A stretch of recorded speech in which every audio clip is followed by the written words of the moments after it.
All right. Hello, everybody, and welcome to today's episode of Deep End Dev. I'm Matt, your host, and I don't know what I'm doing, neither do you, so let's do it together. I think today I feel like tearing apart the Steamworks example, this space war, to take a look at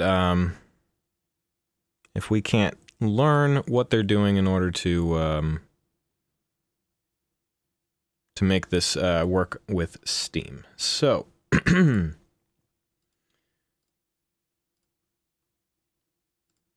let's find the README on this. There should be one somewhere.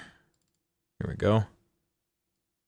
This might just be change log. Okay, yep.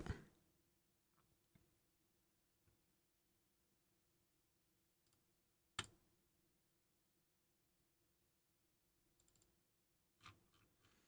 think we're supposed to open this in Visual Studio.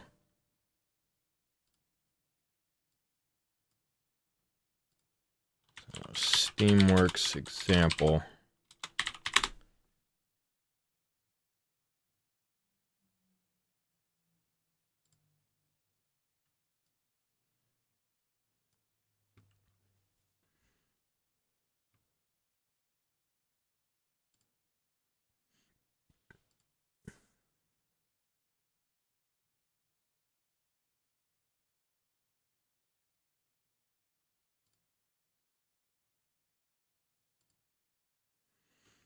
Okay, so I need the DirectX SDK, development kit.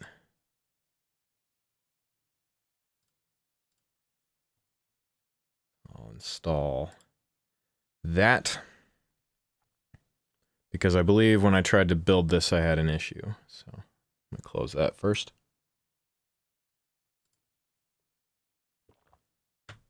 Our own project is processing Unreal Engine source files because I added in third-party indexing. So it's going to grab a bunch of the stuff so that when we have, because we're adding in online subsystem in here,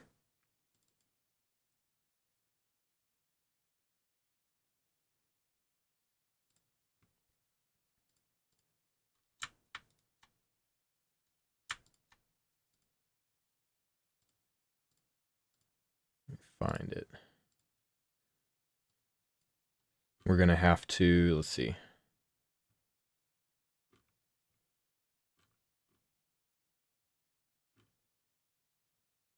In default engine.ini, let's find that. Default engine.ini.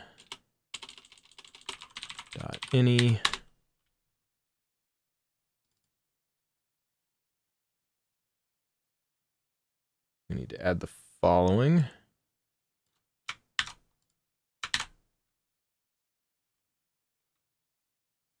For a net driver.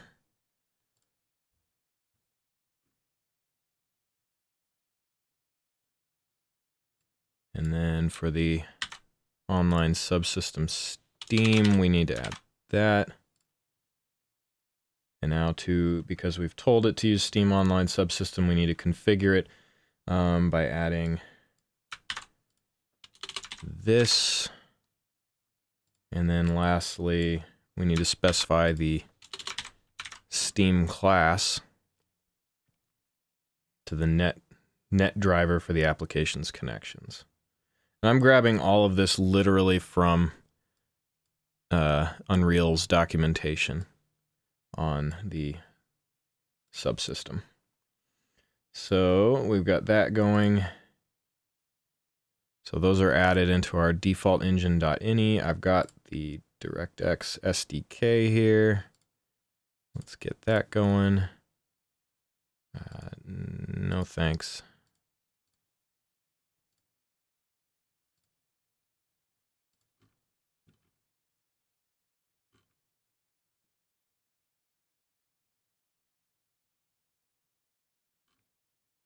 Okay. I don't know if we need the Steam authentication at the moment. We'll skip that for now. This Steam Dev App ID right here, 480 by the way, is what you will put in if you are just testing your Steam app. You'll get a real Dev App ID when you go to do an actual build and release game.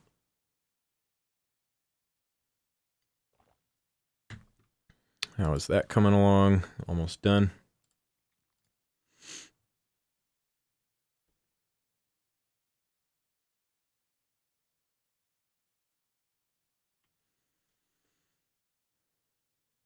So once that's finished, we should be able to build this space war. I'm sure we'll have some other linker errors that we need to fix. Okay, so that's good.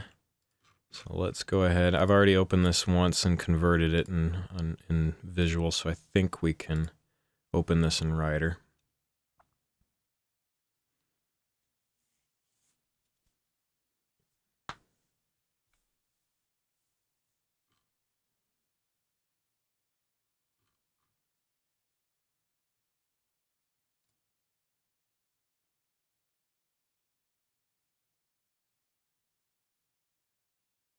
Okay, never mind. How about we open it in Visual Studio like they say. So open it and then compile the project.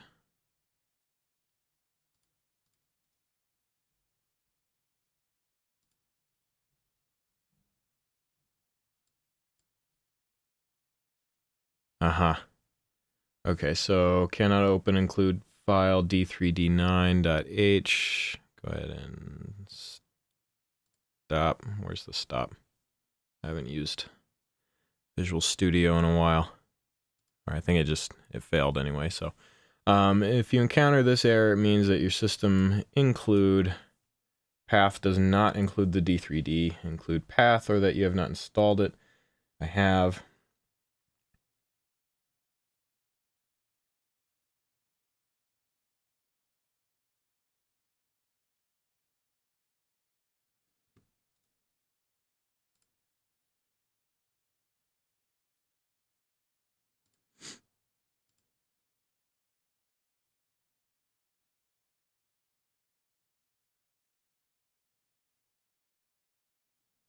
Okay, let's find where that.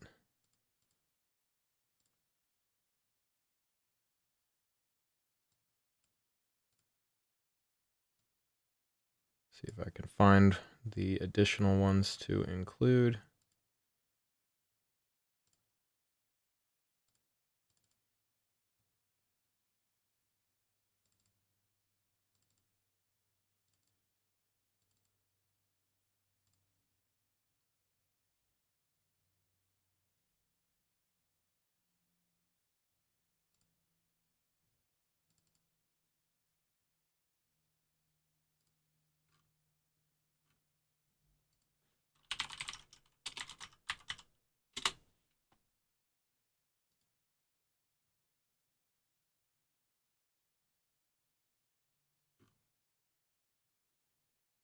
Aha, okay, so as an include directory, this is the library directory. I need to do the x64 lib folder for libraries, and for the include directory,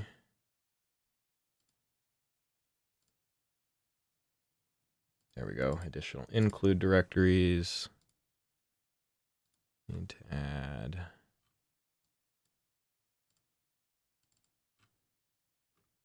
Microsoft. There's the include folder. Select. Okay. Okay. All right. So that's been pointed to. Hey, it looks like it's happy so far.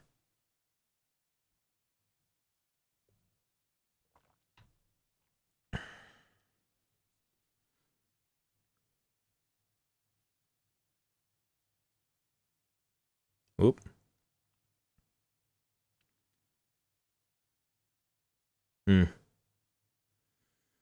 It wants the x86 target machine type. That's why. Try that again.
Is this a 32-bit? All right, we'll try Win32. And I will change the linker.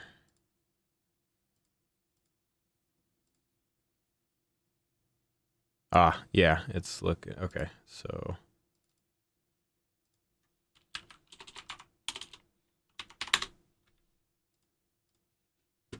let's try that.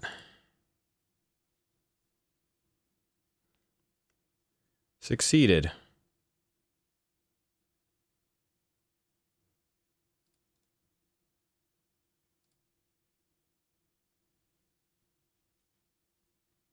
Up to date, so all right.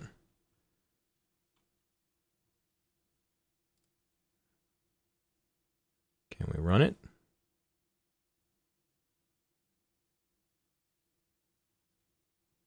Cool.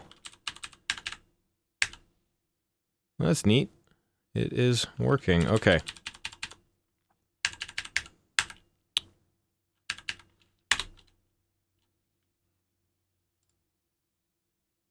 Yep, and it's connected to my Steam. Well, that's neat. All right.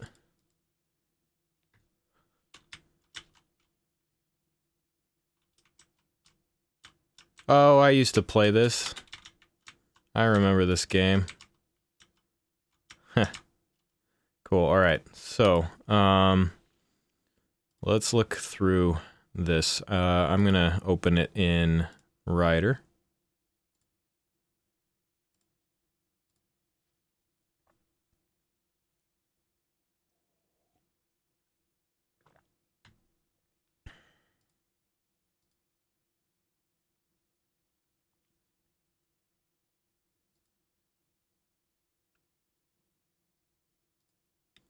We want Win32. Don't ask me that again. All right, so let's start with the self-titled Space War. Looks like we've got a bunch of macro definitions. This looks like some C code.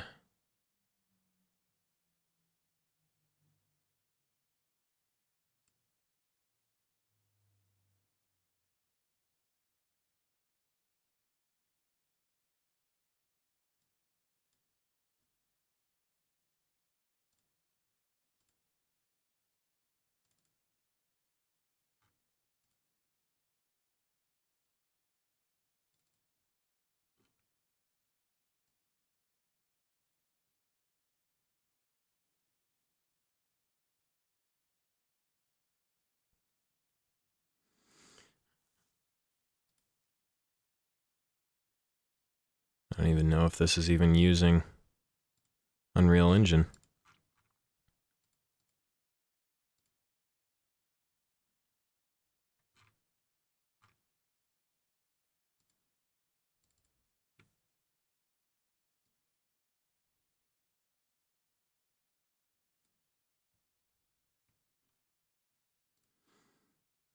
let's take a look at our main menu.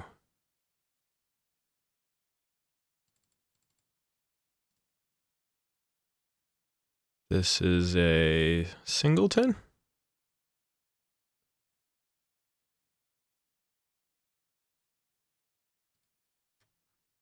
Maybe.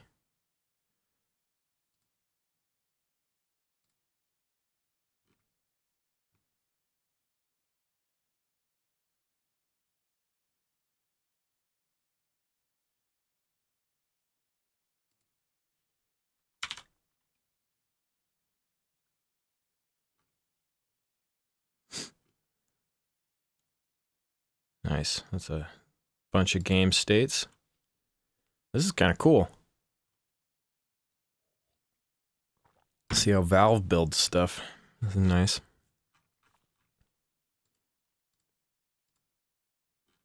So the menu literally is just add menu item. So this doesn't handle any of that.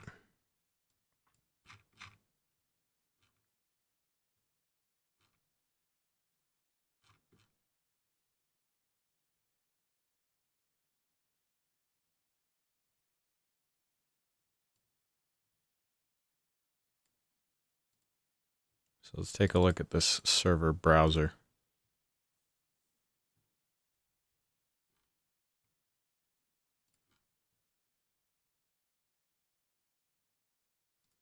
So let's go look at the main. Where's our main?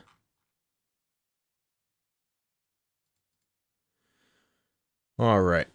So the client API initialization and the real main function. Here we go.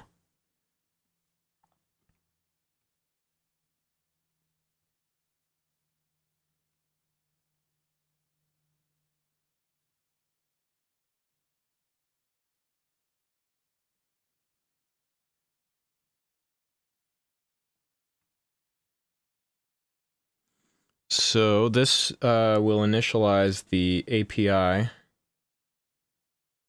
We've got API warnings and loggings occurring here.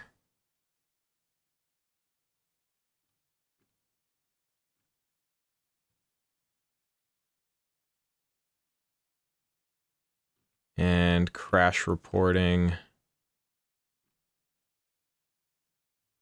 Okay.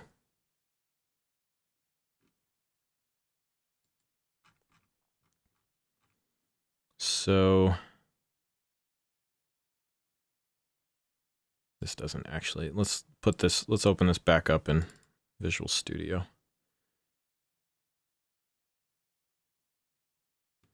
This is not an Unreal Engine project, so let's get that main back and go find our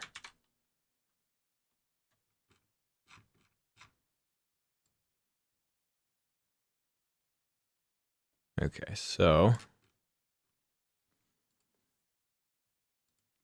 what's this endif around it?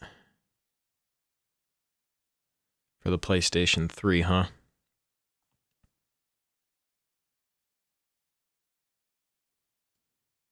So where's the main?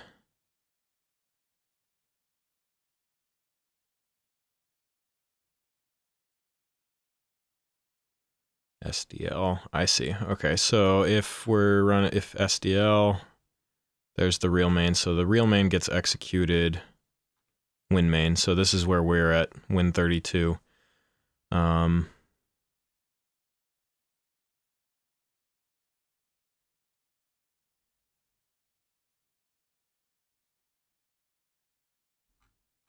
Okay.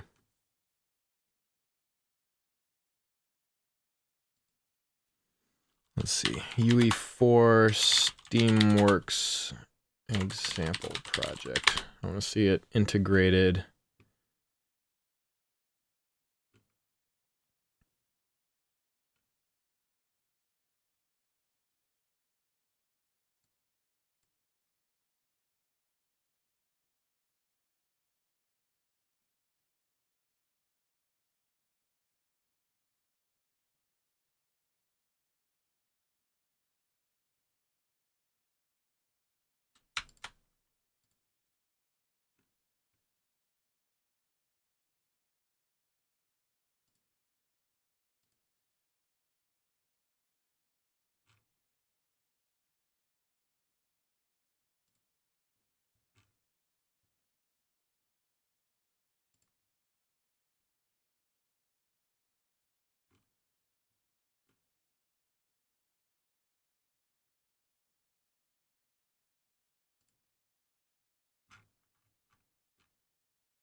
Okay.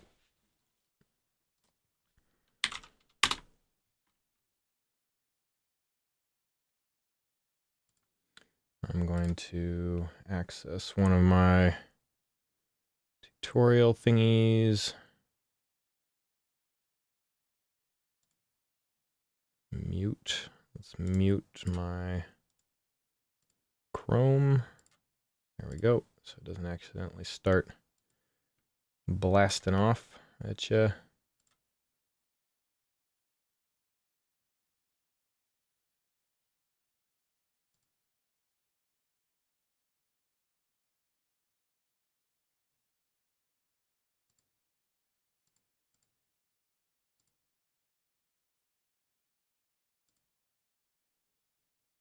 All right.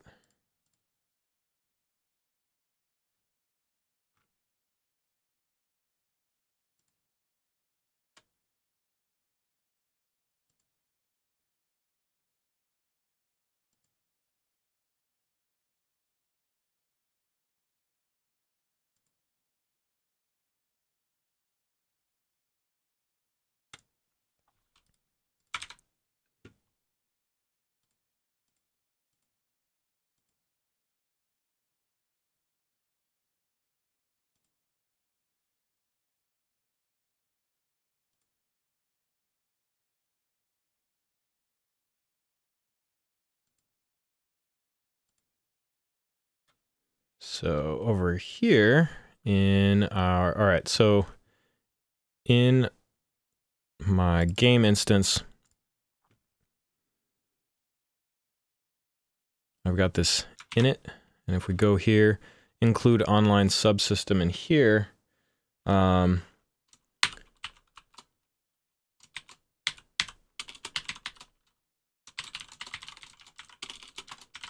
warning and see if we can get the online subsystem. Do that, comma, we're going to get, let's see, what is it?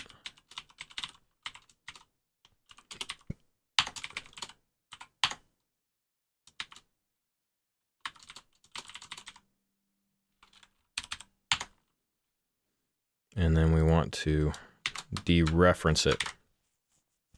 I think? No? Oh, it's an F name. So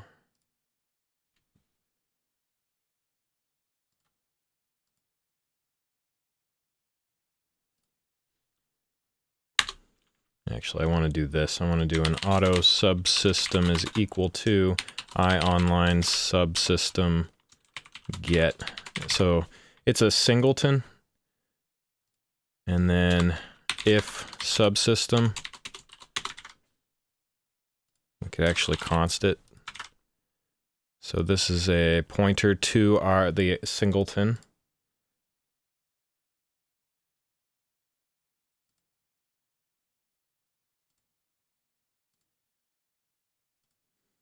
And we'll put this in here, and we're going to actually do get named interface.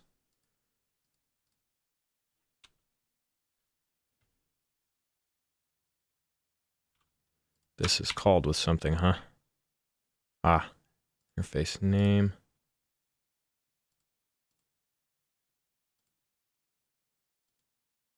No, okay. They were wrong. Get name, get subsystem name, like we did before.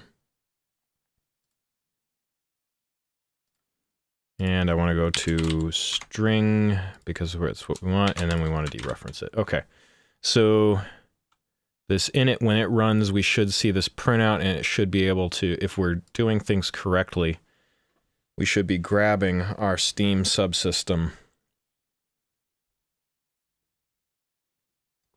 and the pointer here.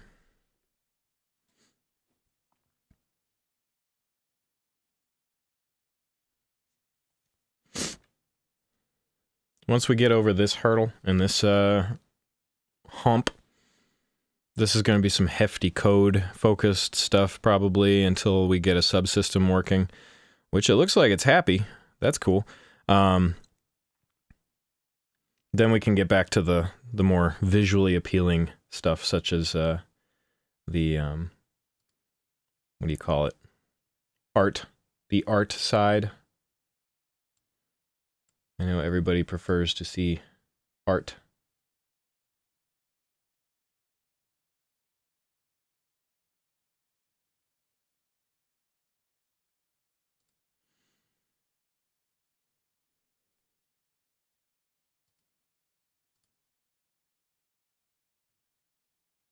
Okay, so if I hit, let's just do standalone. Found class null. Okay.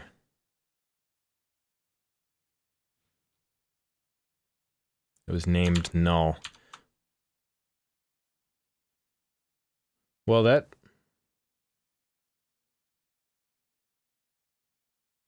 that's not bad. It's just named null. So it did find it, so we gotta... Interesting. Let's see if that is what they see as well. Found no subsystem. So actually, I want to test what they did. If this is not a null pointer,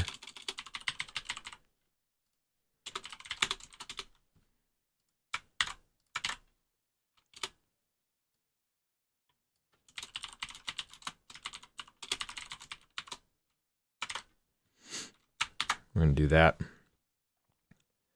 Usually, the if, and you put a pointer in there,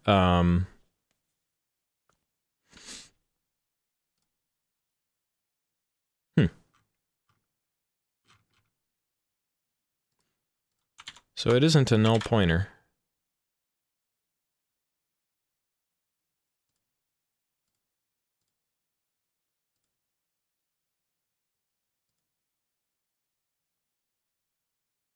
Null subsystem. Found subsystem null. There we go.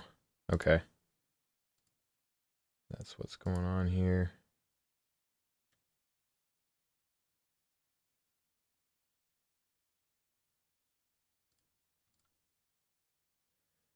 Invalid identifiers or failures to load the module will gracefully return null.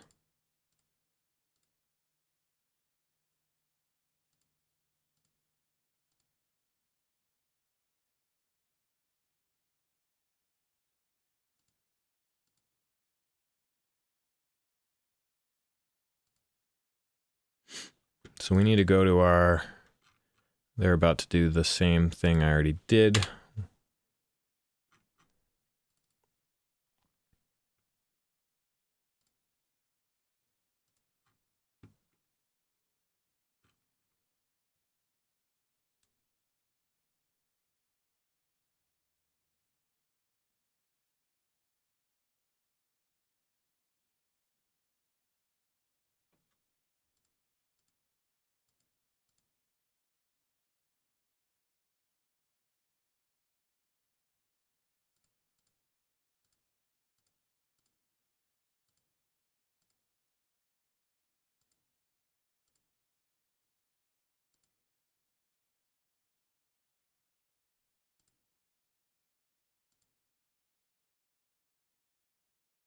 Get the subsystem. Where's it getting the subsystem name null from? So in this tutorial, they did that.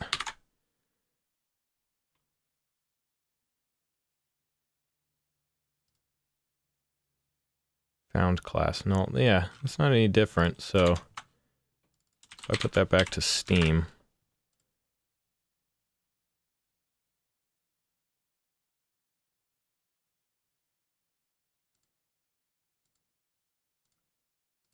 So then they're doing a found stat, and then auto session interface is equal to subsystem get session interface.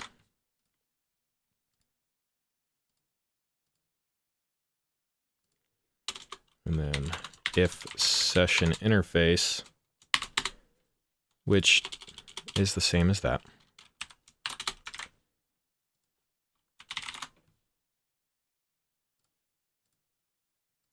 So found subsystem,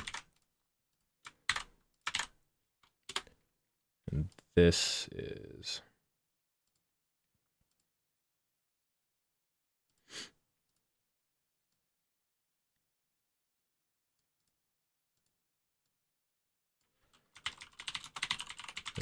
that.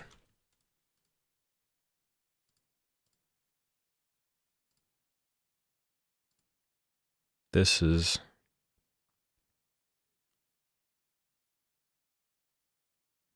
not a pointer. That's a pointer. This is, so that's an object. So do that.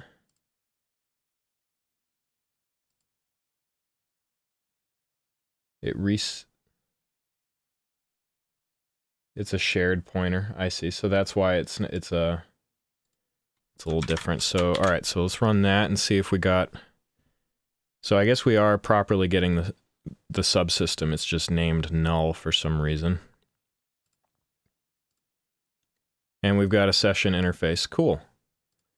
So we're getting those things. Our stuff is built properly. All right. Now I know about memory management. Skip that.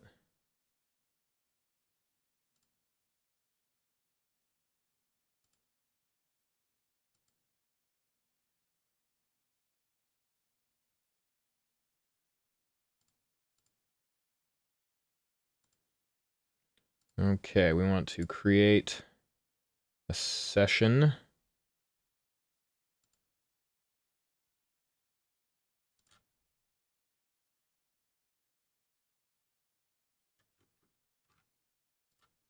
Online session C++ UE4. Where are you? There we go. Give me the API. I want to read this. So class I online session is what we are getting here somewhere. We got the subsystem.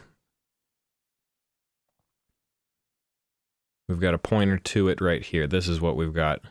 The I online subsystem. And then we're getting a session interface. So we can, there's a function within there called create session. And it creates an online session, kind of like, so we've done a lot of this. If we go to look at the lobby game mode, this, we've got logins and logouts, start loading, let's see, initialize server info. So this stuff actually we could move over to C++ at some point. I think it is in the main menu. Is it the menu game mode? Where do we make these things? Host game menu. Here we go.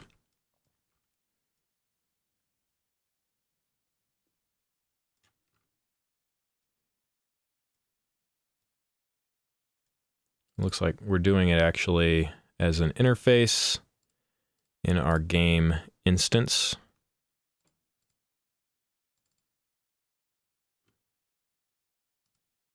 So this is how we're doing. This is a the default online subsystem. So we're using LAN create a session. So we've got networking already in here. This is using the default online subsystem.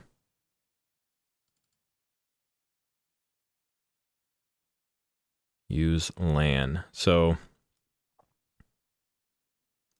what we've got might already work. We just have to create the online side of it to tell it where to go through.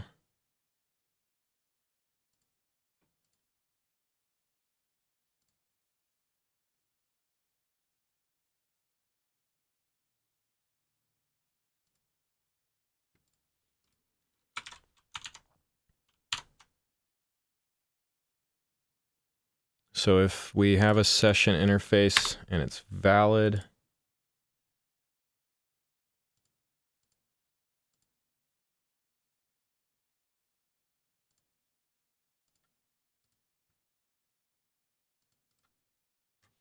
session interface, create session,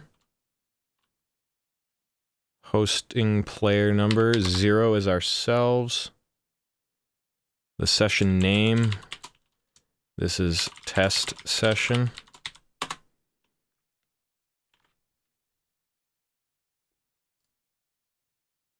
And then we need the F online session settings. So F online session settings. Session settings, we'll call it. And we're going to pass that in here. We need to make some of these.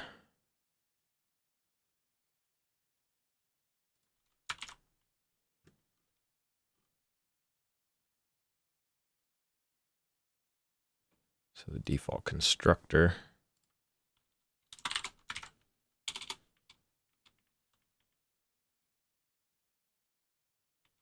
Or we need to add it in.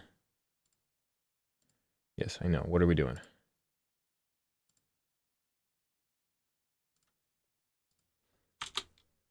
There, include the definition. Boom, and we'll const it since we're not changing anything at the moment.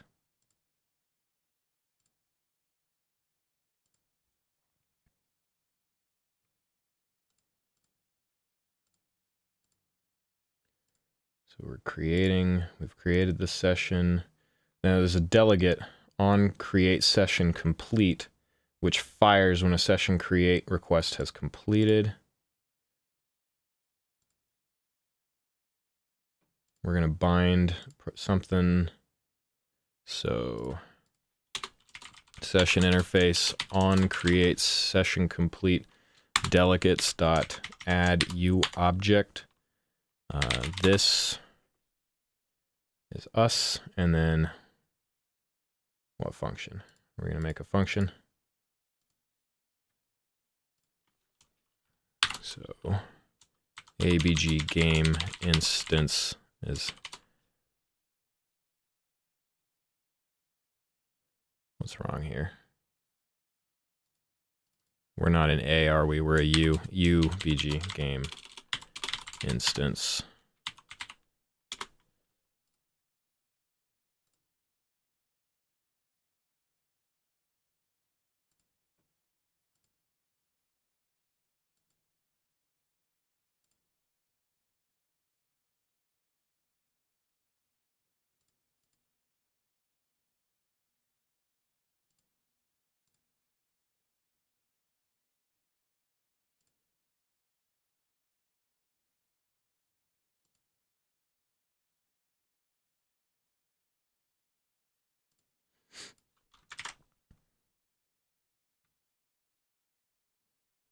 And I'm going to move these things. First of all is, what do we want? We're going to want an iOnline subsystem pointer. So in private, iOnline, well, we'll do protected. That's this, it's fine.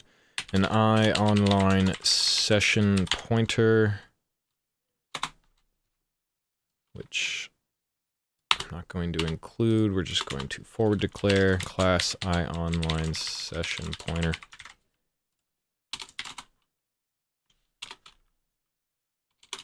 Which will be the session interface.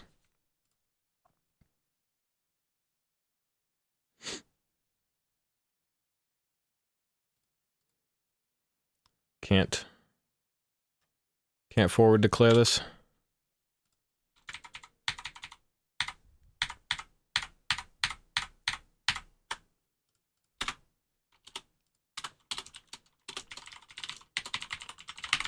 Save that, and then over here,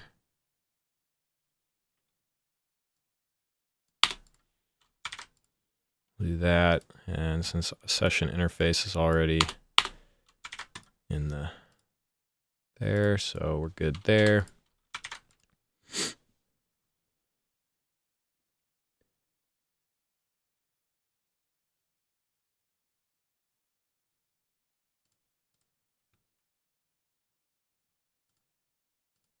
And I'll make a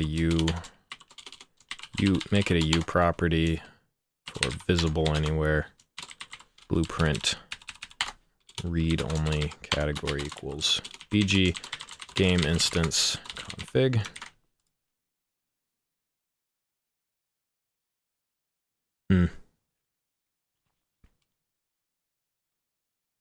Gotcha. Okay. It can't be a U property.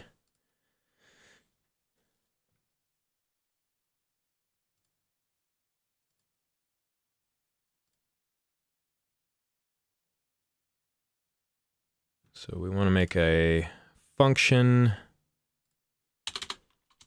U function called void on create session complete.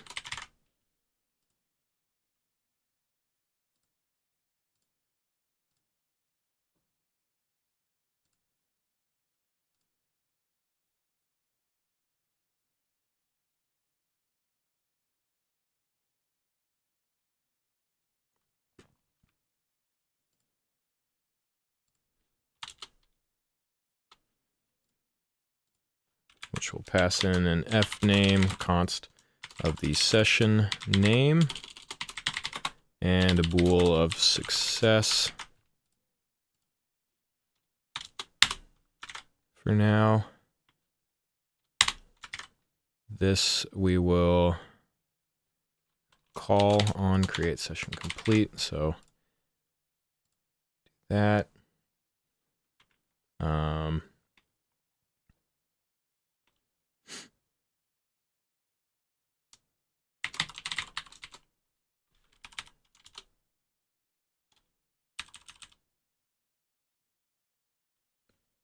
Oh, I see. Auto engine is get engine. So we're going to do a little debug thing here.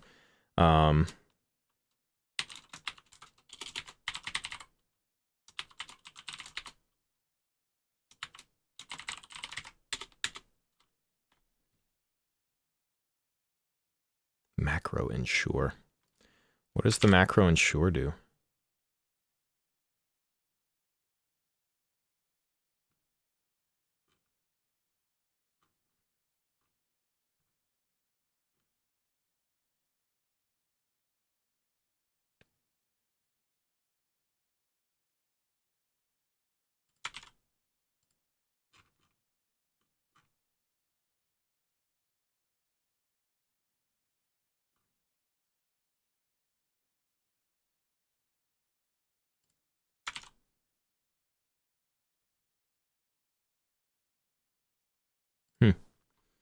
I might use that some more if that's a way to make sure that something is real. Otherwise, engine, we're going to add on screen debug message. I always forget how to do this, so add on screen debug message is how to print stuff. We're going to do green,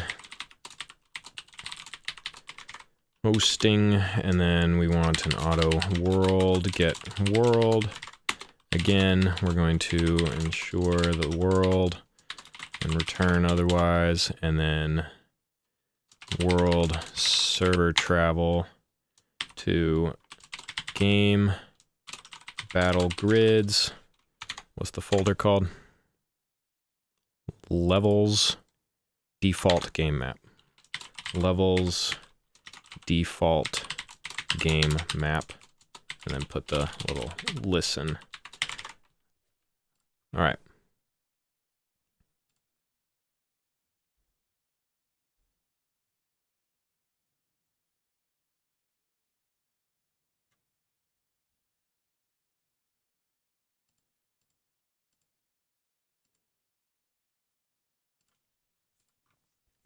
So I don't want to create the session here, right?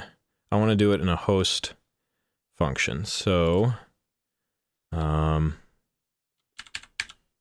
make a U function, and this one is blueprint callable, and category equals bg game instance functions. And this one we'll call void host.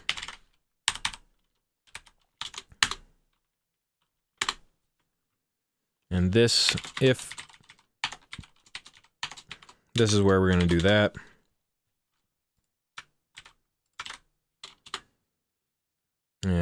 we will create that.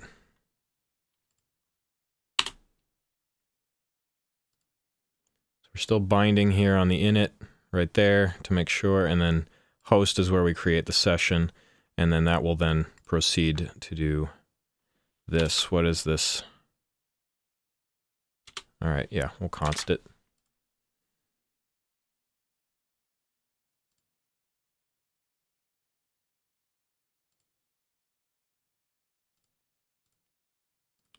We'll stop, run it. This is cool.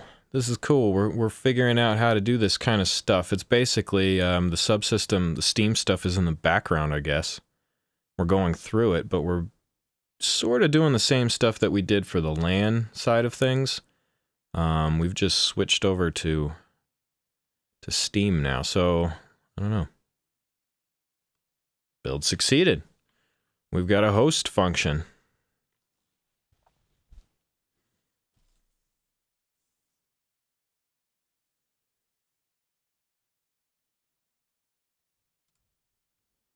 Let's go take a look at our game instance here.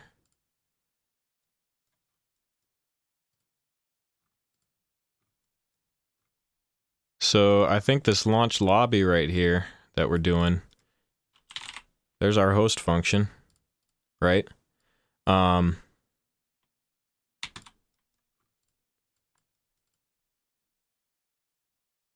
think we're gonna check this LAN. That's what I did there.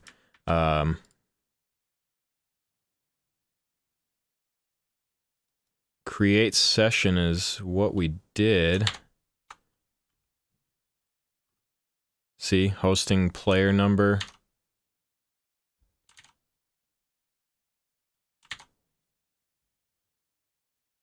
Interesting.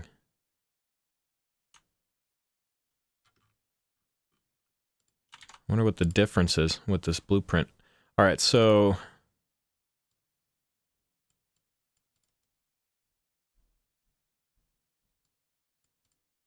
if that's true, we go that way. Otherwise, we're gonna come down here.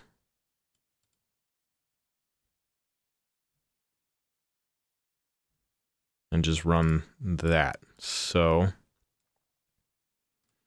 I'm gonna make on the main menu, I'm gonna just toss in a new button real fast. Right here. This is the host, debug host online button.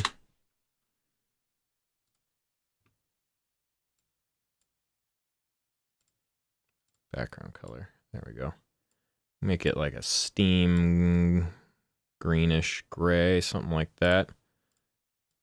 Put some text in it. Steam text, whoops.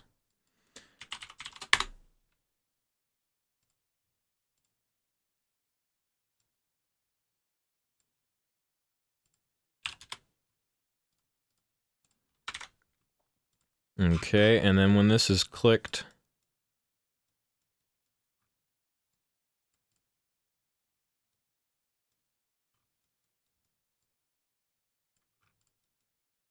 it's going to grab this and just run host.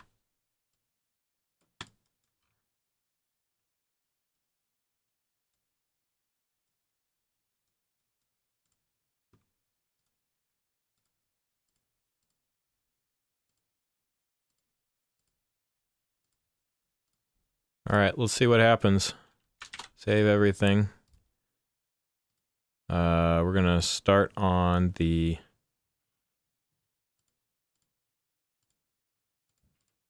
main menu, launch a standalone.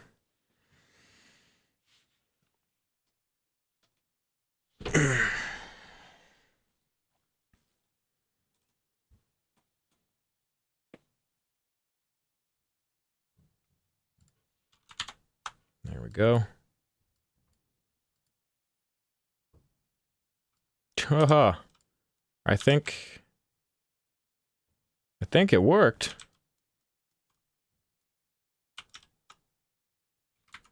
Sweet. Sweet Moses. I think we have Steam Online going. Okay.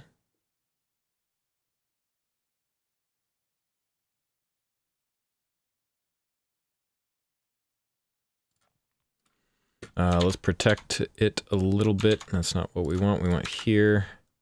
So on create session complete. If success, then return.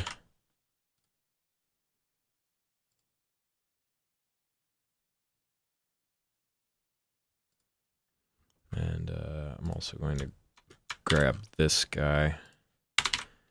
We'll debug. And this just becomes basic could not create session.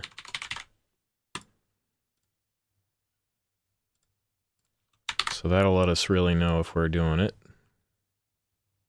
For all we know, it failed, so we have no idea of knowing did we get in there.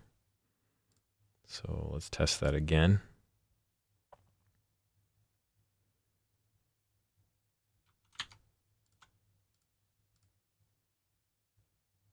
No, it looked like it worked. Cool. That's awesome. That's so cool.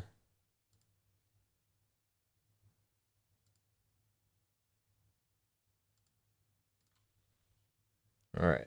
So we also need to handle destroying the online session, much like what we do our destroy session, event destroy session caller right here. Man,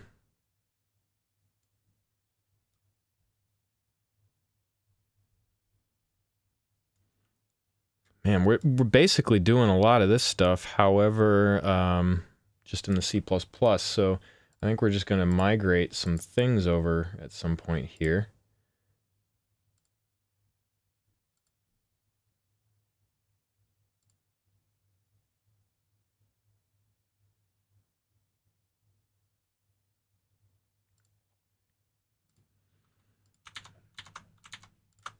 So where are we? On our host in isValid session interface get named session. We got to do the destroy thing.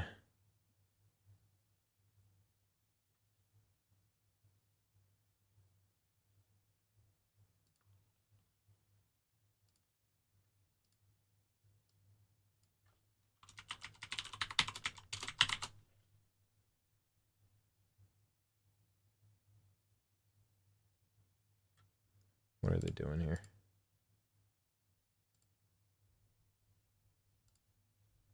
I see, they're making a macro. Const static f name session name.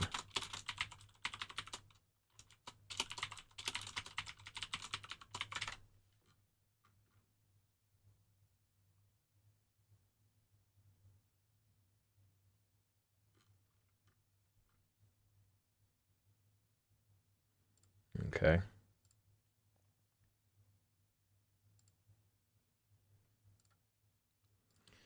So session name.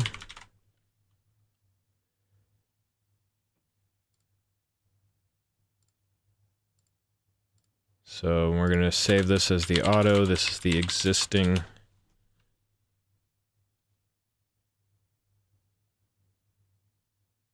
Whoop. Hold on. I just remembered something. I totally spaced out.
Okay, sorry about that. I was selling something on Craigslist and completely spaced out that the guy was showing up, so he was sitting waiting outside.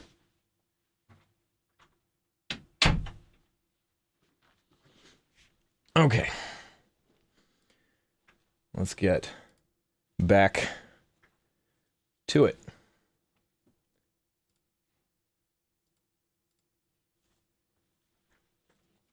All right, what were we doing? Right, we are working on destroying the game session. We need to destroy this online session so that, so we've got the auto existing session, so we've got that saved. When we're hosting, if we already have the existing session,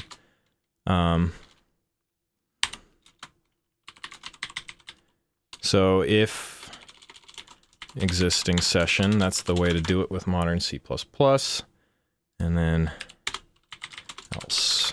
So I think const for the moment, so this can move up in here. If we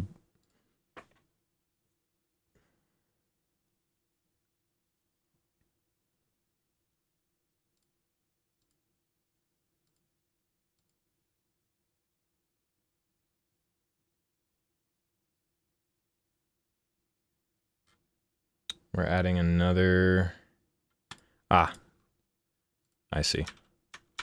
On, there's another delegate on create session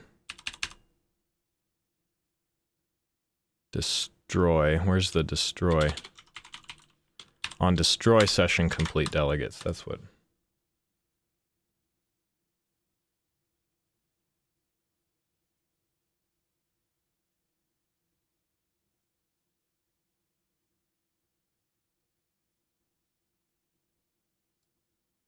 On destroy session complete. So we're making another function. Duplicate again. I guess technically these are U objects, so they don't need to be U functions. This is on destroy session complete with the same parameters, I believe.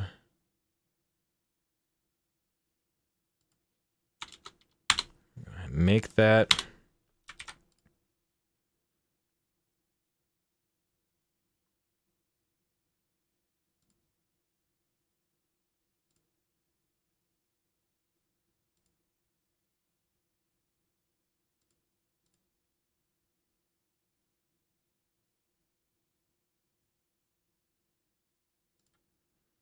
All right, so if success,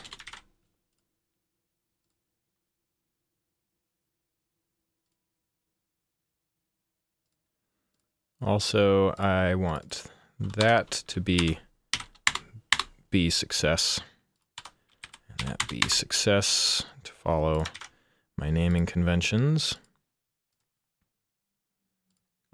If successful, then go ahead and create a session.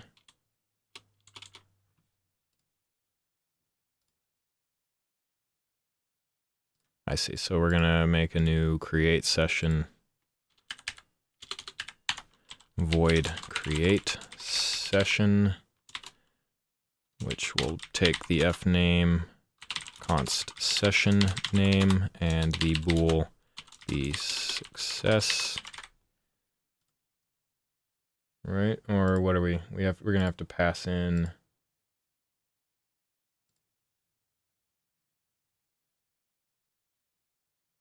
Oh. No, it'll be empty.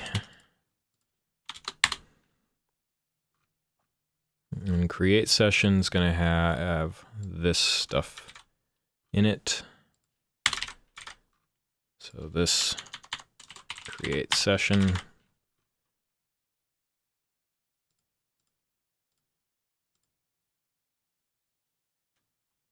So here we do session interface destroy session. Pass in the session name. else create session.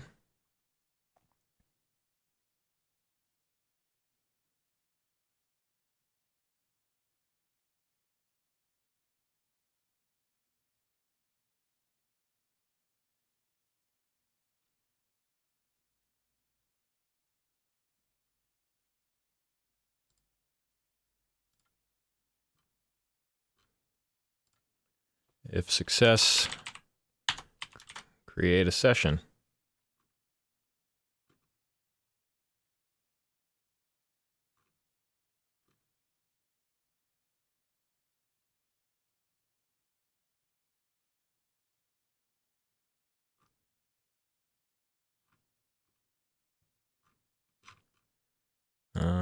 These probably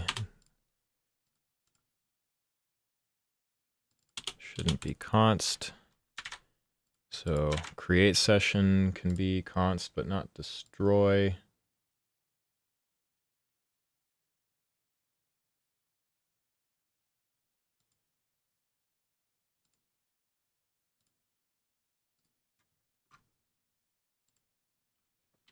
Also, if session interface dot is valid, we should still wrap that.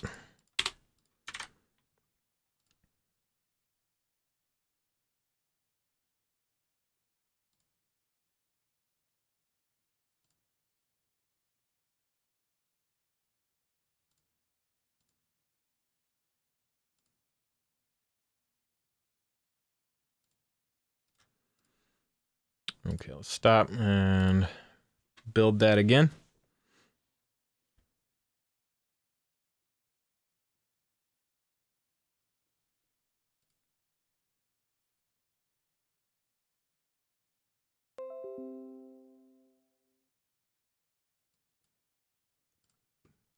Succeeded. Close that for now, or minimize.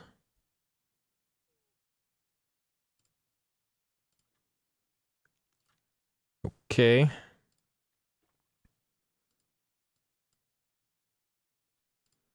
Whoops.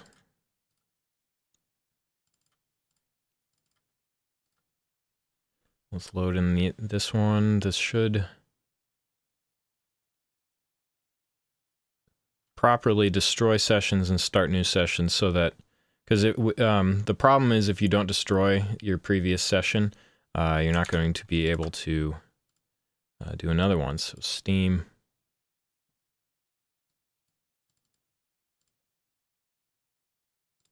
It's not working. What did we do wrong? What does host do? So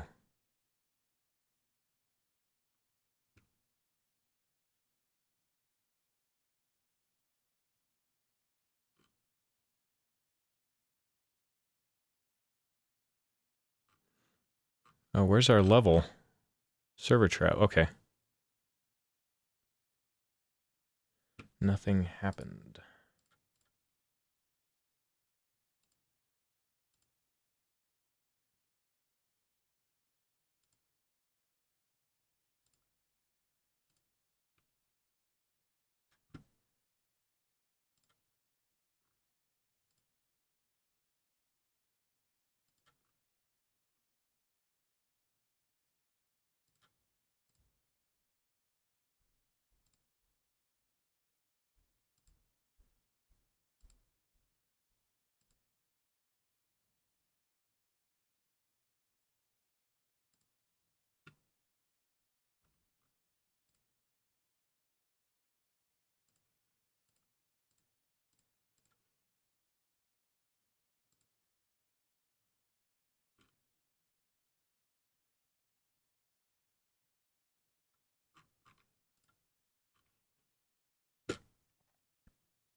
Can't destroy a null online session.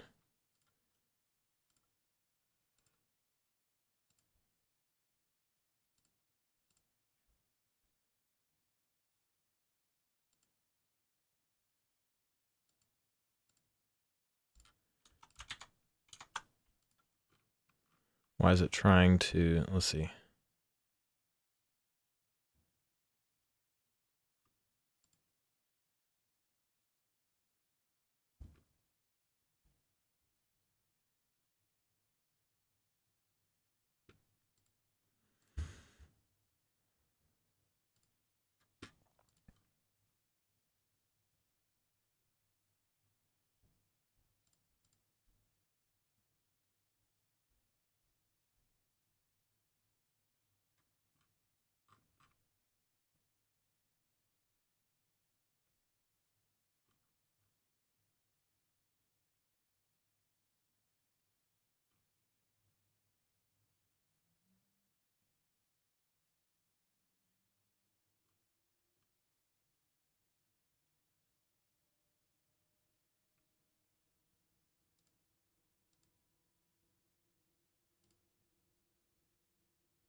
Oh, wait.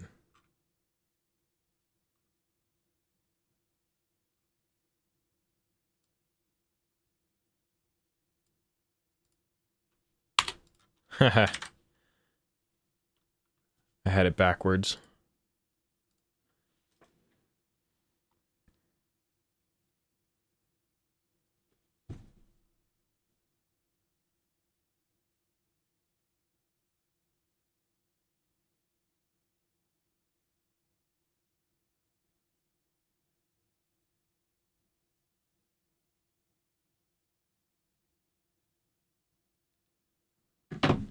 Okay, so let's go back to the main menu, hit play. Cool, seamless travel is not supported in that, so let's do a standalone game. This should launch an online session.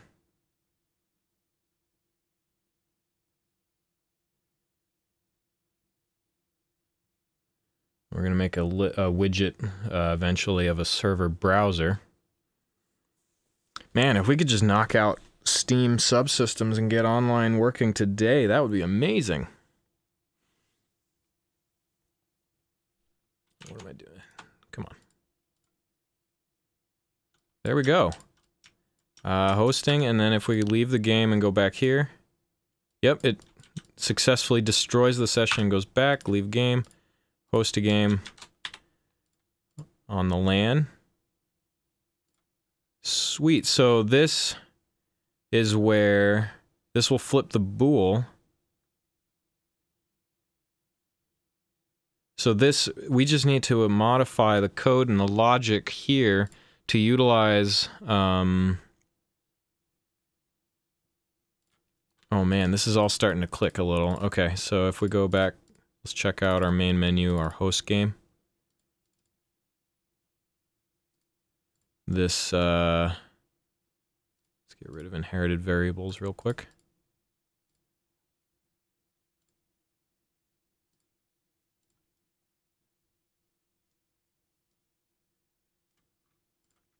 Network, yeah, so enable LAN, and then when we hit the accept button, we send launch lobby here with the enable LAN player count and the name.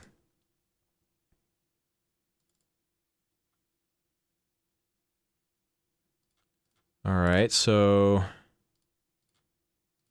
if we go to our instance, launch lobby comes in with our max players, our server name. We show the loading screen.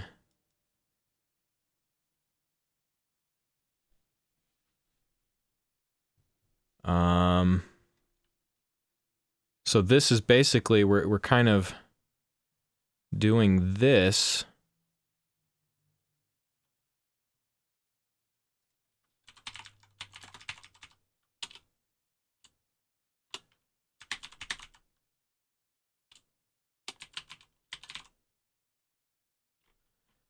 Okay. So we don't need to necessarily have this separate button. We just need to move some of this over. Okay. I'm going to take a break, refill on coffee. I have a kind of an idea of the direction that we're going in here. And we're gonna, I think, move first. Let's move all this stuff that we did in blueprints over to the C++.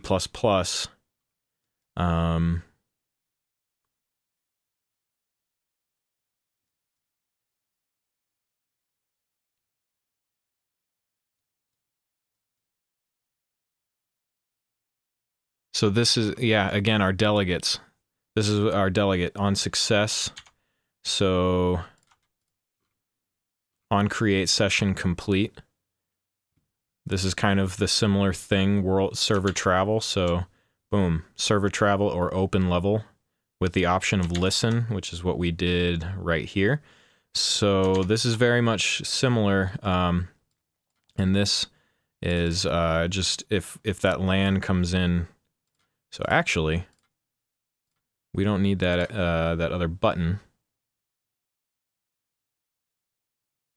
We can test this. So if I host and I say online, yeah, it does the exact same thing. So we already have the foundation for that. So if I go here, this button is not necessary.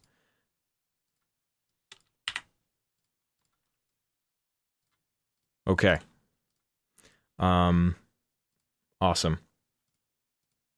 I know where we're going now. I know what we're doing. The online subsystem is not going to be as difficult as I thought it was going to be. So I'll be right back.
Okay, let's get back into it and work on our online subsystem from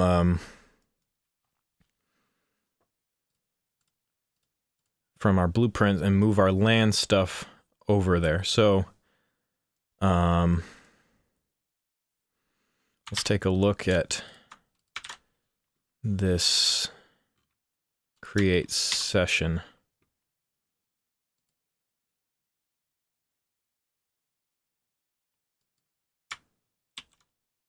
So I'm betting the land thing is in this new session settings.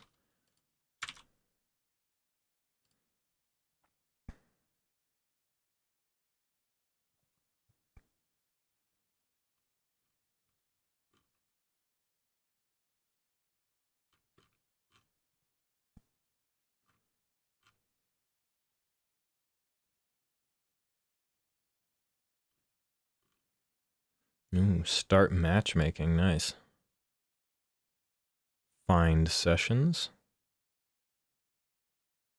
Join sessions, there's all the stuff. Find a friend session.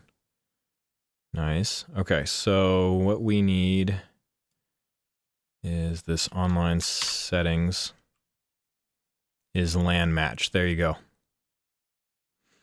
Okay. And number of public connections should advertise. So if you can find it.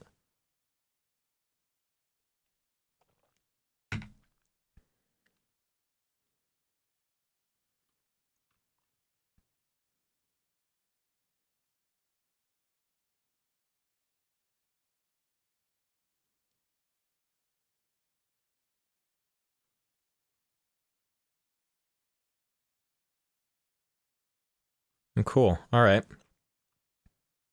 So we can tap a lot of those things. So let's go here and start building out our game instance.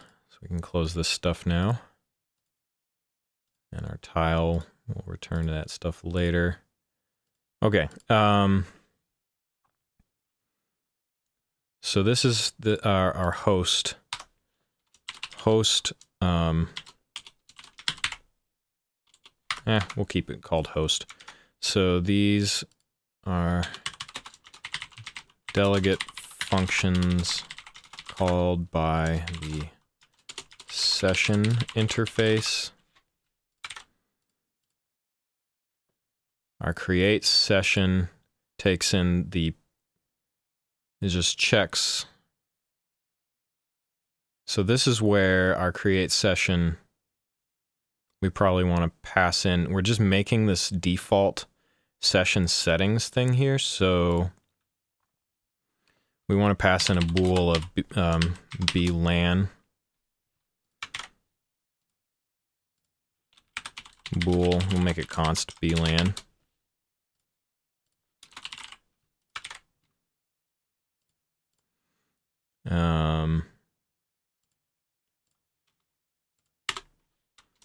Session set, and this can't be const anymore because we're modifying it. Session settings dot is LAN match is equal to blan. So there you go. That comes in. Let me create session const. So our host, this actually will do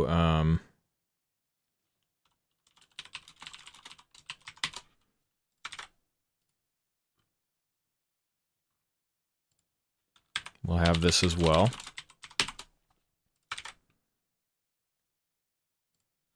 And we'll pass that in.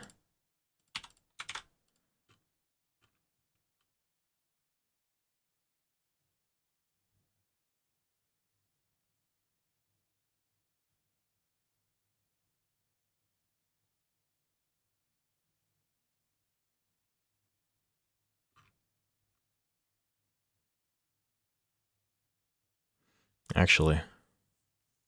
All right, so how do we want to approach this? What do they do?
So we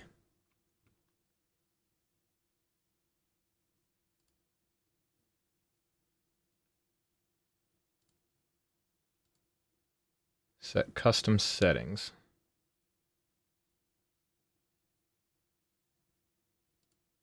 How are they modifying their function? So I want some custom settings.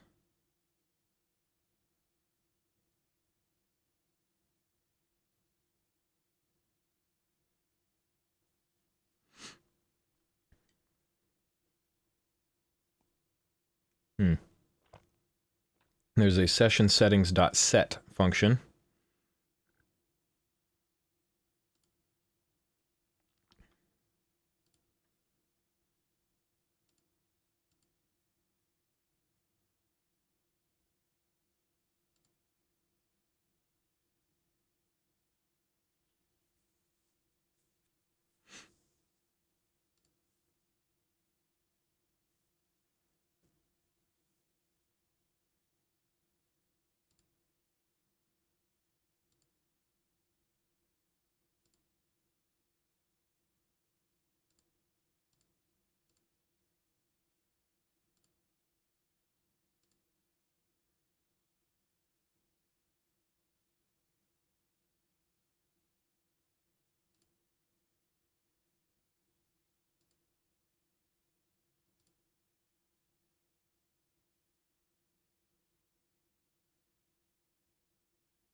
Okay, so yeah, the game.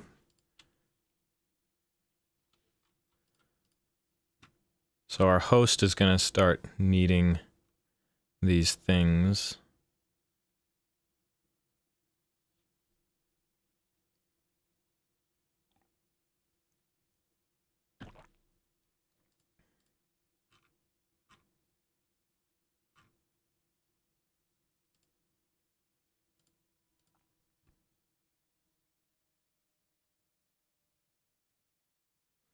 LAN only and not visible. Okay, so this isn't both.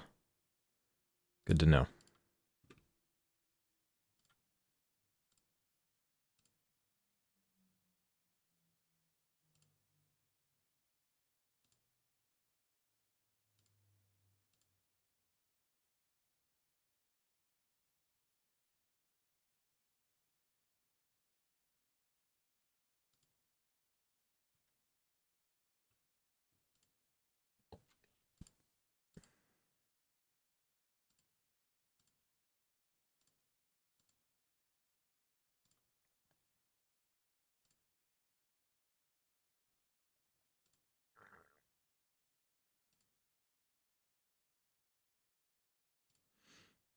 Are they ever going to...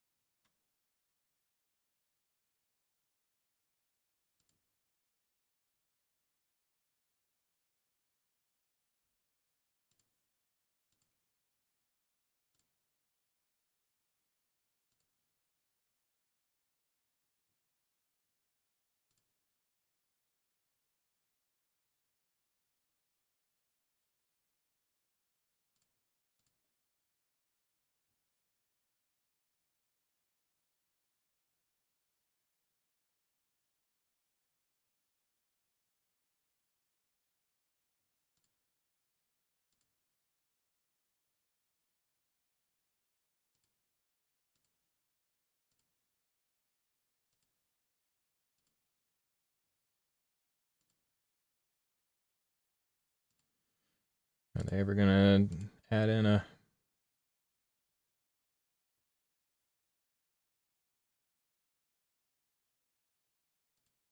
No? Okay. Well then, they never pursue this. However, we will need to, yes, pass in... We don't necessarily on destroy session complete want to just immediately create a session. We'll just call it after here. So we'll get rid of that. Just do that. So if B success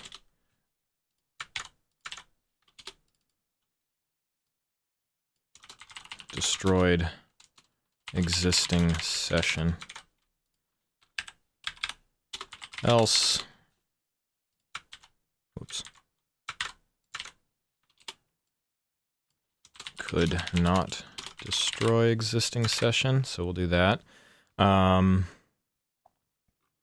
Now for hosting,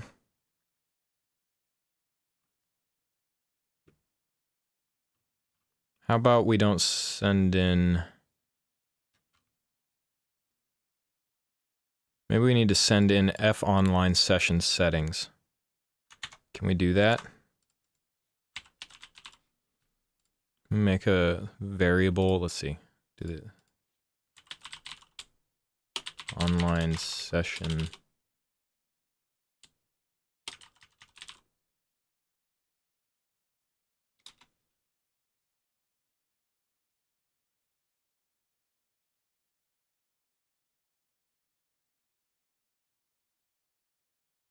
I don't think so. So that's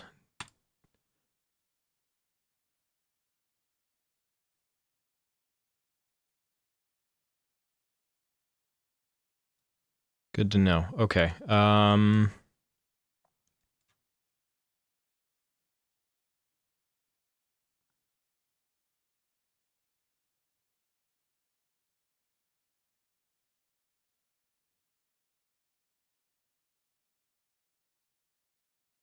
I mean, do we need this, or is it already just straight up working in the C++ right here? Well, I like the C++. The sleep, it's cleaner. So when we initialize game instance, we get the subsystem. We check if we got it. Then we want to set our session interface, bind these two things. And now host is where we're sending in, we want to send in the fname const server name. We'll throw that over in here as well. What else? And number of players, so an int const max players.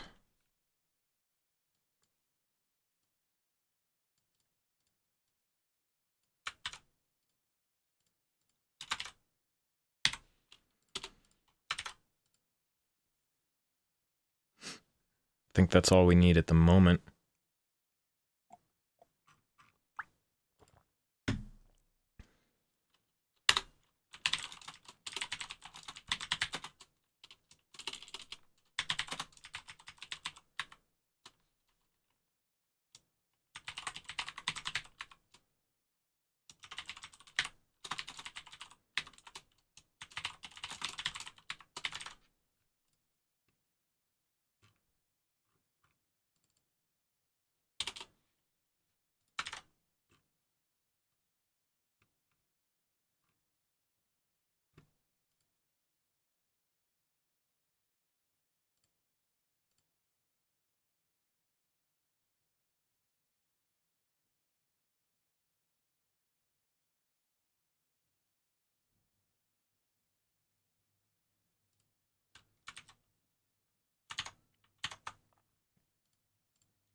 Well, actually, let's just test this for a second. So if I were to say, let's see if it'll work online.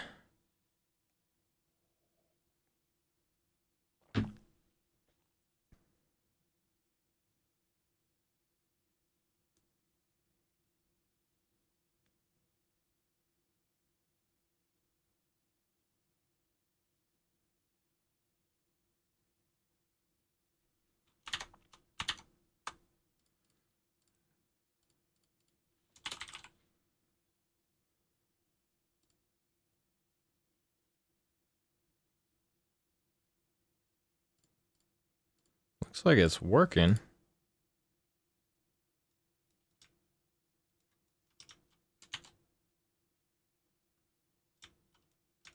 So I think this is successfully using the Steam subsystem. Whoop.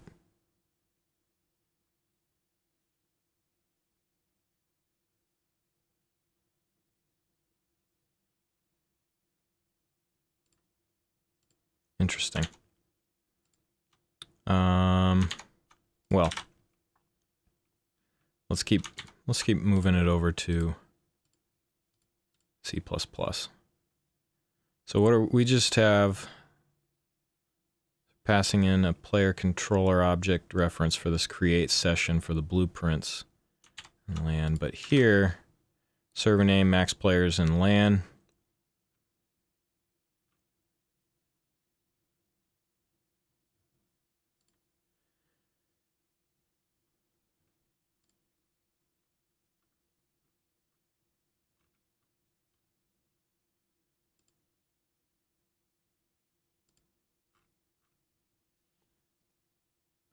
Back up. Before we do that, we need to make the find online sessions stuff. So,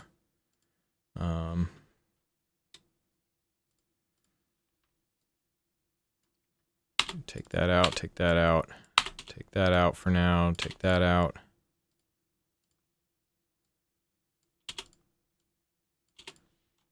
Let's just keep it bare bones at the moment.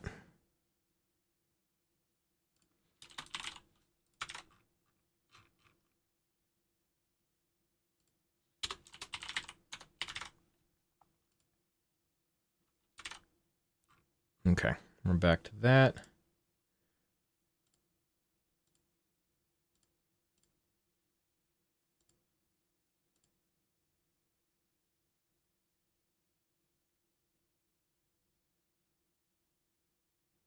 So under init, so that's for that binding that we need to do session interface find sessions. There we go. 0 is the us, the searching player. And we need to send in some search settings for an out parameter, which is going to be a t shared ref. So again, it's like the session interface, it's a shared pointer. So auto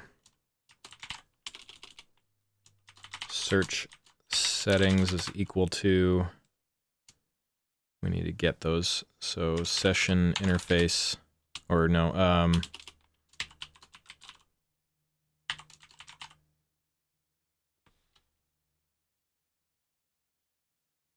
do we make them?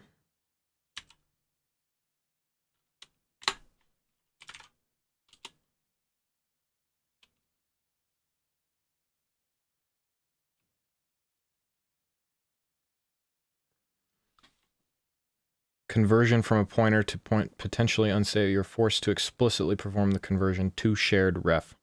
So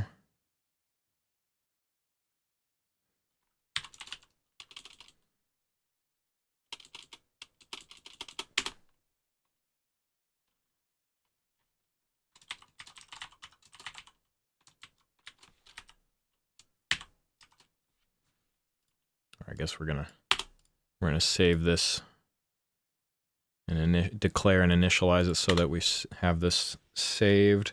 It's a t shared ref of f online session search.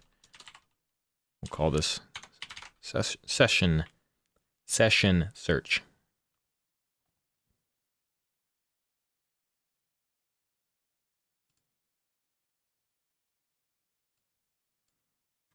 Or I guess it's a pointer, not a ref. And then over here, we're going to dereference that.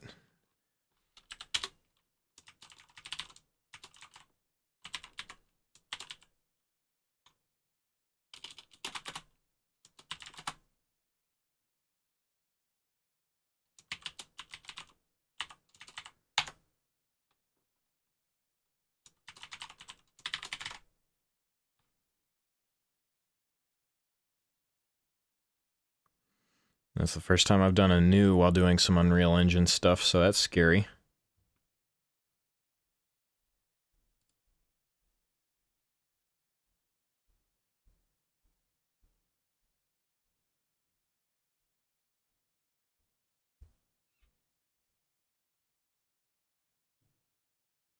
Yeah, make shareable is what I would say.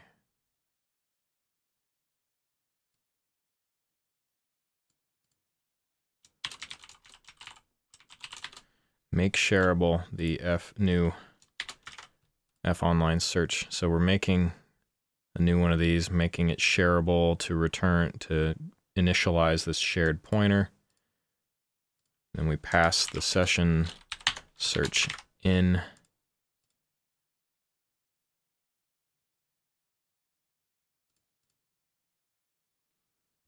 It's not happy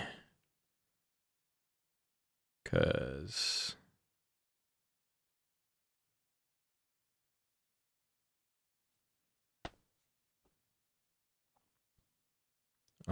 undeclared identifier. Do we have to include something? Or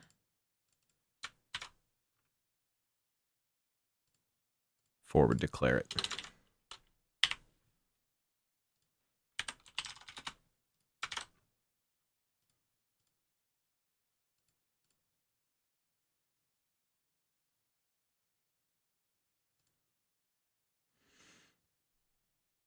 Sometimes these tutorials mess up every now and then, so it takes them a moment to figure it out.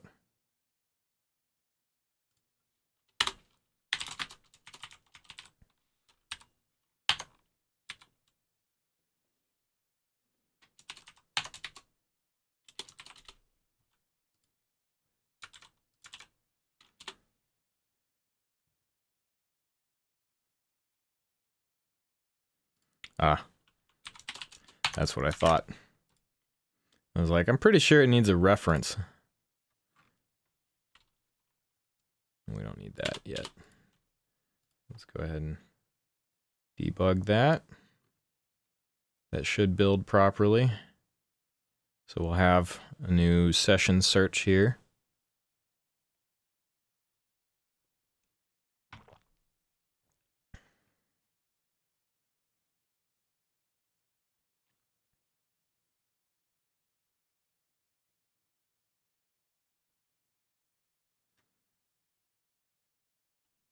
Cool, it works. All right. So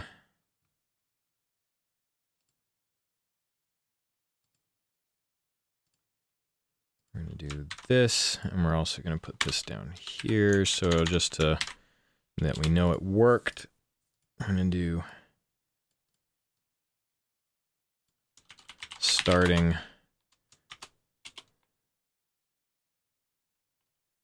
find session. Get rid of all that.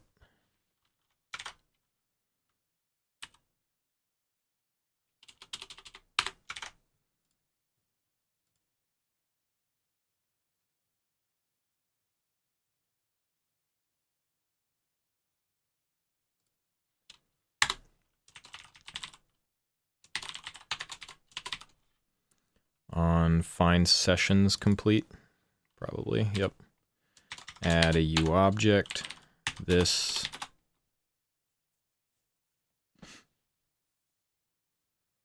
And we need a new function to call after we do this, so this will be our void on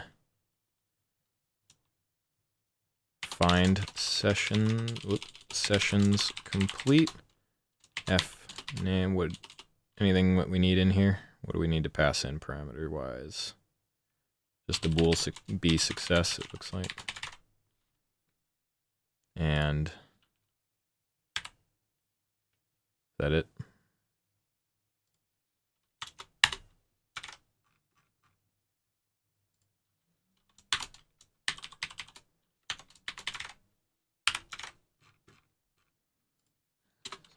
If B success, we don't need semicolons at the end of those. Those are just macros.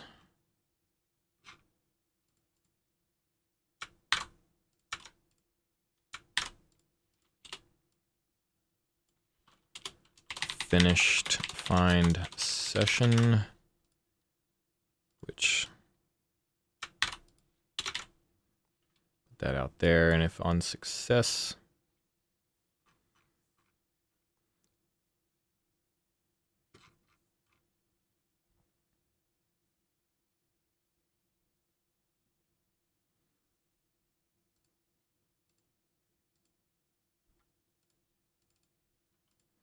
well, I don't think it's going to find anything because we're not actually hosting anything online. So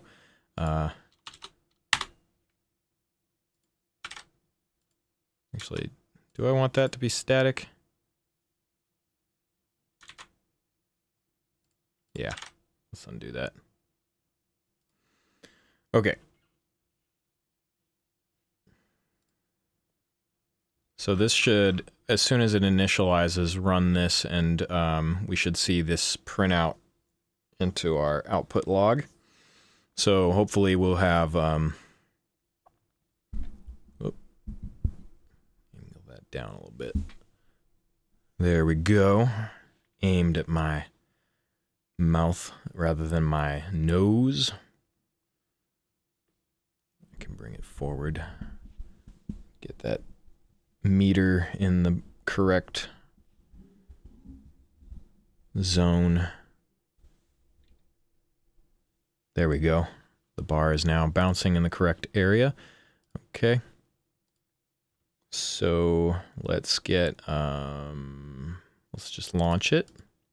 Watch the output log.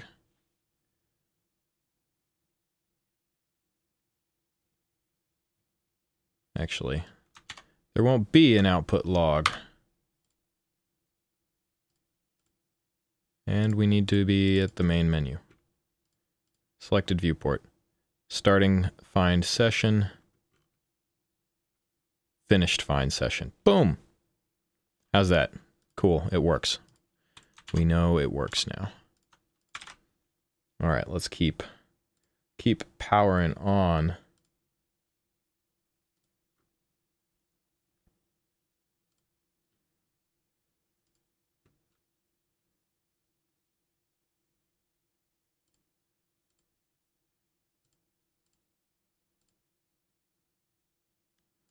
So,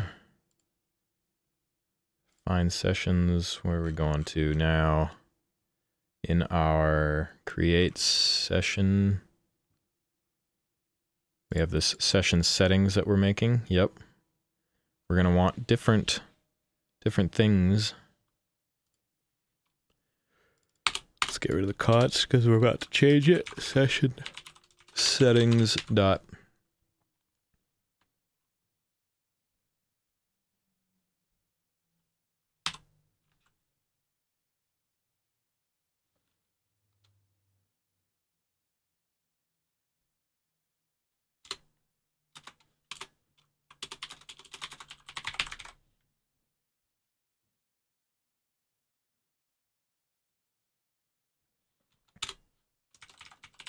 What else? Session settings. Come on. Bump up the speed here a little bit. Num public connections equals 2. Session settings. So this is like what we were doing. B should advertise equals true, so we can find it. So this will set it as a LAN match. This is basically previously like our host and our LAN. So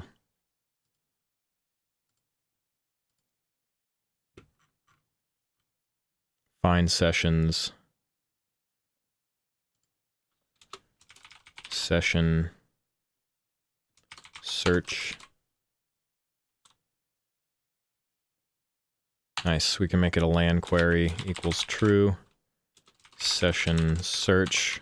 So our search and our hosting both contain these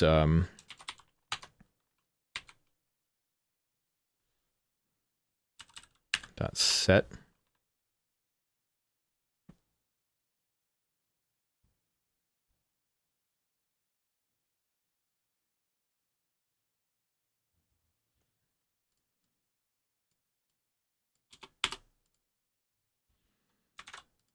Interesting. So I think we can make queries and stuff. So on find sessions complete, session search,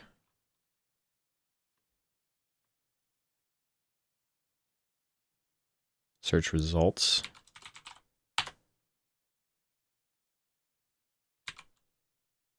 is an array. So this is where we'll be able to spit these out into like a into a browser.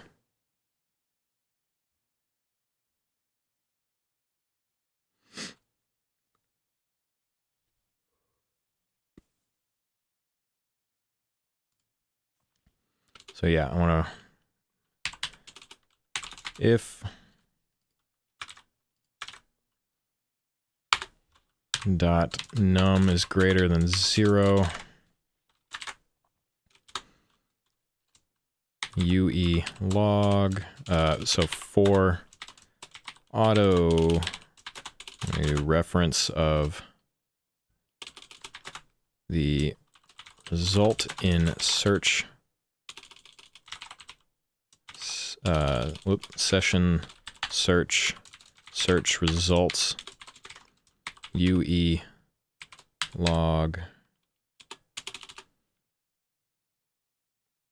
Oh yeah, if success also, and session search dot search results is greater than 0.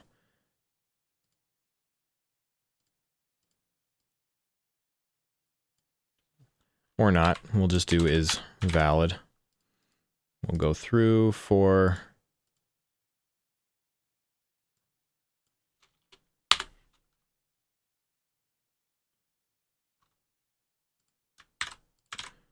print out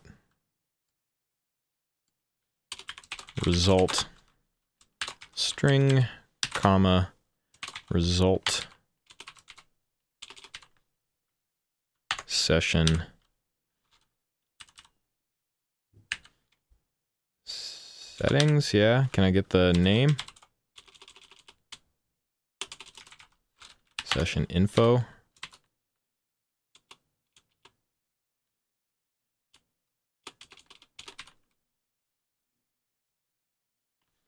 Is it the ID string? What are we printing?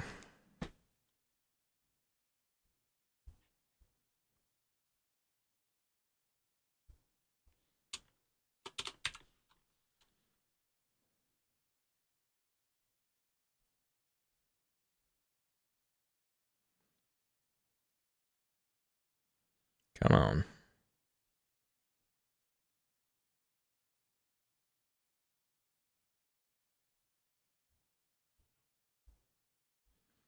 It is the ID string. Dereference it.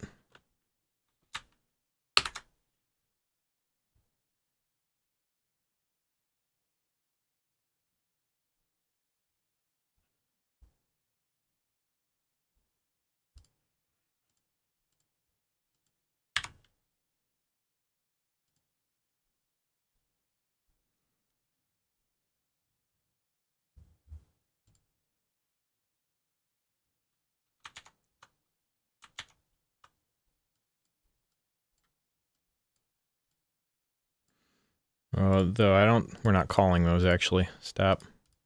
So let's go to our game instance. I want we're going to call the host function.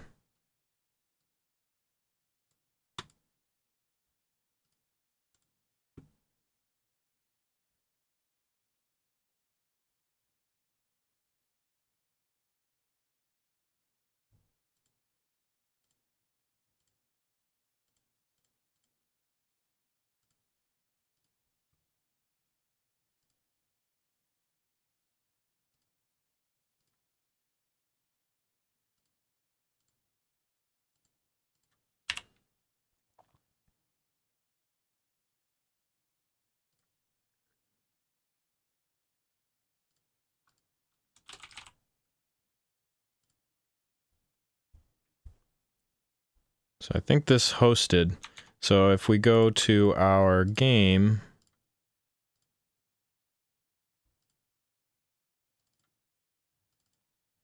and I do launch game here,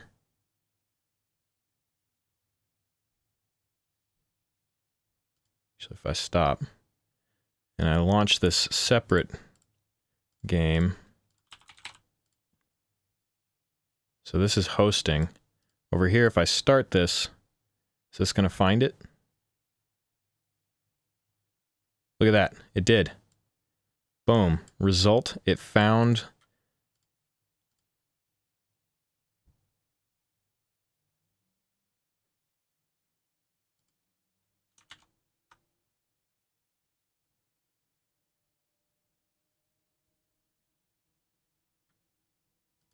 That's awesome. Okay. Cool. So it's able to find, we've got our search results happening.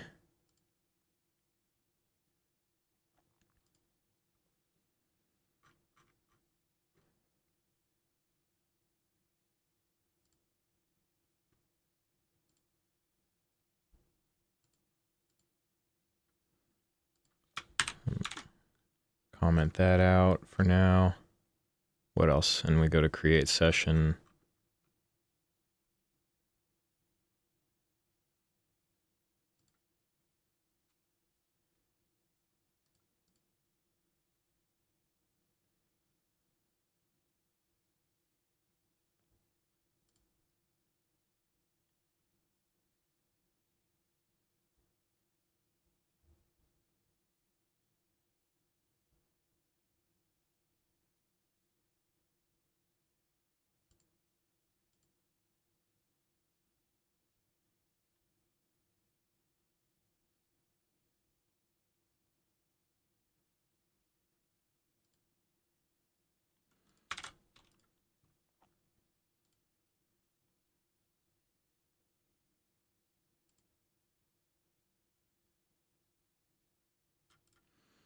So what I would like to do now is for our find game,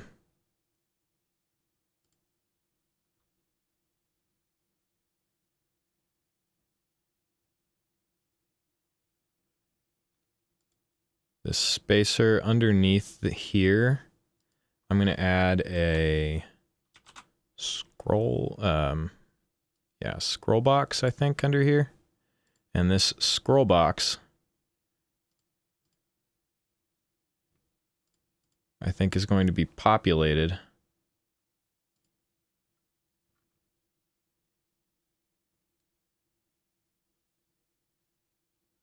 So rather than all of this, found sessions are going to be, make a new widget. So this is going to be the WP found session. And a found session is going to get rid of canvas panel. We're going to go with a size box.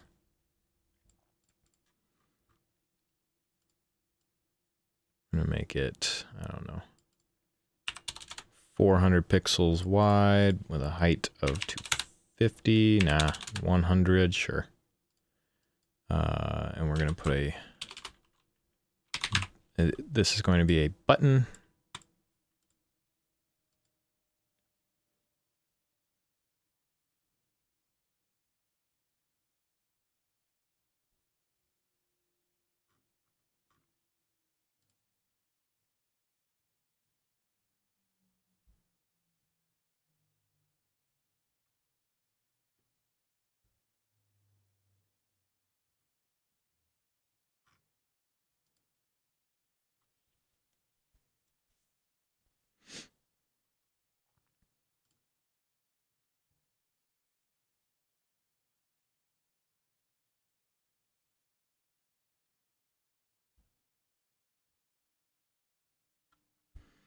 Do I want to do this, or do I want to?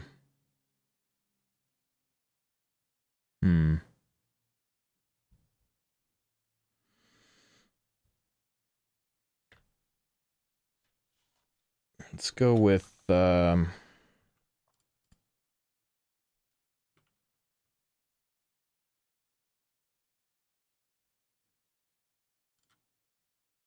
gonna back up a little actually.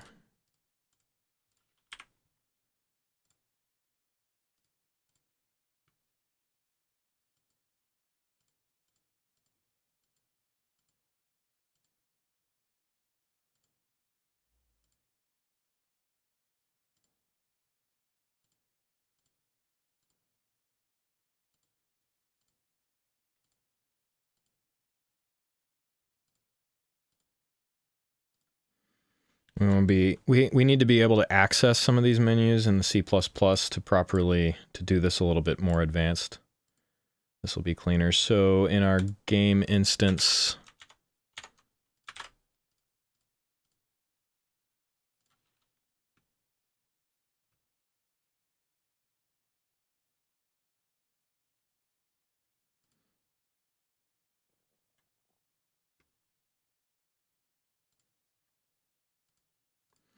we need another one called ufunction. What does exec do? It's interesting. Void join const f string reference address. So we'll just have that there for now, so it exists because we will use it. What does the exec do? UE4 exec.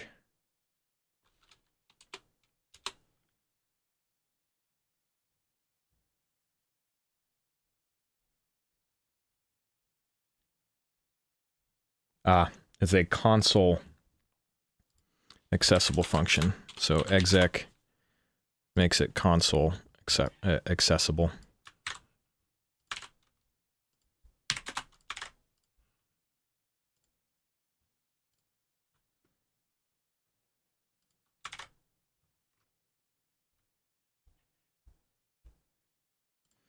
They're going to use the class finder stuff.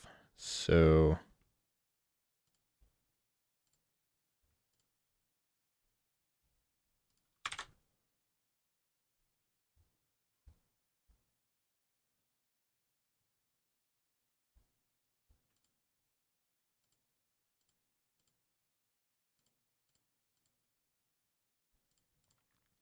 this allows us to access blueprints.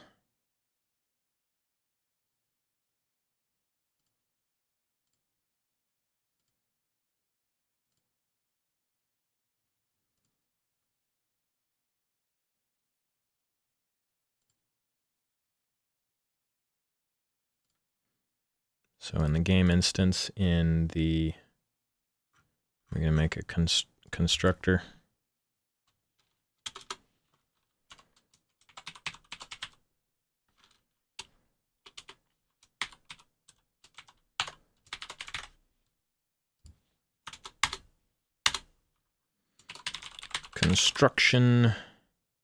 Constructor helpers, F class finder. Except we're going to look for a widget.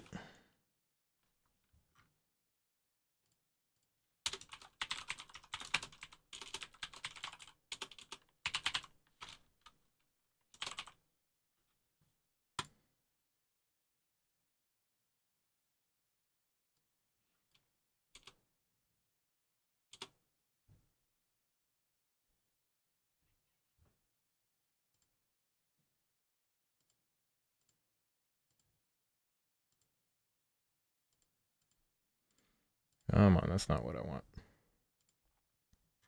Yep, okay, so we now, because we're going to start accessing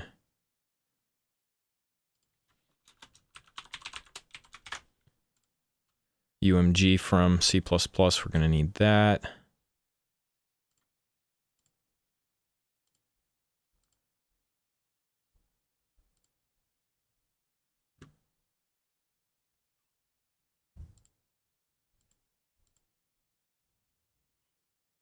Come on.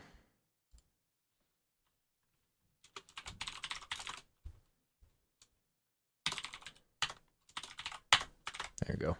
blueprint user widget, and we want to find user widget.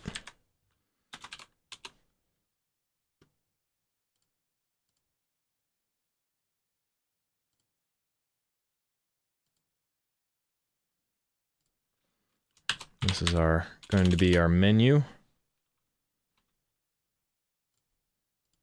Menu BP class. And we're going to need to get it. So this is our main menu.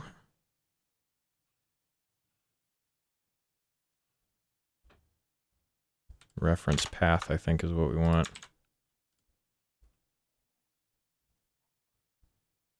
And we're going to also save this.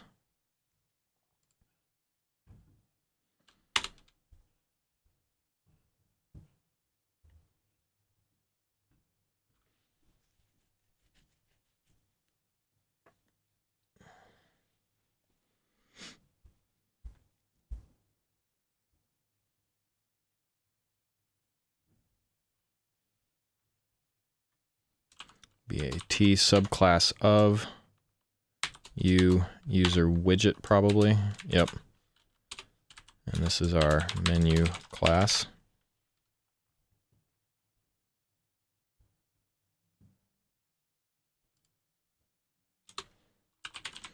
These can be private.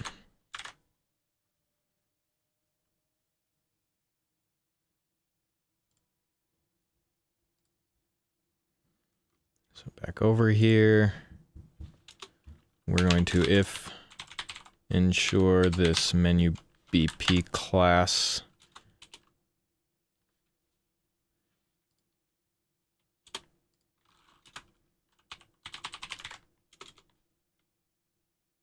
dot class. So we're going to make sure that we have that.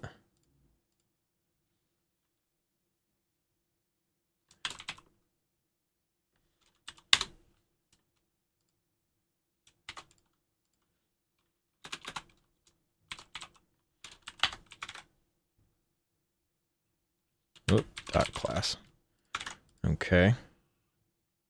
And in init,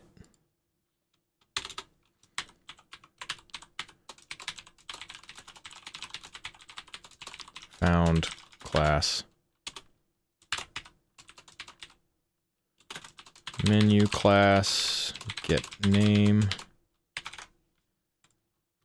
Okay, so that'll ensure that we're finding that. Let's do that.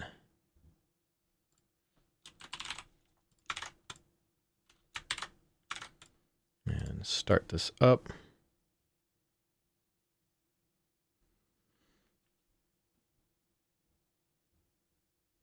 This will get us an access to our blueprint from within here, or rather the class of it.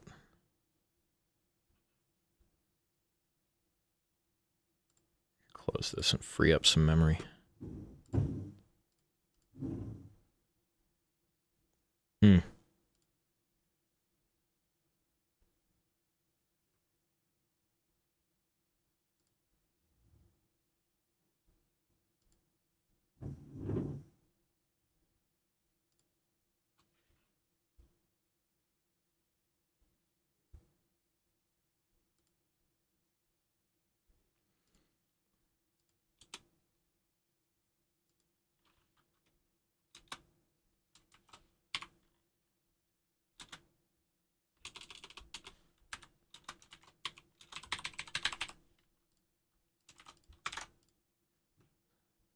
Trying to understand. So this is not equal to a null pointer, so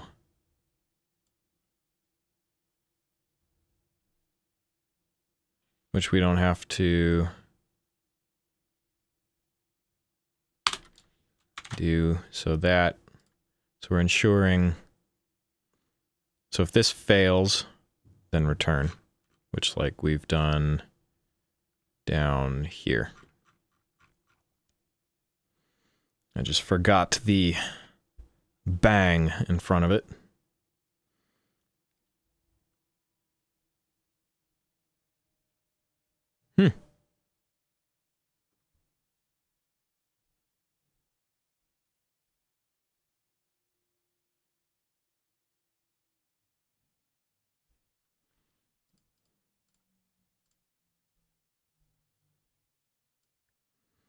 Maybe this is the issue. We'll do that and get rid of that. Try that again.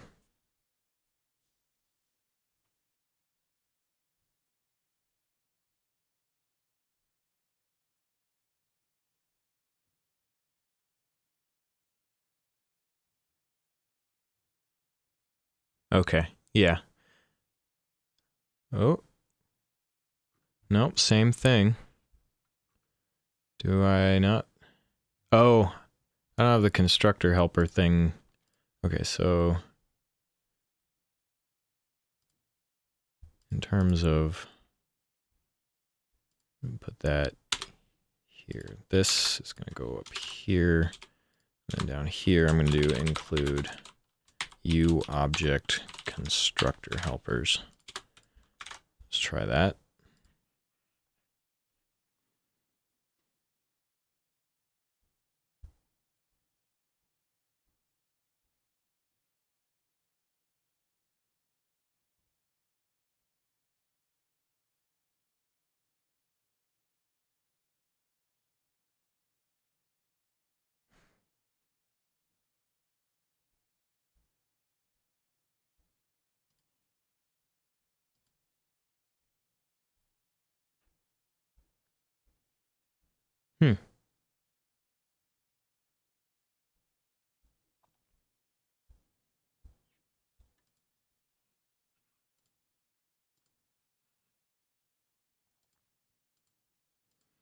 It is not happy.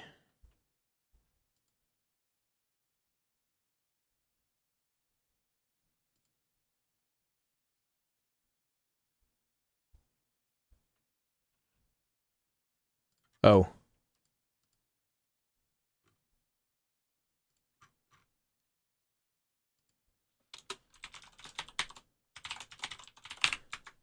Let's try that.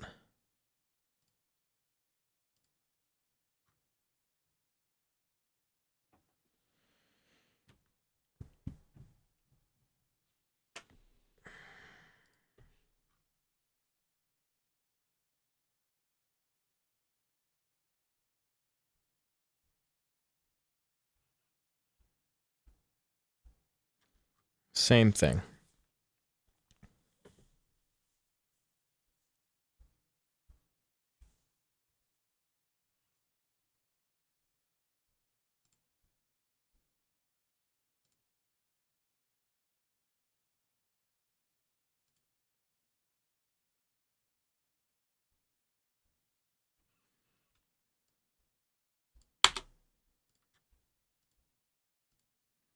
I think the reference was what screwed it up. That dot at the end. You want to get the path, not the reference, I think, when you're copying. So this should work.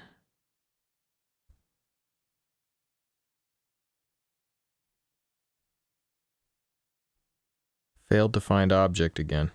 However,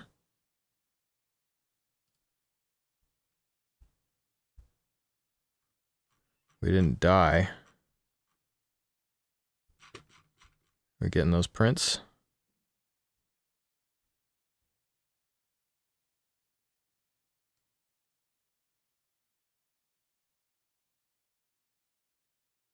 Whoops, Z level right there. Apparently we forgot to replicate that.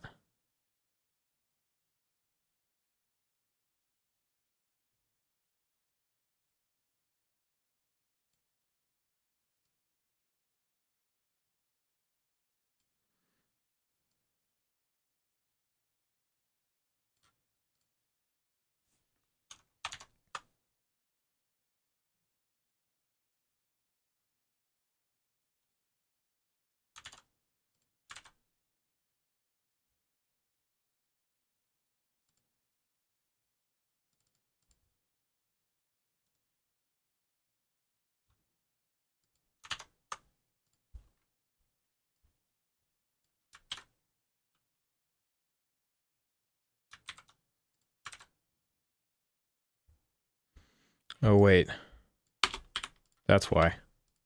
The path was wrong. Right?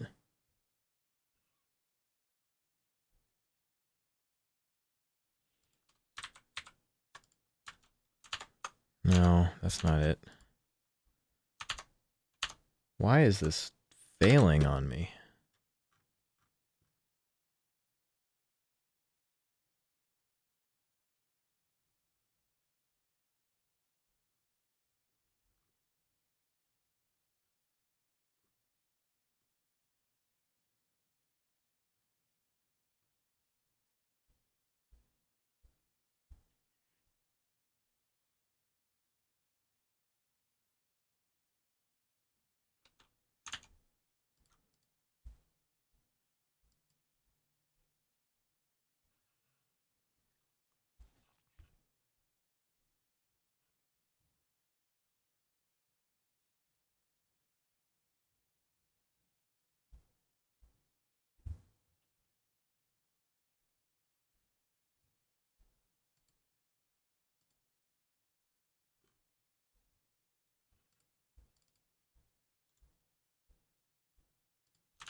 Okay, let's try that again.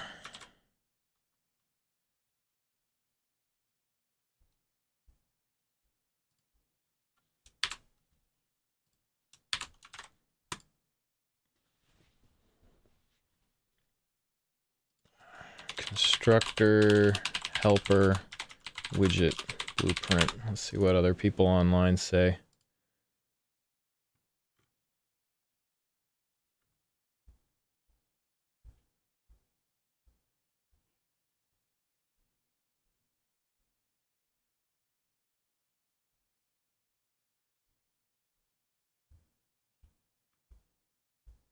Ah, okay, so this should be, rather than widget blueprint, user widget.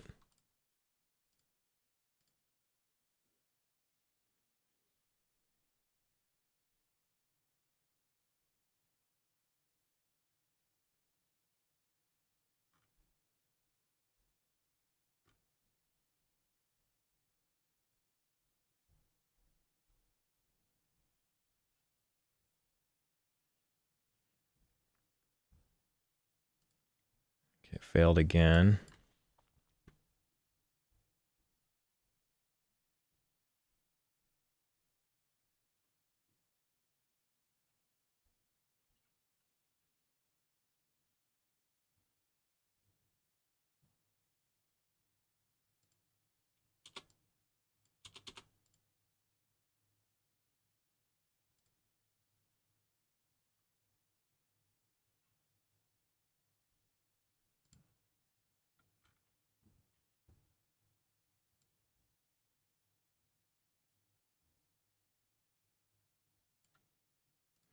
This underscore C, I'm seeing some people say is required.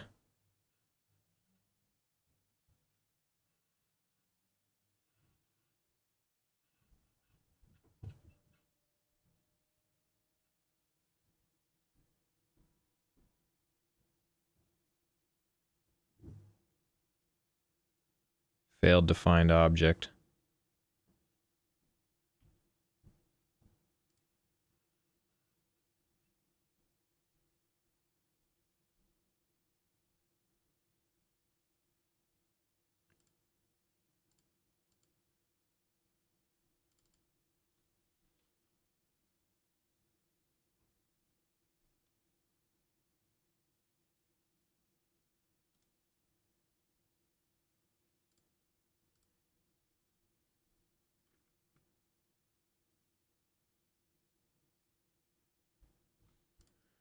Okay.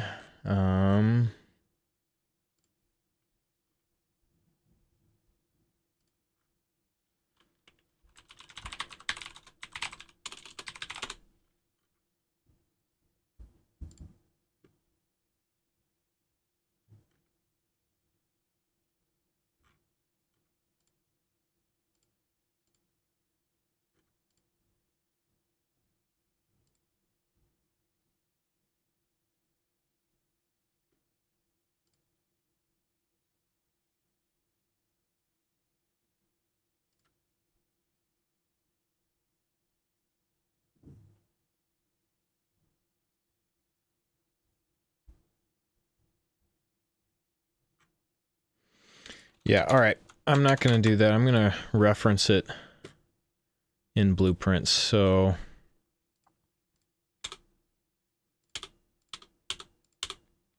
get rid of that private again. This is going to be edit anywhere, blueprint read write, a menu class. We're going to put this up in our forward declarations as well.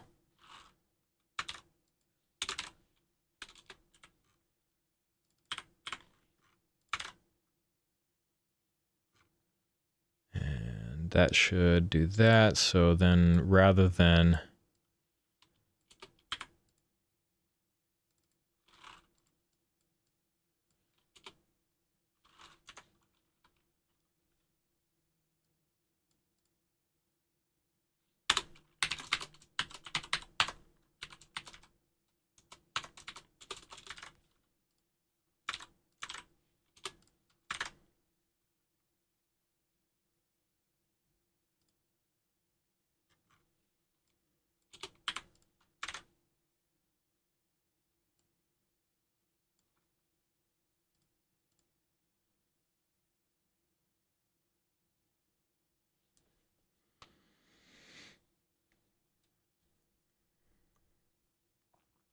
I don't want to hard code paths. That's why I've avoided those constructor helpers in general.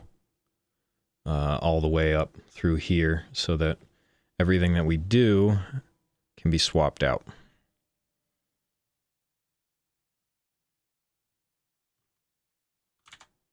I think that's an old. Yeah, come on down to the bottom. There we go. All right, so here.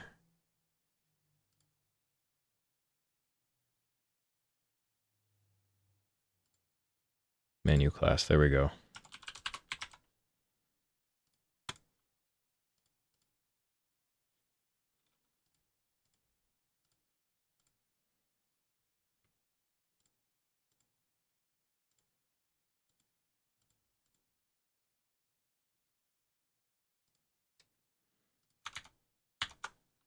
Okay, let's get rid of that constructor for now. I don't think we need it.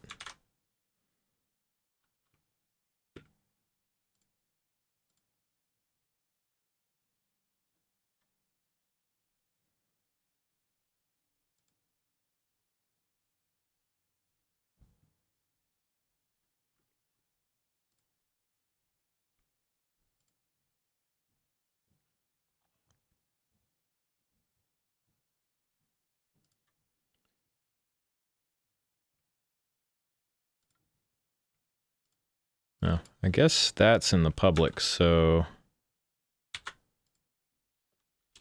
put protected down here, and this stuff will be public.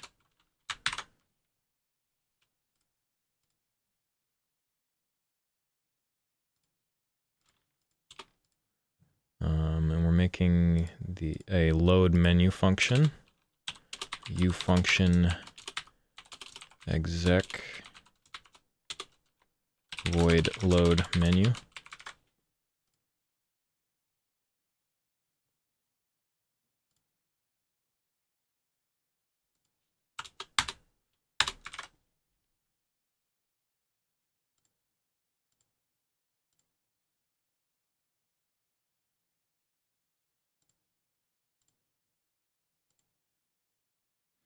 We're going to create the widget. So we're moving some of the stuff. This is very much user widget, this, and the owning object. So we've done this in blueprints, but this is again our menu class.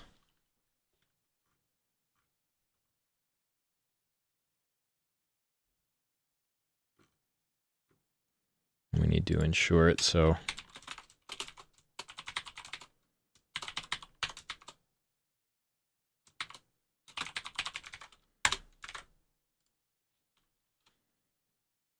and auto menu is equal to that.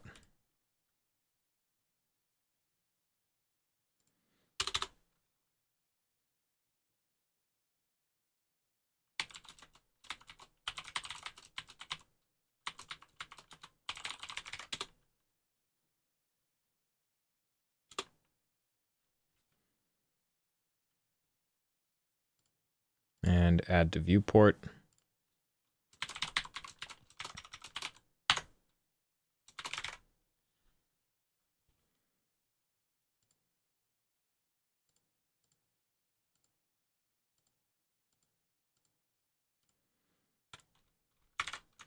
Okay, so if we stop and build this again and we disable our original add the main menu to the viewport.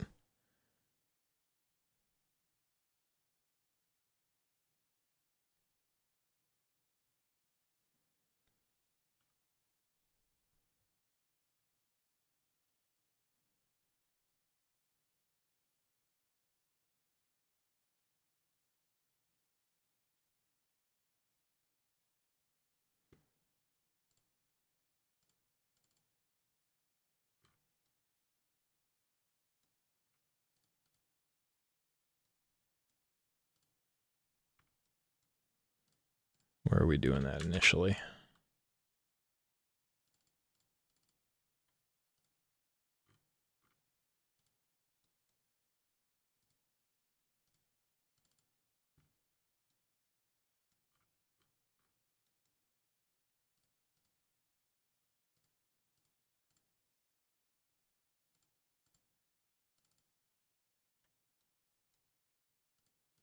Where are we doing these things?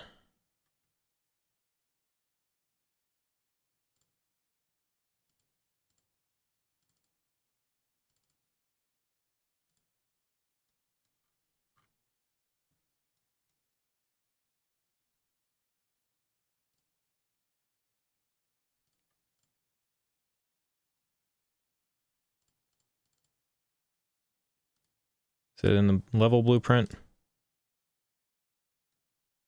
Yep, okay. Stop that.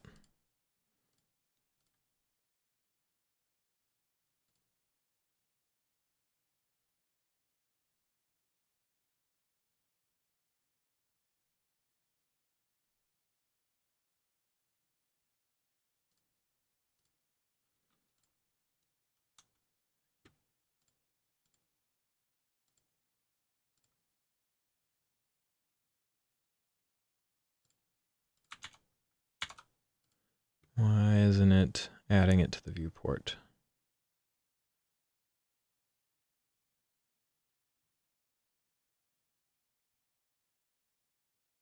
Oh, we're never calling load menu.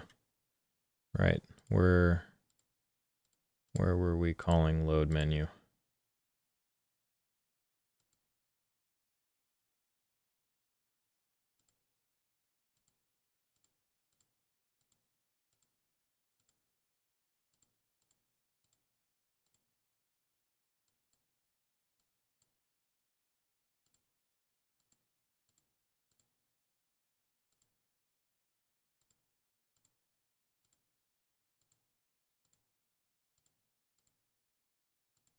Oh, it's just doing a console command.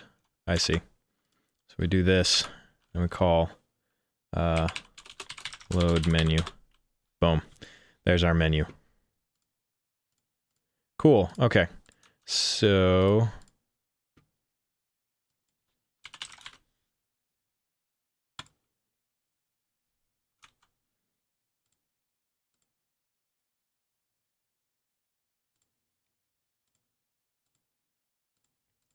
and they're doing it exactly the way, so load menu, we'll make it blueprint callable, category, game instance functions.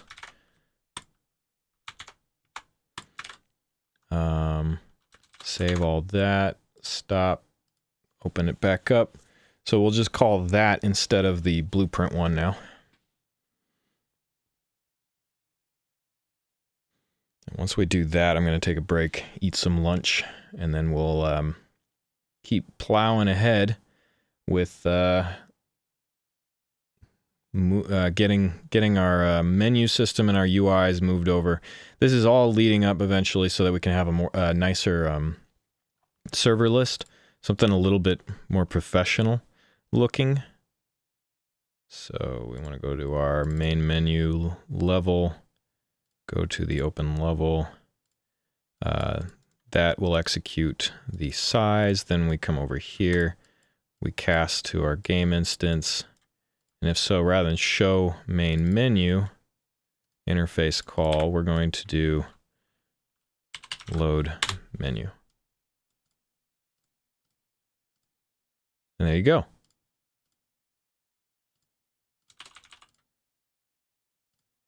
Okay, so we've moved over to that. So if we go to our game instance and find our show main menu, we don't need that anymore. And let's open up that interface. Let's get rid of that. Let's fix these.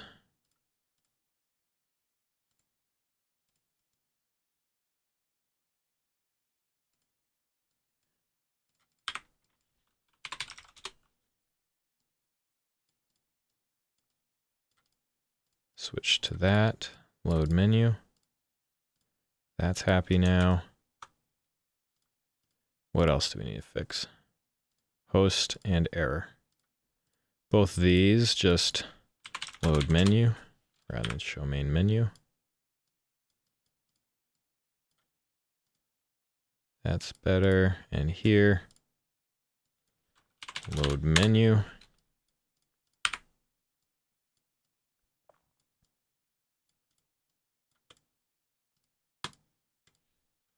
There we go. All right, now we're happy. Cool. Eventually, I think we'll be able to move this. Nah, we'll keep it in Blueprint world. Okay, I'm going to take a break, eat some lunch, and then we'll continue with getting online subsystems going. So I'll be right back in 10-15 minutes or so.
All right. Hello, everybody. Welcome back from lunch. Let's get back to our online subsystem day, where we figure out how to get our game on Steam eventually. Okay.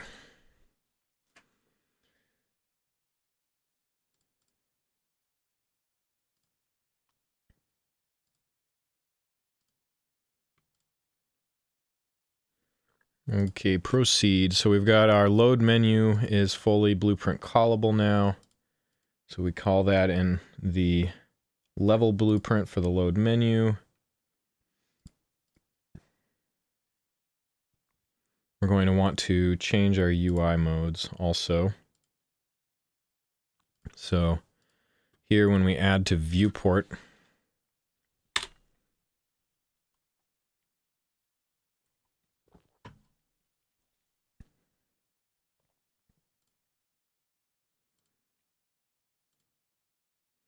yes, I know, set input mode.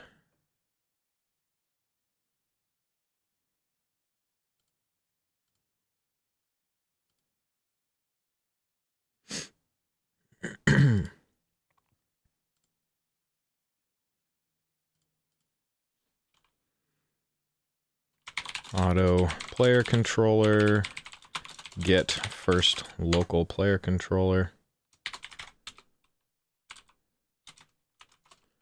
ensure player controller, return player controller, set input mode.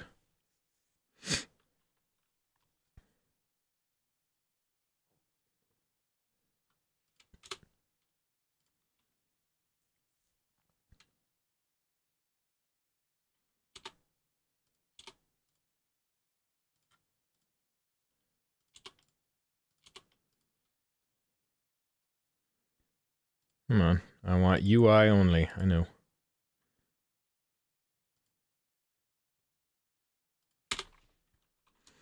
If input mode UI only to input mode data.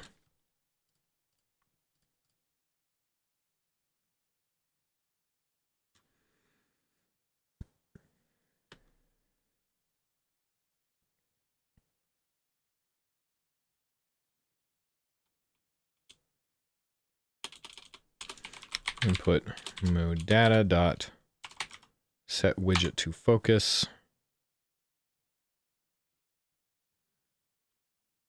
Probably our menu class.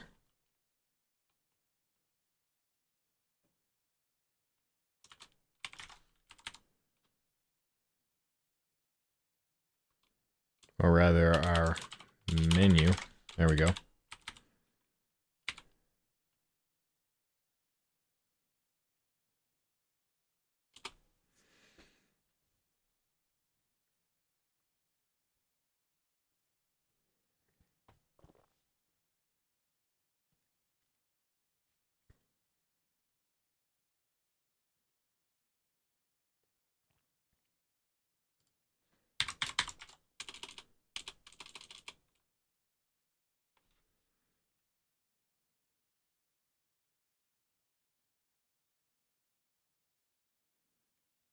Take widget. So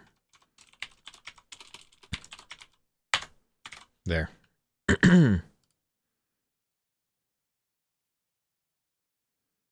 Interesting. Well, that's good to know. Add main menu to screen. Set input mode to UI only is what we're doing here. And then what else? Input mode data dot lock mouse to viewport behavior.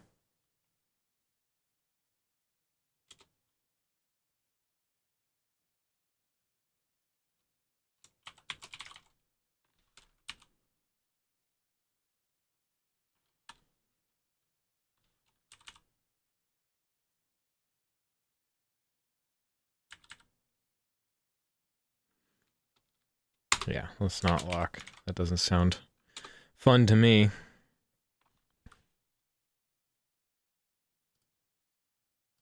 And then player controller, set input mode, and we pass in our input mode data.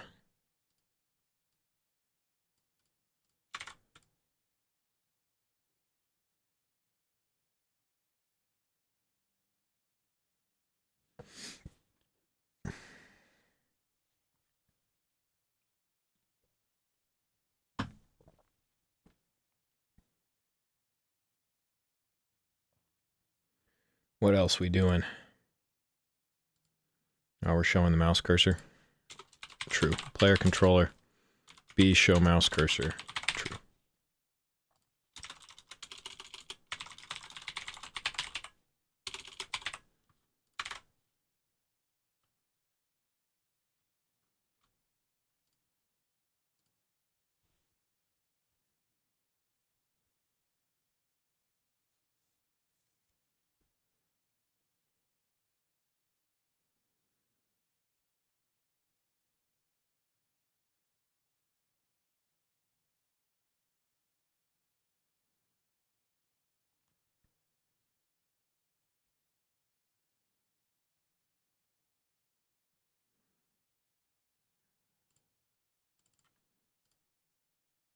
Hooray, all right, cool.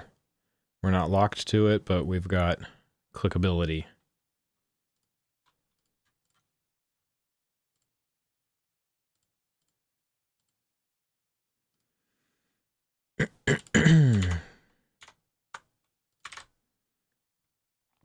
All right, just power through some more of this. This is a great course, by the way. I would recommend grabbing it. It's on Udemy, Udemy.com. It's the game dev.tv dudes.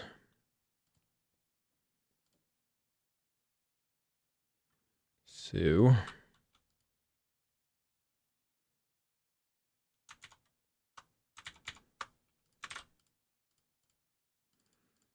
work on our main menu a little bit, perhaps.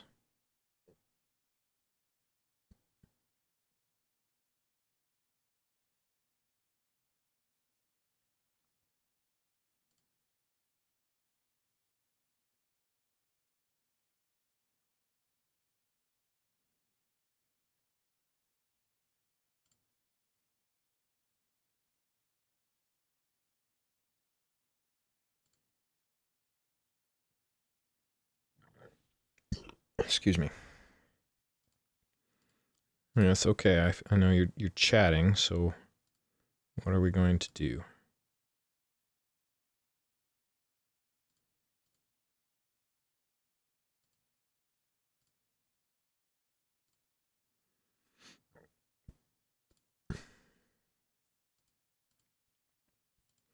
I think it's going to end up looking very much like our current one.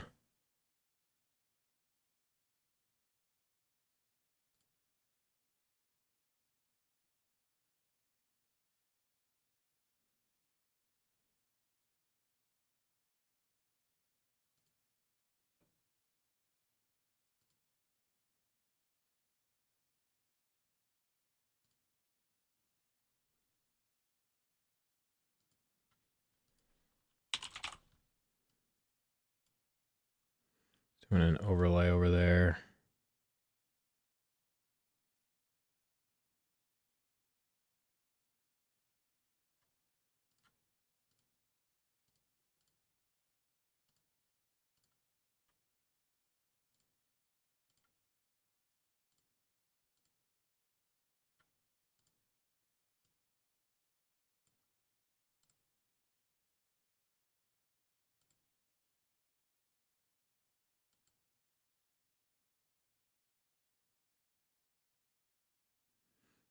I see.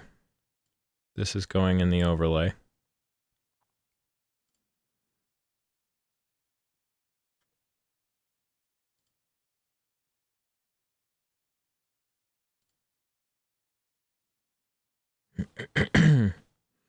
Though, rather than a border, I did an image I don't think I'm going to do that.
Well, I'm not quite sure what the point of that was.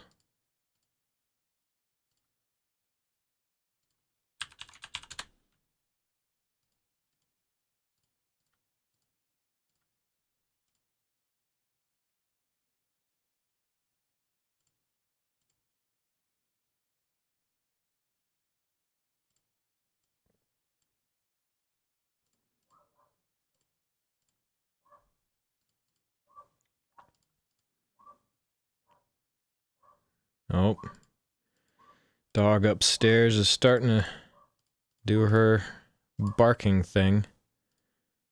All right, so if I do this as a pop out and I resize it, this should scale just fine in my opinion.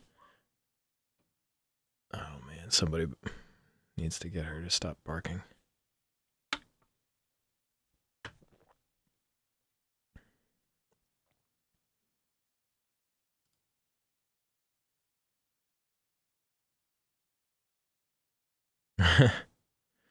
I am currently working on, there is definitely an, whoop.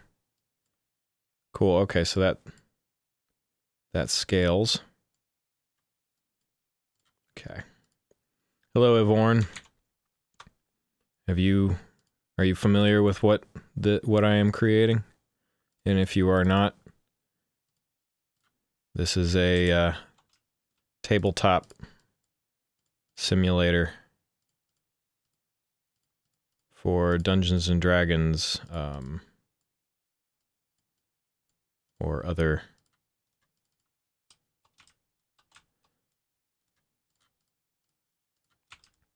games of your choosing.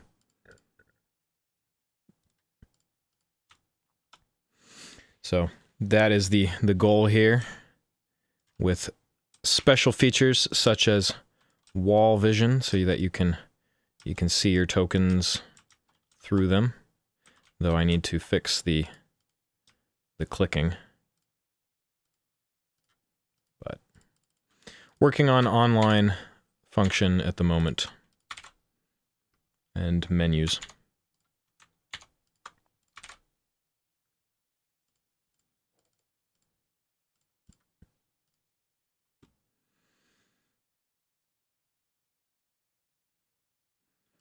Cool. Well, toss a follow and stop by in a bit.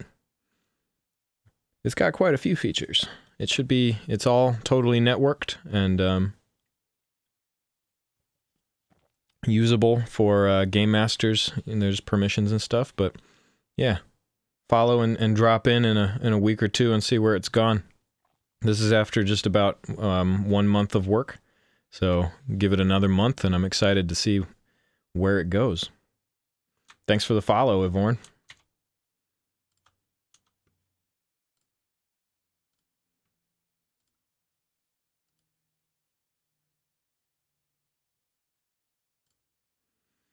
All right. Buttons and stuff.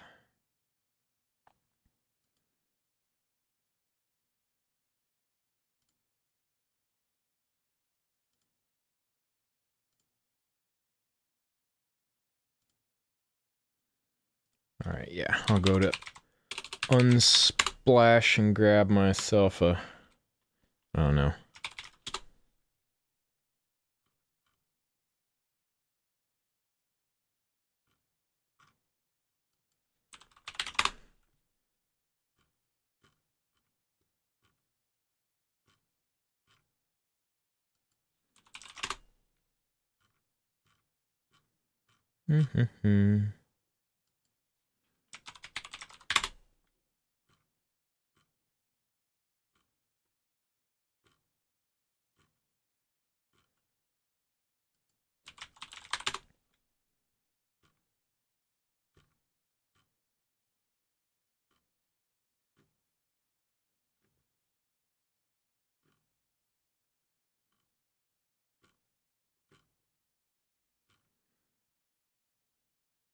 I don't need to give it a background right now.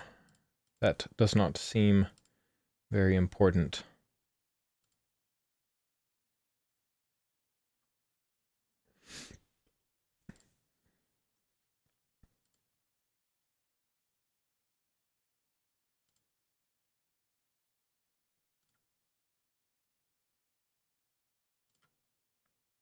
Interesting. Let me see this. There's a button.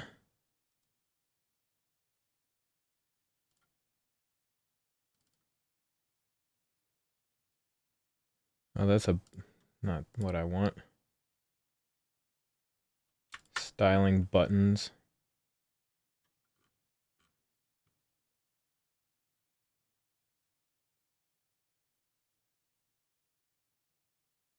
Ah, I see.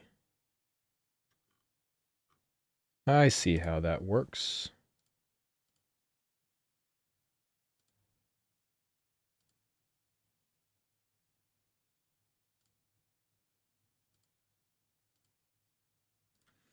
No, I'm good on buttons and fonts at the moment. Let's power forward to connecting to C++. We'll return to styling later.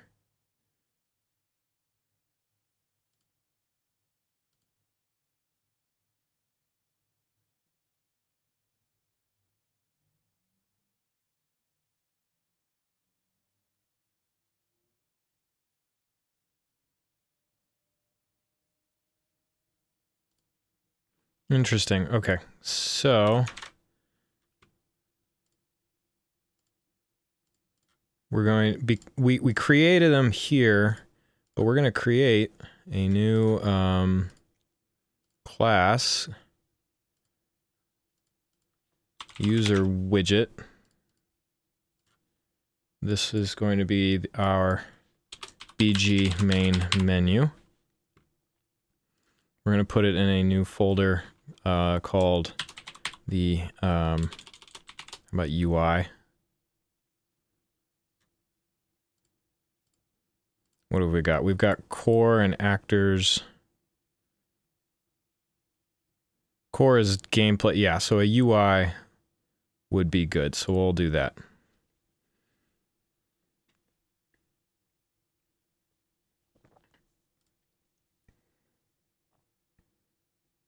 Because we're going to have some initializers and U button callbacks.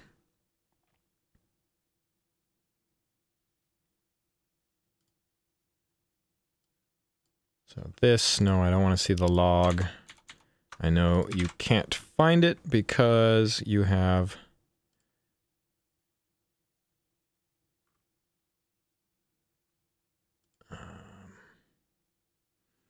oh, damn.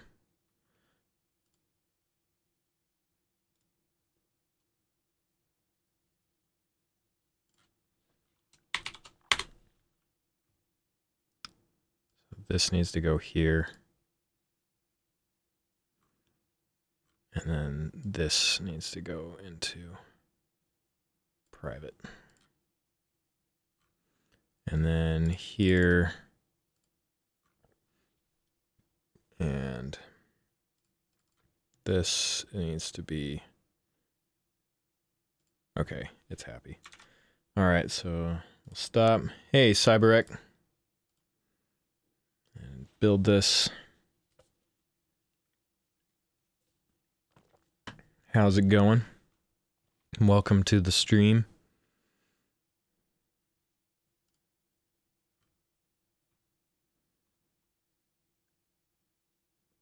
Okay, it's happy with that.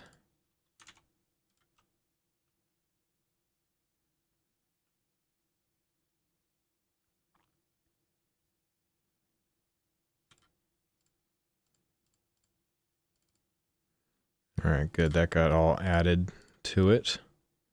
CyberEck, if you want to see what we're working on, it's a tabletop simulator for D&D and other type things with a focus on ease of use and intuitive controls so that you can quickly get your tabletop game going. It's more of like a software tool than a game at the moment.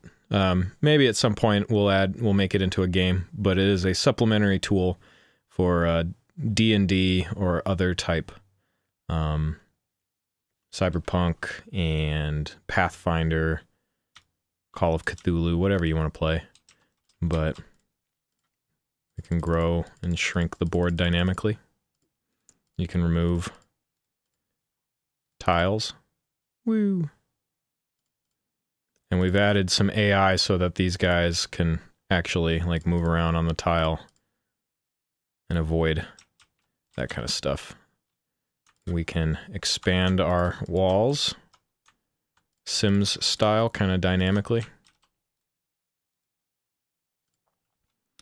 Not really a simulator, or well, yeah, kind of tabletop simulator, but it's less focused on the whole physics, flip the table kind of situation, and really more of a play on Discord some D&D, and you really need to just set up a quick battle map and visualize what's going on. So I've got minimalism-based models. Whoa. Unreal. It's always wanting to speed up and just jump around really fast. So yeah, you've got those. I've got my bases and tiles. We have oh yeah, I didn't show you that. That was cool. So in order to get around the whole problem of, let's say you've got a really tight room like that and you've got tokens inside. Well, we've got this fading texture that allows us to clip into it and see through walls. That's dynamic, so we can... I did have it set up where you could grab through the wall, but we modified some collision stuff, so I've got to fix that later. But yeah, that's the project so far, and today I've been working on getting this Steam subsystem, the Steam Online subsystems working. So, plop a follow down and check in every now and then. It's just me sitting here coding, and hopefully, this is about a month of work so far. So give it another month, and maybe a prototype will be ready.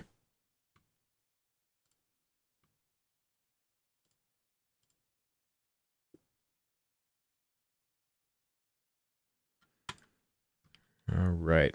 So we need to reparent. Let's go to our main menu. In graph and details. Settings. Here we go. Yeah. We are a BG main menu reparented. So now we can inherit C++ functions that we make for this guy.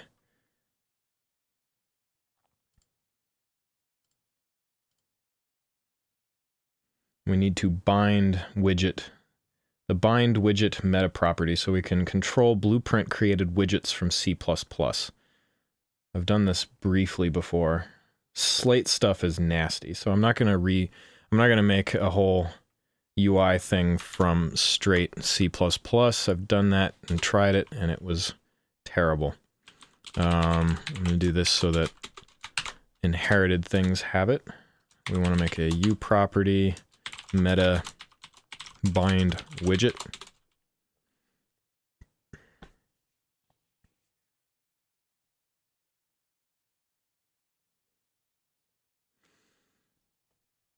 So we're going to bind these buttons so that we can control functionality in C++ rather than the blueprints.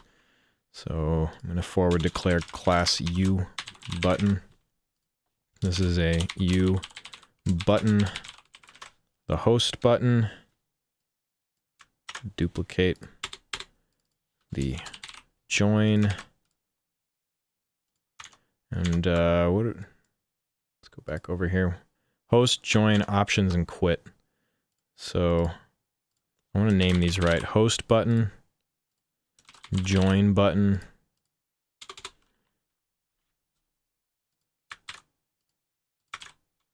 another U button called the options button, and a U button quit button.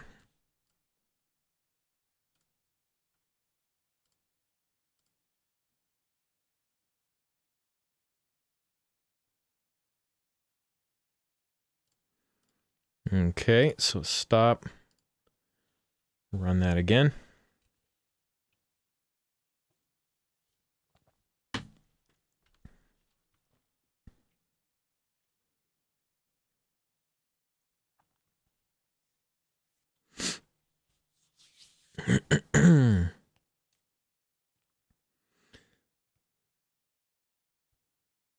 Cyberek, what do you do? Do you code games or stuff, or you just stopping by out of curiosity?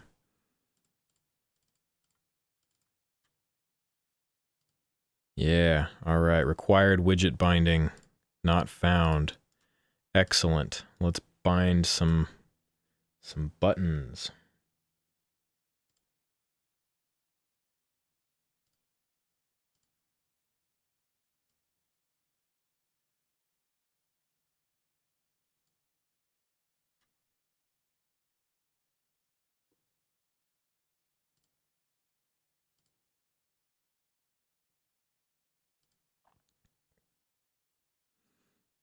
Oh, I see. This needs to be host button. That should bind them. This is the join button. This is the options button. Okay. So now they should find their bindings. There we go.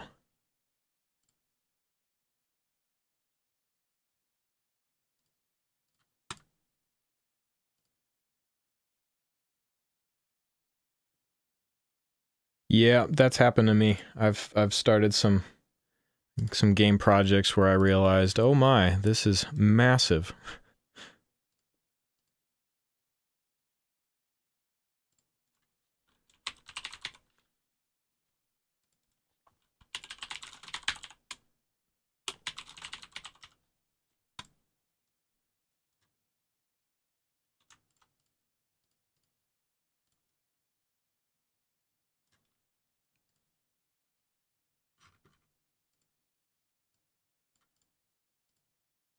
There we go. That was weird. I don't know why it was mad about that, but okay, so that successfully has these four are now bound over in the C++. So we make our initializers and our callbacks. I think the reason, like, I was working on an RPG type game with story and dialogue and movement and a 3D world, and it was very cool, but it bloomed and blossomed out of control. So this is a much smaller but still intense project to undertake. But there's a prototype in sight. Once the online subsystems are working and I have a better polish up the menu and make sure the controls and things feel fluid. Make some more minimalism models. There's a prototype that is usable for Dungeons and Dragons games that I can toss out there to friends So this has an end in sight, or a 1.0 in sight. Maybe not a 1.0, but a version 0.1.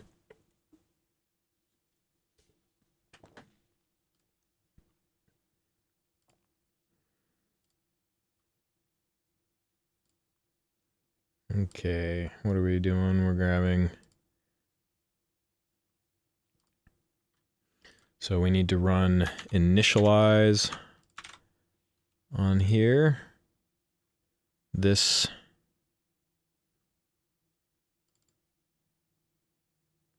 If it's private, it wouldn't inherit these, but... I mean, we can try that, and we'll do... Under protected, we'll do a virtual bool initialize override.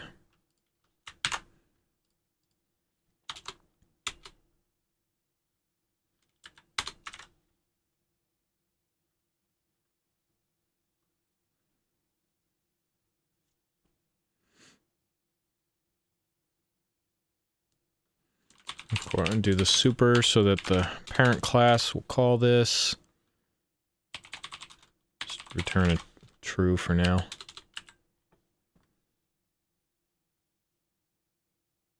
Ah.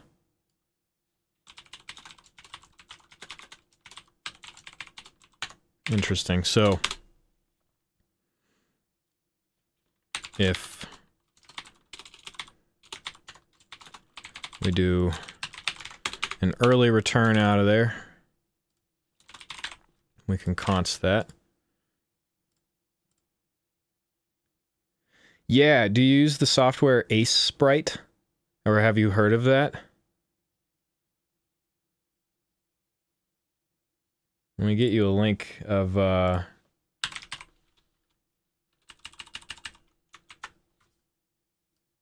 you can see here if here's my blog that I tossed. There's a portfolio in there of some of the custom pixel art that I was playing around with. I was doing kind of Paper Mario-esque 2D in a 3D world, which ended up looking really cool.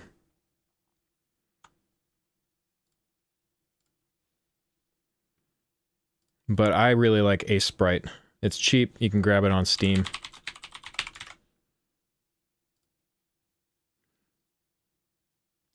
It has some cool features that are specific to pixel art rather than just like using Photoshop or something. I mean, first of all, it's cheaper than Photoshop, depending on how you got Photoshop, but a cloud subscription is kind of hefty. But I quite like it. Between Blender and Ace Sprite, I can make a lot of custom assets.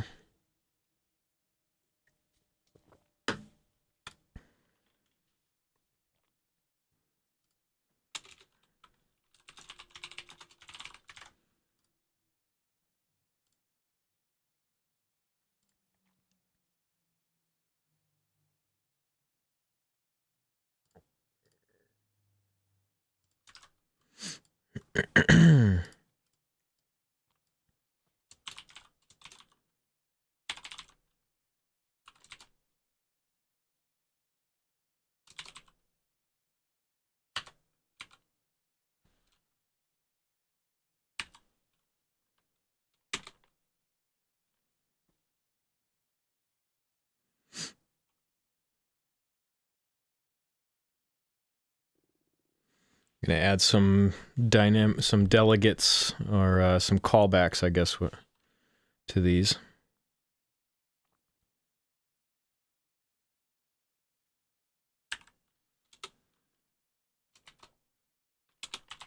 What are we doing? We're ensuring that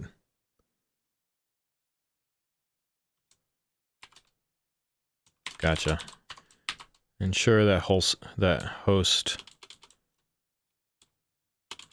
if ensure host button return false. So we're going to recreate these on-clicked.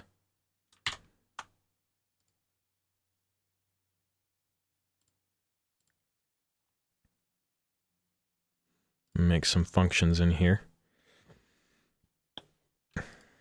I like to do functions before the properties.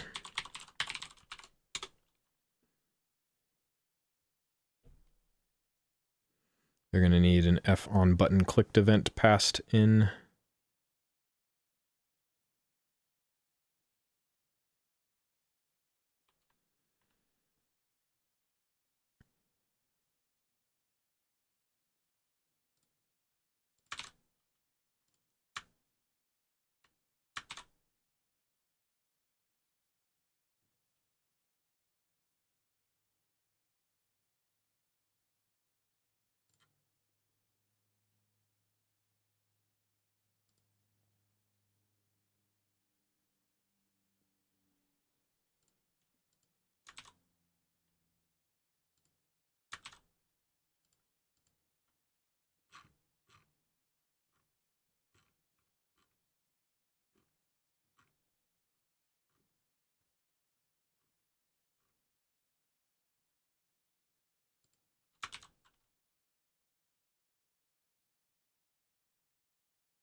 Get the host server. So if we click on host button, we're going to host a server.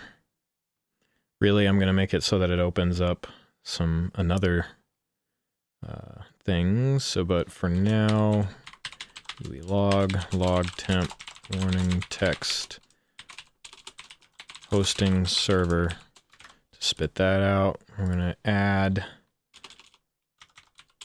dynamic. Come on, add dynamic this UBG main menu host server. And that should be all we need to do.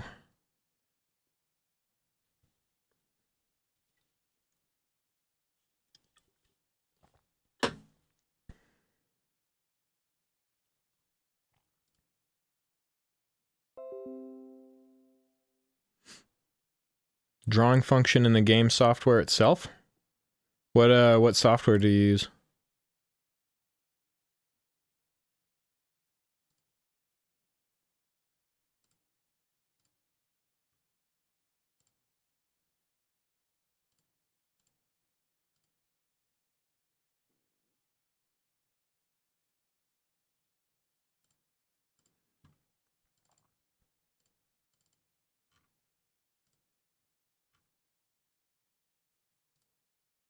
Then there's the spit out.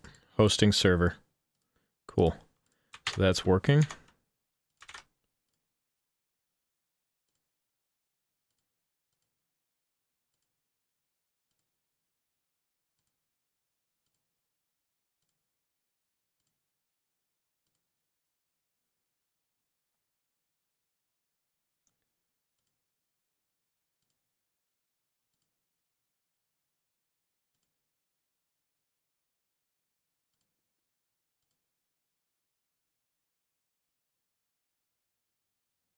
Nice. All right, we're going to make an interface now. File, new class, an Unreal interface.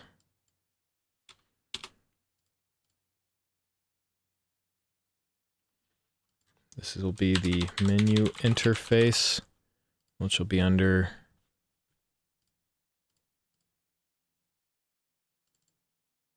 UI. BG menu interface.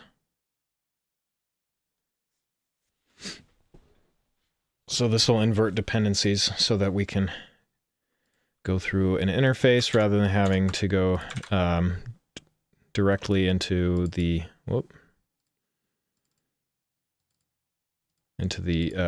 game instance and stuff.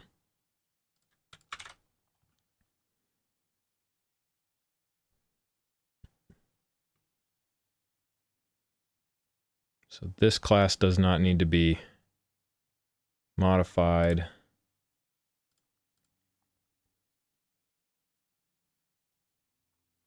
That's cool. I've never heard of Fusion 2.5.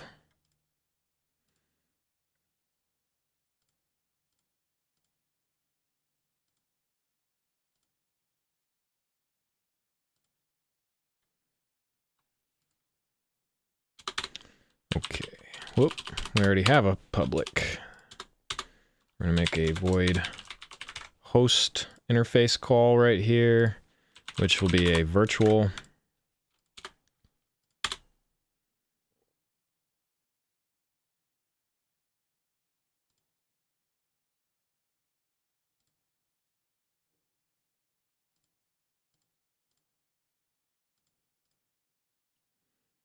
We're going to make it pure virtual so that we don't have to define it at all in here.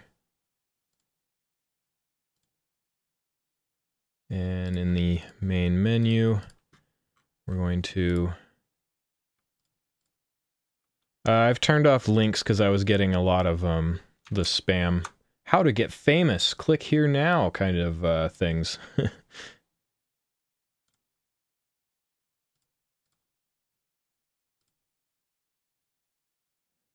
Add in. That's going to be engine stuff, so include UI/BG menu interface. And under host server, we're going to make an I menu. I see, we're making a singleton. Menu interface right there.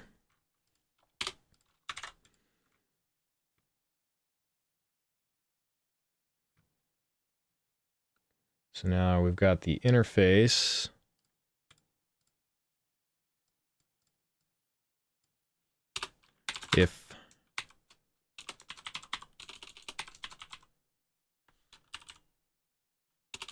If menu interface menu interface host.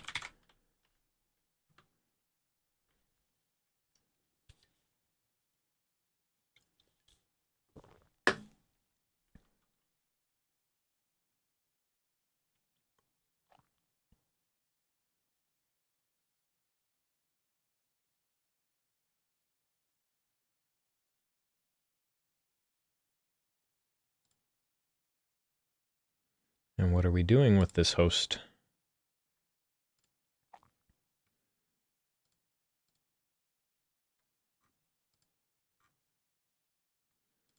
The game instance is going to need this too, so this is in the header, all right.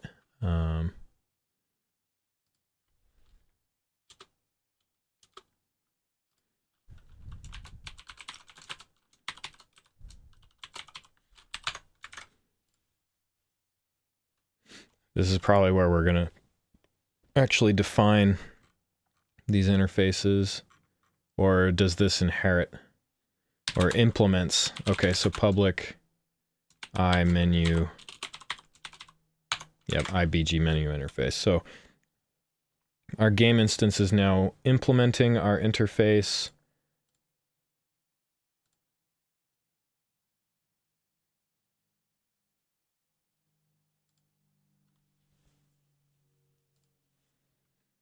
Inject it.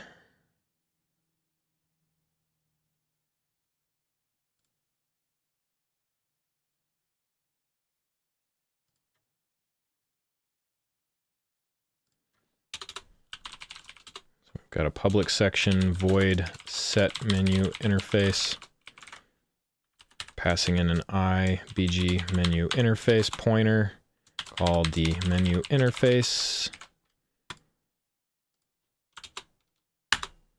Generate the implementation. Probably, going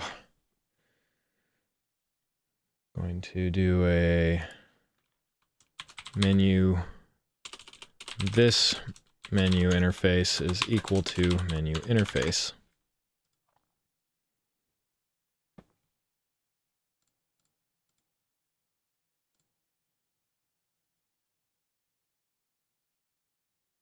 And in the game instance, we need to make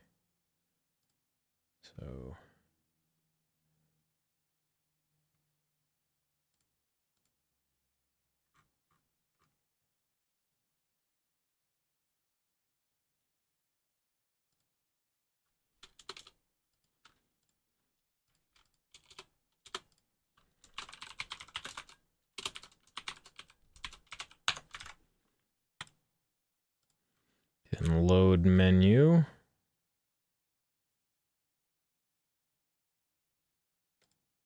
We're creating a BG main menu now.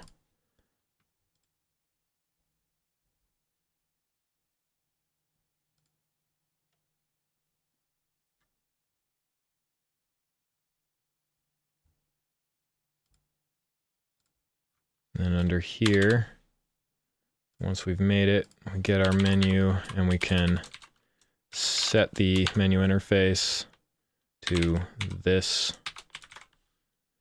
but it's expecting him.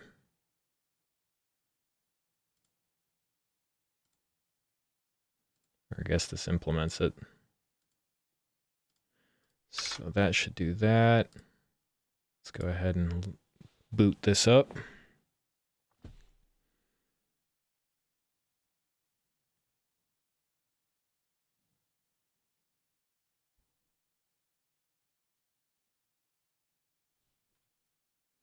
Yep. They were probably using a different, so this is the new menu interface.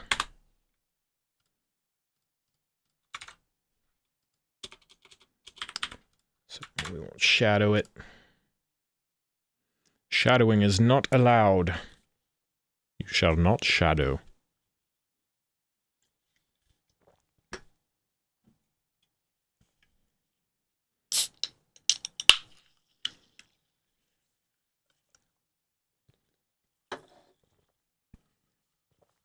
Bubbly.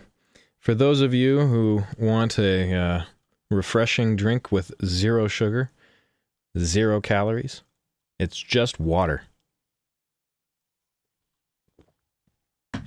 with some grapefruit natural flavoring.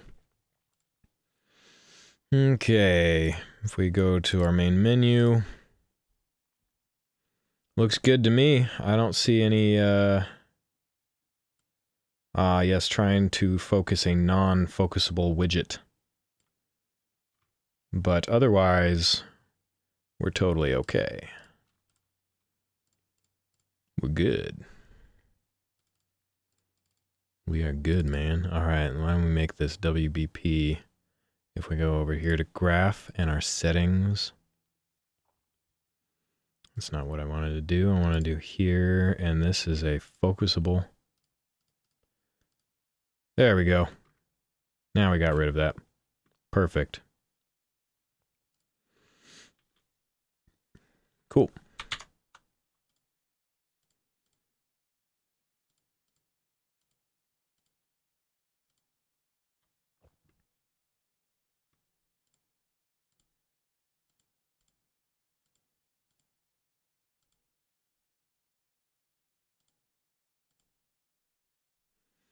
All right, that's good.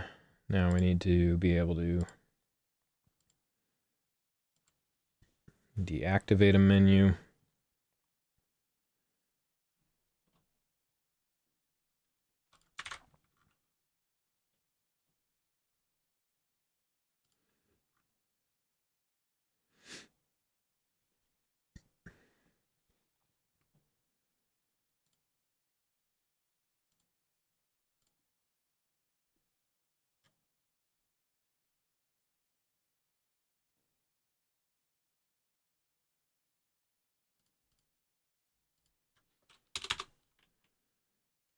Void setup.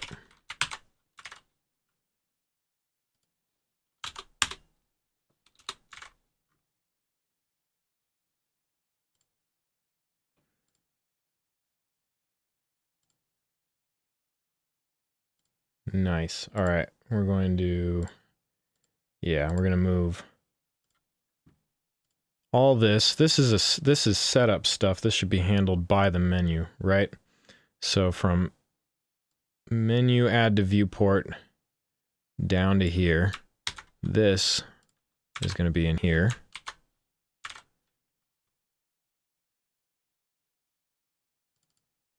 This becomes this.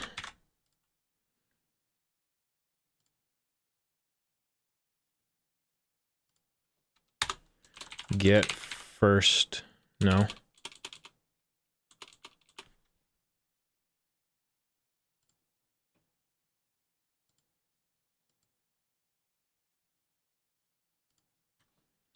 U world.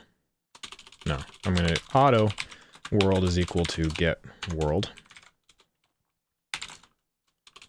Ensure, or rather, if ensure world return. So if we do not have a world, return. And now we can do world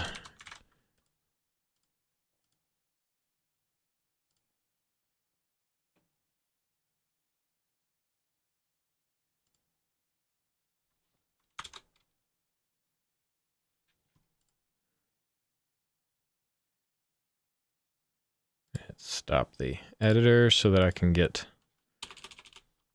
that's this. There you go. Get first local player from controller. That's not what I want. Get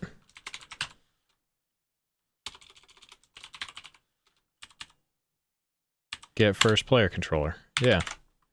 Why were you so mad at me?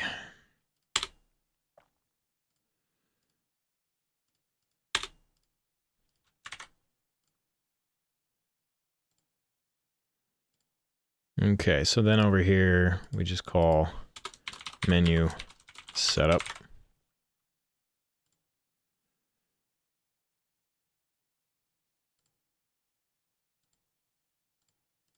Which should still work. Let's test it.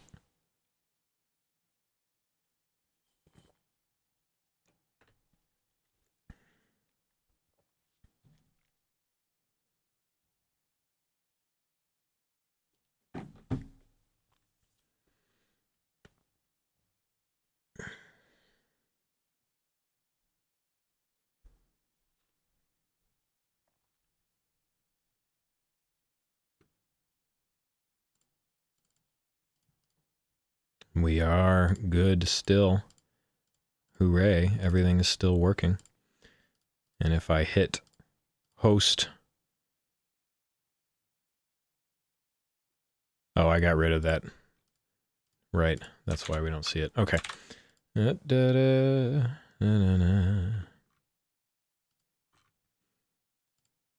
It calls menu interface host, which is not implemented yet.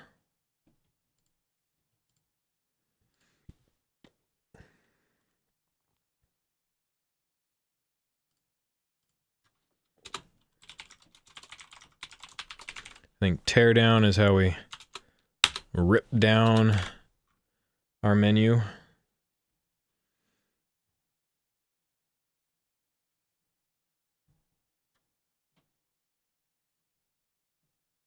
On level removed from world. So this is what we will use. We're going to bind, I think, to that. So when we're moving from a level to a different level, so this is in game instance under host, or rather load menu.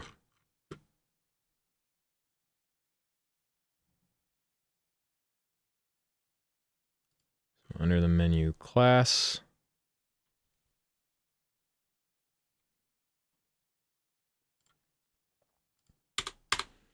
we want a main menu, which I'm going to forward declare class ubg main menu, ubg main menu pointer called menu. I'm going to make this a u property visible anywhere, blueprint read only, category bg game instance config.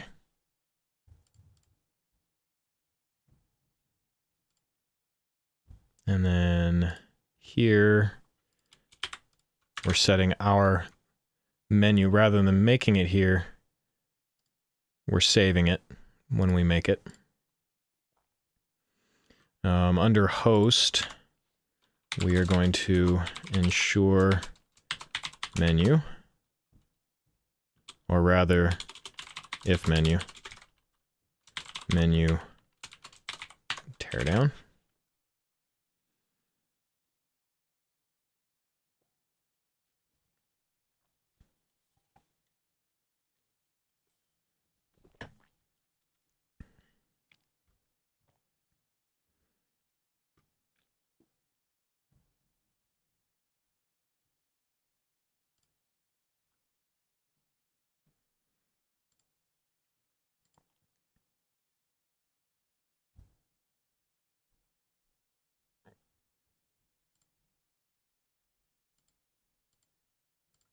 All right, we're going to reverse the setup. So we want to hide the cursor. So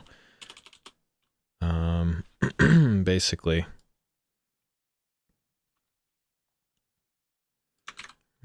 that player controller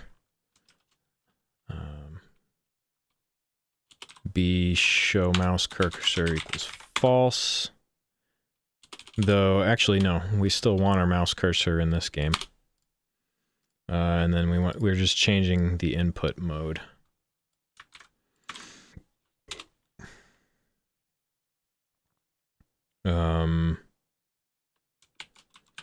Input mode data dot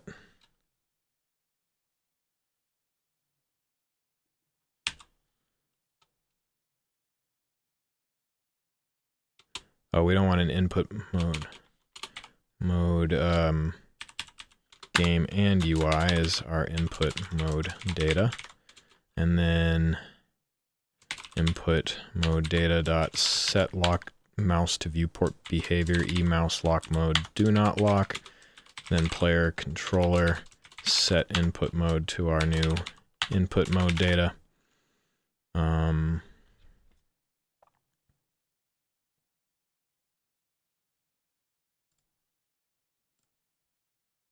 And remove from this, remove from viewport, which we can do there first.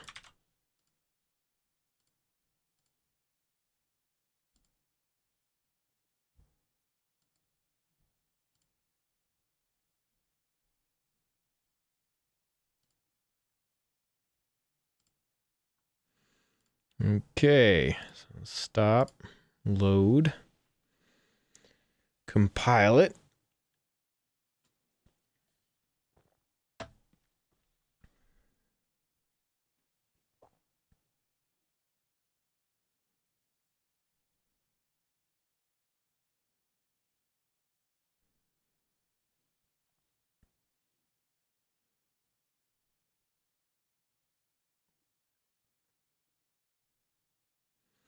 Our little game is growing up. So we need to do a standalone if we want to be able to switch to a new level.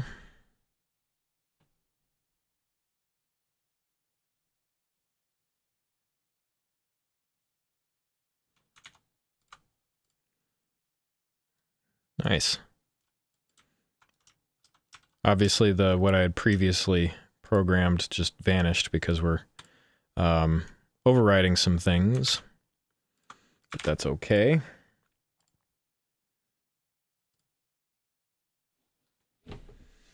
Okay. I'm gonna move forward now.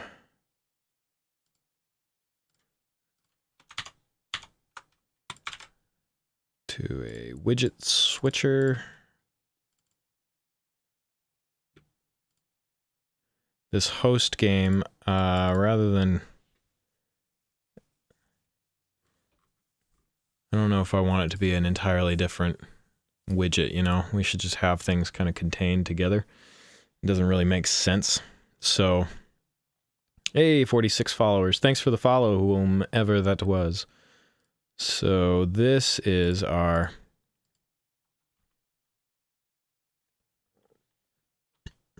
the main menu.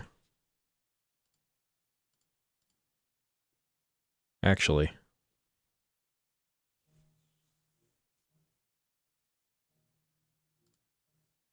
we might not want the, let's see, the border. Yeah, because a border can only hold, yeah, it can only hold one child. So that's our main menu. I'm going to wrap this with a widget switcher. This we'll call our menu switcher.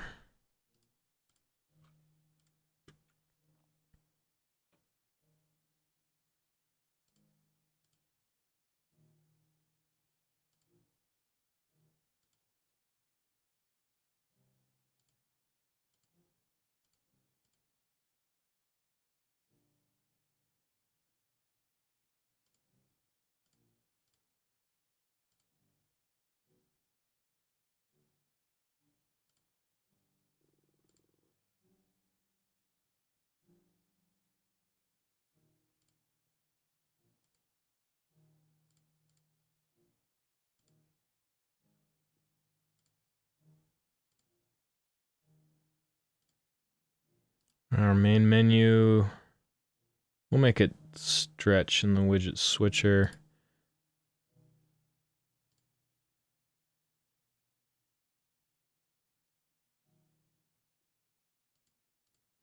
Actually, this overlay is going to go fully stretched out like that.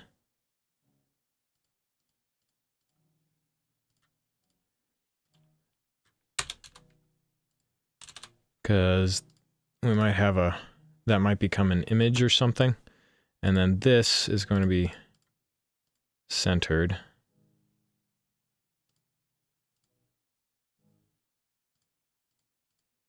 And then this main menu is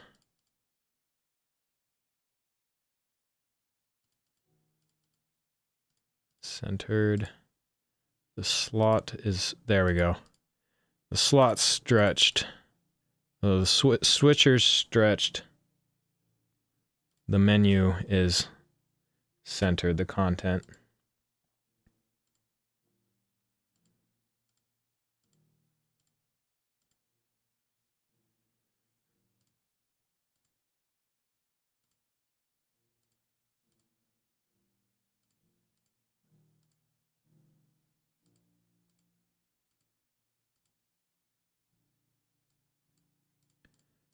There we go.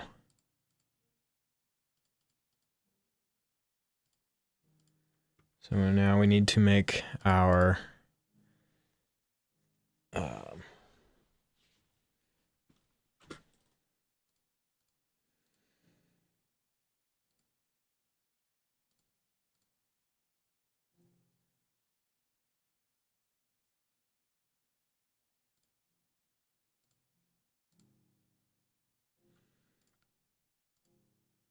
I'm going to make another border.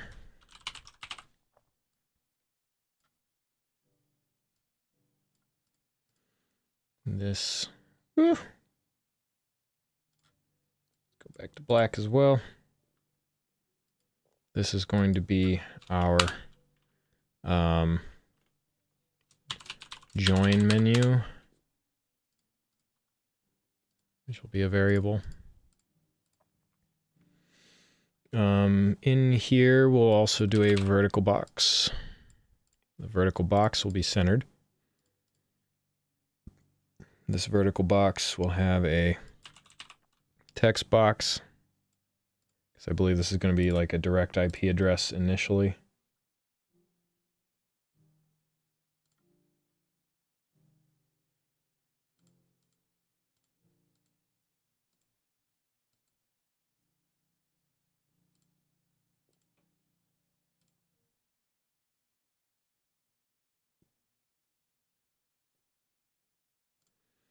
We're just stealing that host button right there, actually, and tossing it in here as well.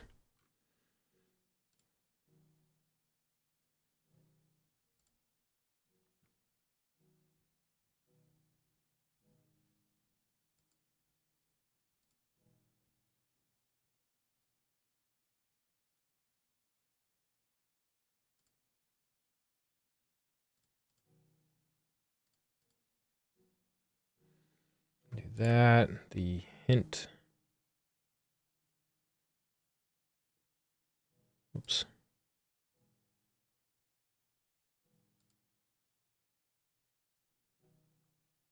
Hint text is IP address.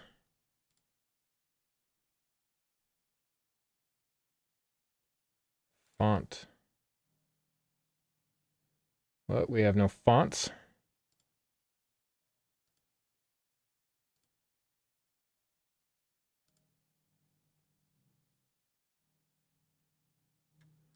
Weird.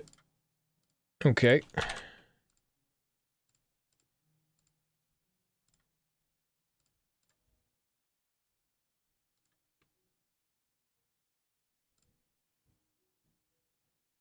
Let's get ourselves a font. I don't know where our fonts went, but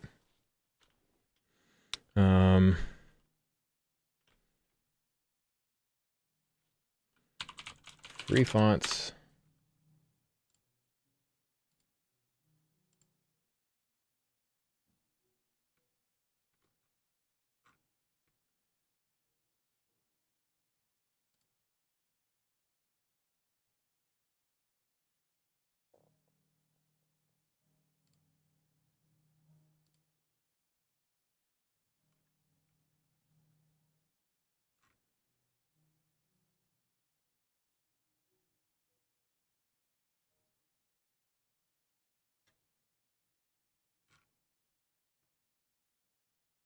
What kind of fonts should I do? Just something.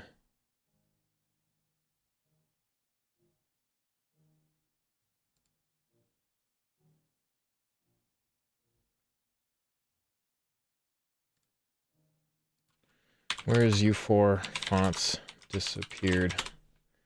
U4 missing fonts.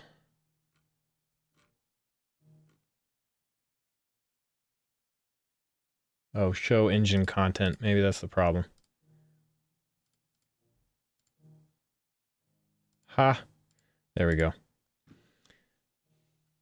I was wondering, I was like, I'm pretty sure the engine has some fonts. I don't feel like going and looking for fonts. Hell, I've used a font right there. So what'd they do to make it bigger? Size, font. So we're gonna go, I don't know, 64. There we go.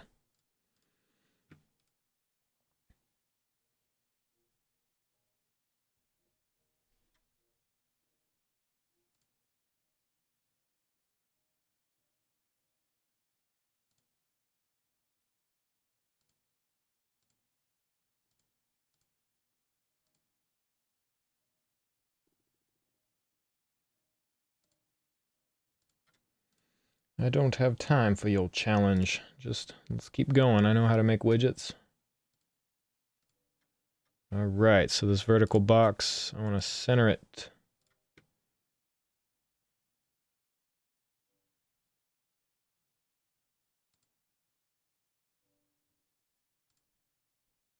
And center it.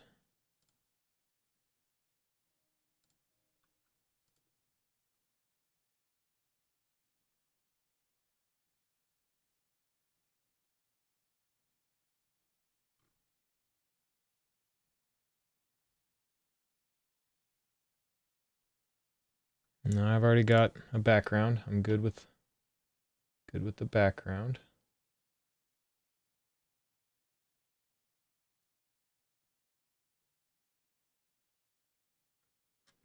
Mm-hmm.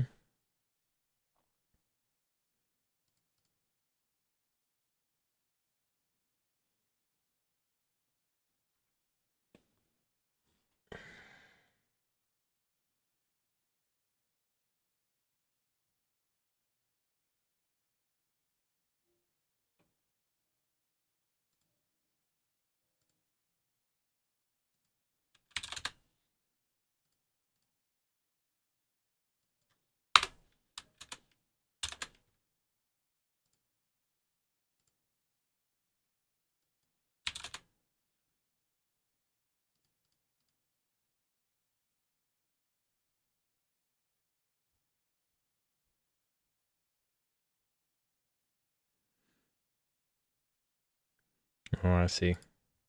Never mind. Put that back to the original. This button, I want some padding. 30 here, 30 here, 30 here. And the editable size box. 30 there, 30 there, and 30 there. Our join menu is stretched across. Actually, we could just center it. Right there. Same thing here. We'll center that because we might have a picture. You never know. We might put a picture back there.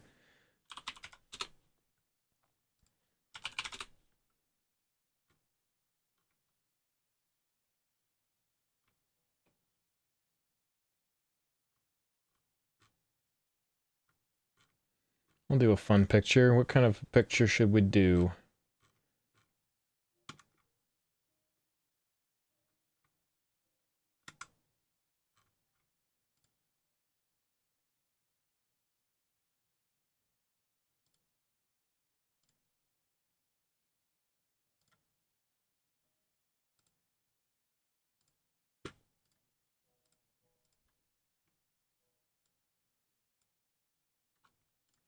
Yeah, free wood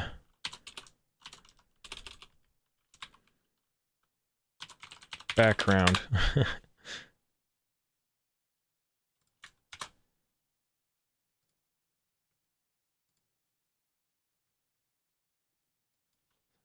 Image.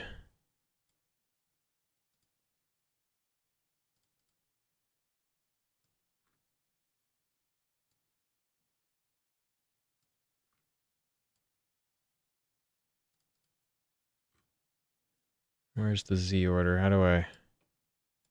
There we go. The image is our wood background. Something like that. Let's tint it a little bit darker. It's a little bright.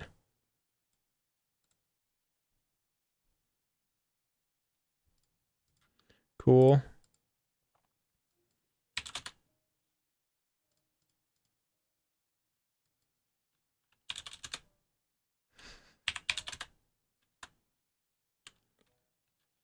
Yeah, let's do our that. We'll do that. This opacity, we're going to put at 0.5. Nah, 0.75. There we go. That will be this vertical box. We'll then something like that. That looks good. Yeah, that looks cool. I like it. All right, so there's our main menu, and then if we go to our join menu, same thing. Same thing, 0.75. There you go.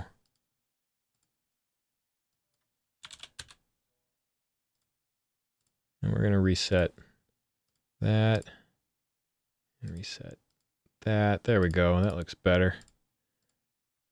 Nice. What do I do? I did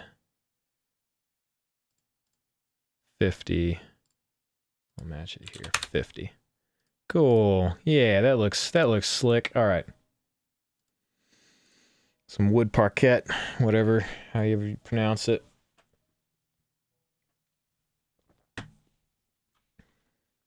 We'll do something else at some point.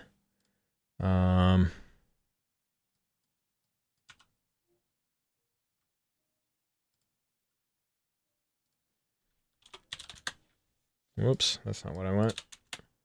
On the top, there. We'll just separate it out a little bit.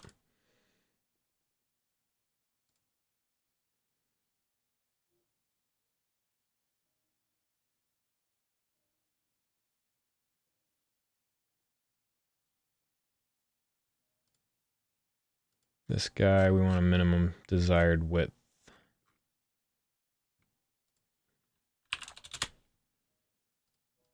Like 800.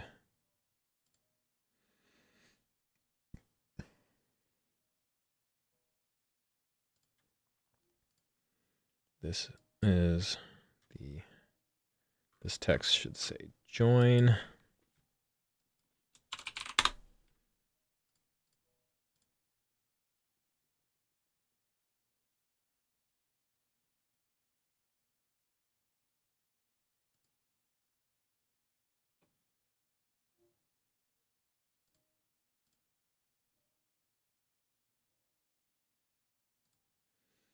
I don't have any textures for background images and things for these things yet.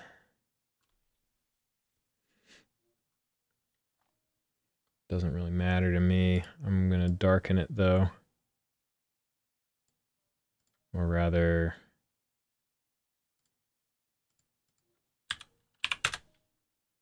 .8.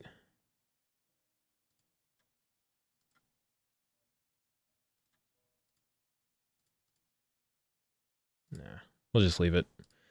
And we'll come back to that and do styling at some later point.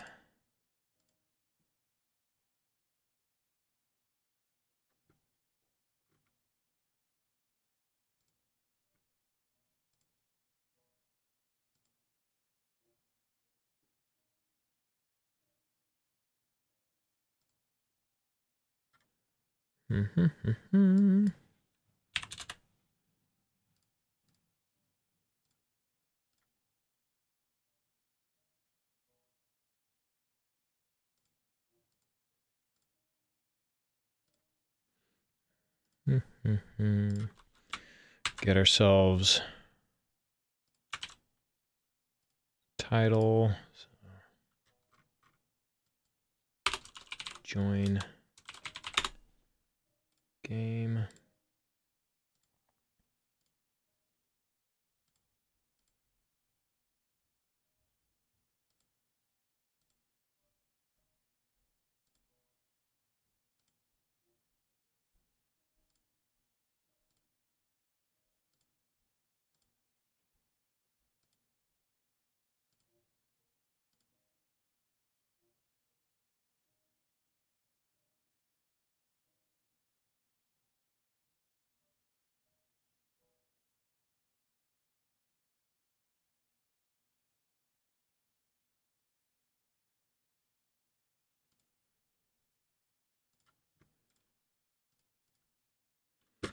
Okay.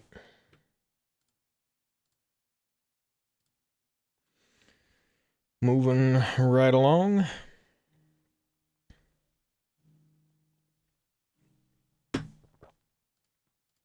We just need it to be able to use the menu switcher in the C++ now, so that when we hit find game, which we'll change this to join.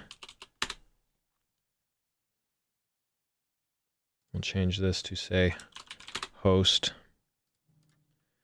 Be a little bit more succinct. All right, save all, go back to the code, main menu. We got our join button. We need to make a, oh yeah, we got to bind to the widget switcher. So we've got our buttons. We'll do it above u property meta equals bind widget. This is going to be of a, we've got button here, class u widget switcher. So u widget switcher pointer called our menu switcher. I think that's what we called it. Menu switcher, yep. Over here, got components, we've got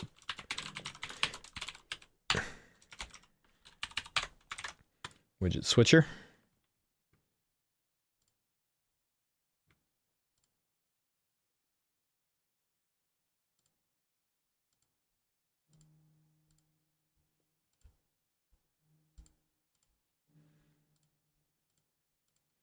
Yes, the set active widget and all that kind of stuff. So in our initialize,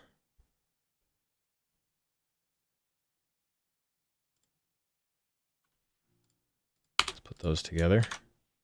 So host button.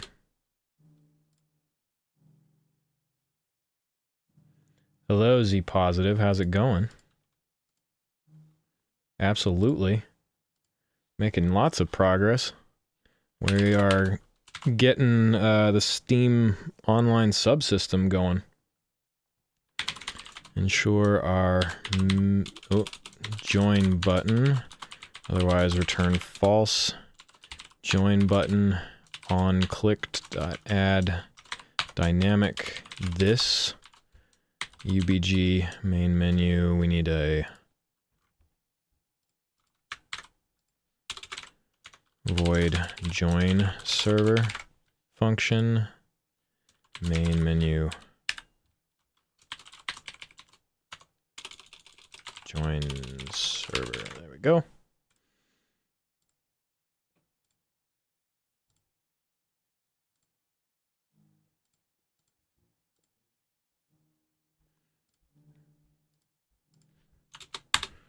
That.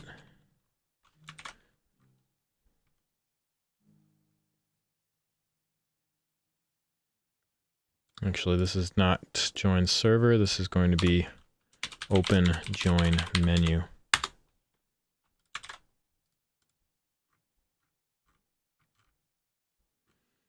Okay.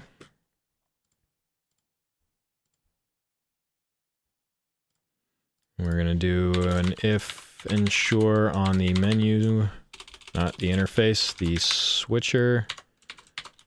Let's return false, and then menu switcher set active widget index to 1. Right?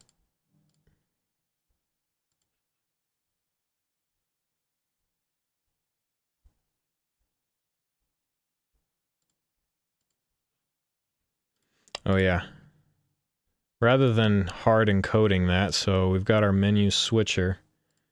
We need to make the, so we have a U property meta equals bind widget. This is a U widget, and this is the join menu. So we're going to set active widget to the join menu dot take widget. That should do it, right? Or maybe it just wants join menu.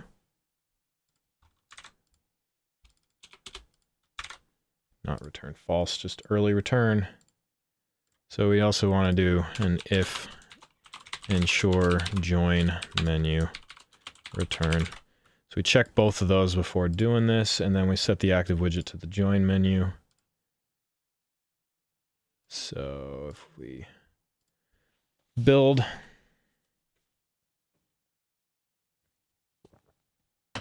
ooh, getting close to that 50 followers. That's exciting. Big things happen, I'm told. Like, you know, explosions and fireworks and confetti. Everybody gets a parfait.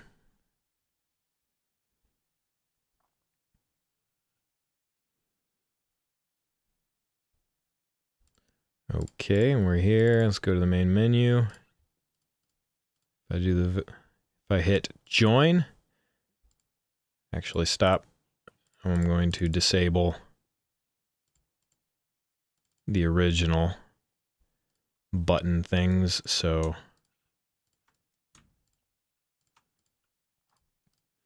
as we test our new, hey, pure C++. We switched to that. Awesome. Looking cool. Okay. Excuse me.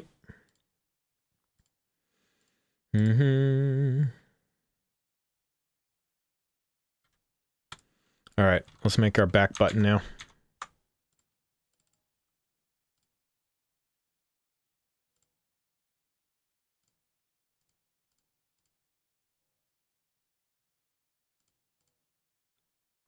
I'm going to call this the IP address text box so that we know what that is. This is the join game button. We'll call it something else at some point. I'm going to duplicate this guy. However, both of these are going to be wrapped with a horizontal box.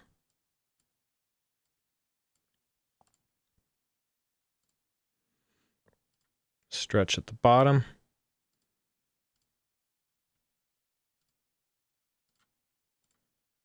This is the back button.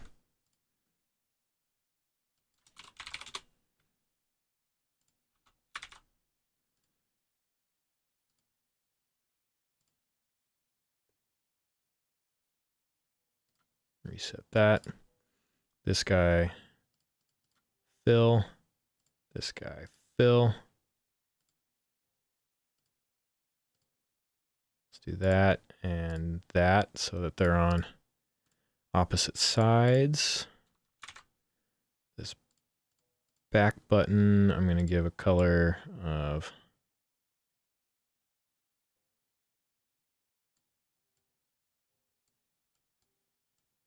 something like that. My orangey color I like to do. Okay.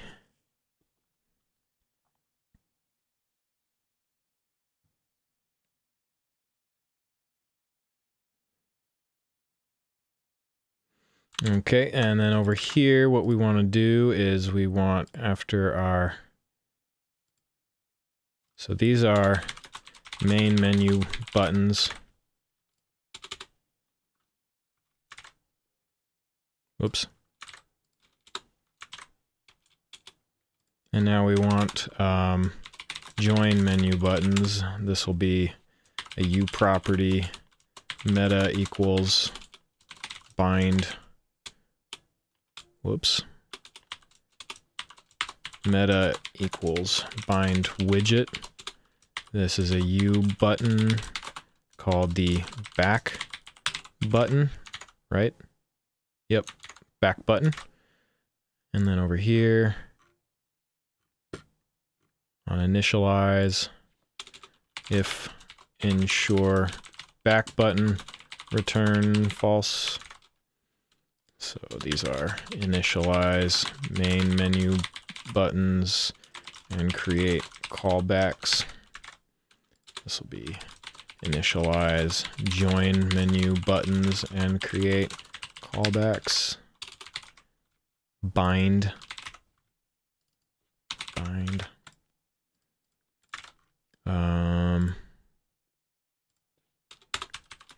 Callback functions.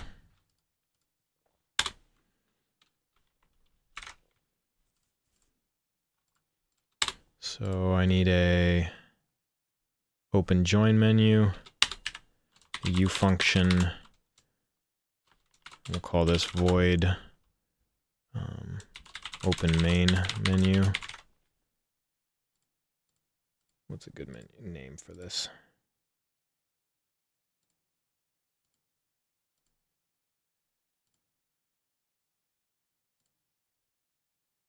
Yep, they do open main menu as well. So I'm going to stick to that. So if, and again, ensure the menu switcher, return, if ensure menu, return. Do we have menu?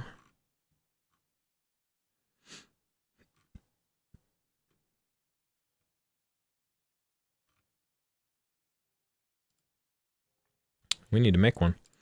So U property meta equals, I did it again. Get that Y in there. Meta equals bind widget, U widget of the main menu. Main menu. Menu switcher, set active widget, main menu. That does that. We're gonna do our callback here. Our back button. Is that what they called it in here too? I'm gonna just see.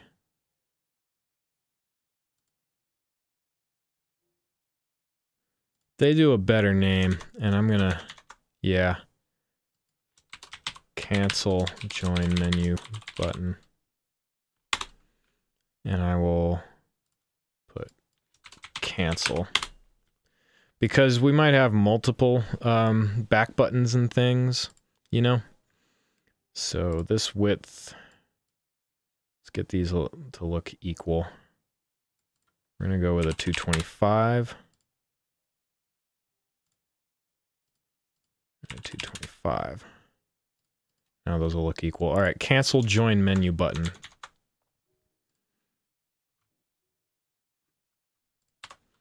Cancel join menu button. That's way more explicit. I like it.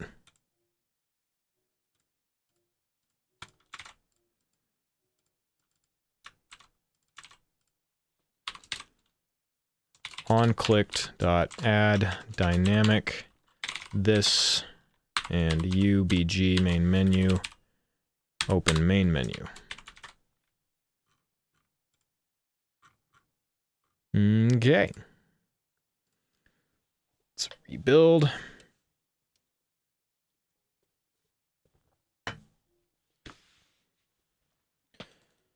Oh. What a day. What a day. Okay, so.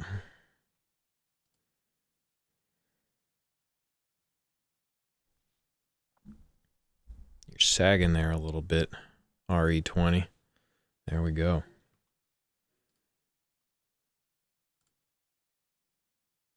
So if I open up the main menu and I hit play, join, cancel, look at that. Our callbacks are working. And why shouldn't they? It's pretty straightforward.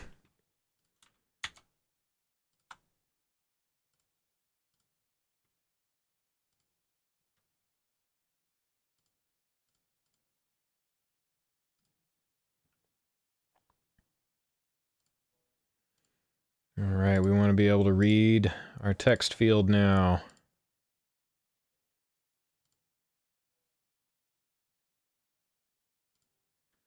And while we're at it, since we keep opening,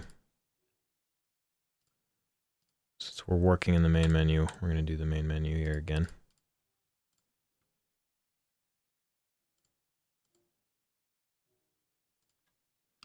Let's open up our main menu. Whoop.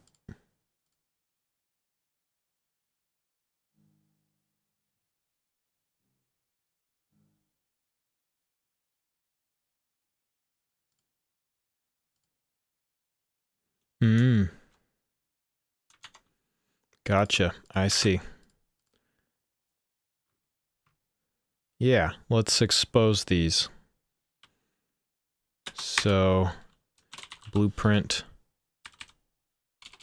This is anywhere blueprint read write. No? Ah,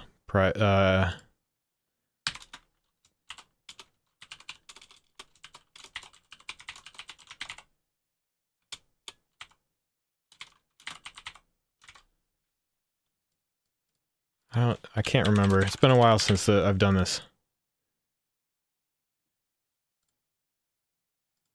UE4 C++ expose private variable is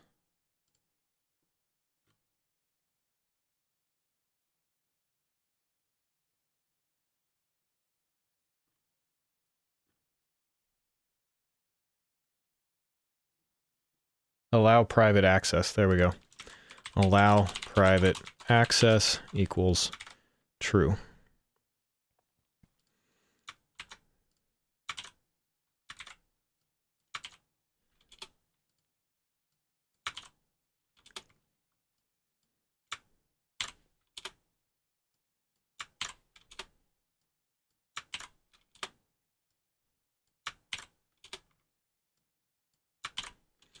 Okay, so that should expose those variables so that we can see them and potentially edit, not that we want to. So let's load that back up.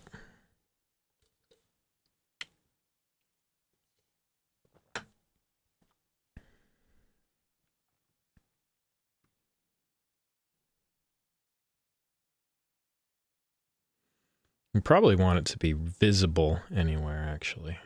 Blueprint read only.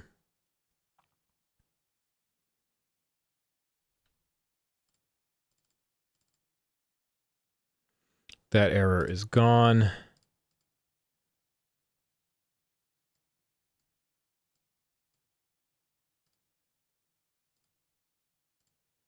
Call this the background image. Okay, and we're able to get these.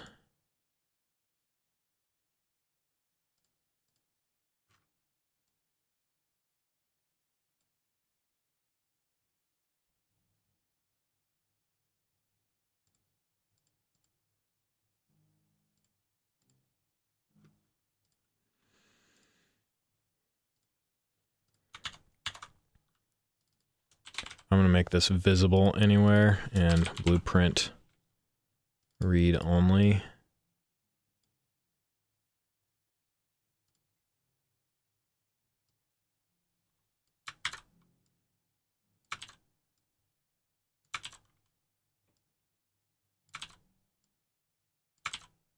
So that they don't get messed up.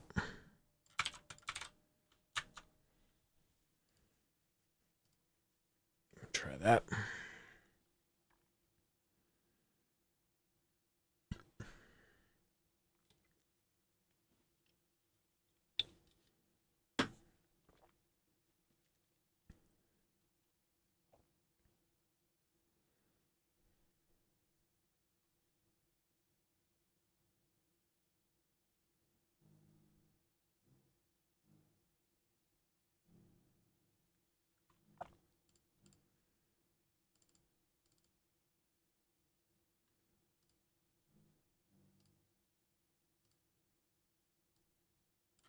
That's better. Yeah, I don't want to be able to set these. Okay. Looks good. All right, what were we doing? So, our editable text box, which is right here. We're going to make C code for stuff for on-text changed things, probably, is what's going to happen. So we're going to include components editable text box. And forward declare class U editable text box. And in our main menu, let's just do, actually, main menu buttons, main menu widgets,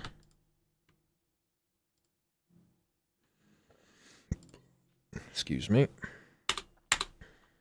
I'm going to have, again, this, a U editable text box called the IP address text box.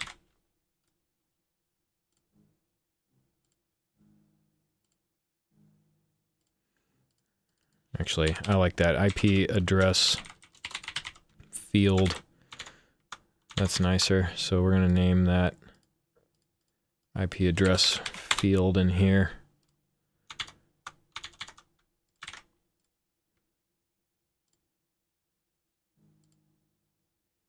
And then over here in our initialize,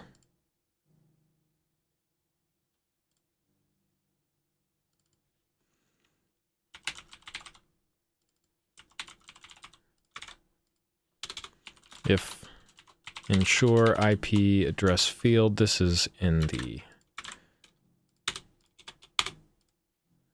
join page, return false, I think. Yeah. So on text changed or committed, what are we using?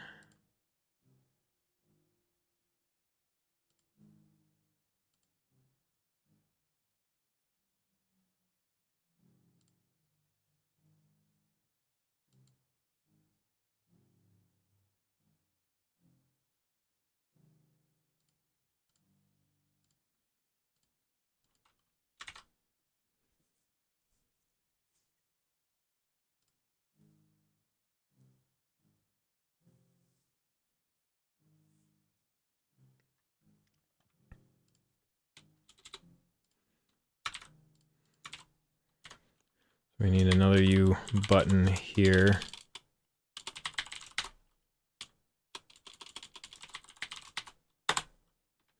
What are we going to call this? Confirm join menu button. Good naming. Good naming. I like it. So let's confirm join menu button and change the text on it to confirm with firmness. It's firm. Okay, so go to host. Where's our host menu? There's our host menu function. I'm gonna dupe it.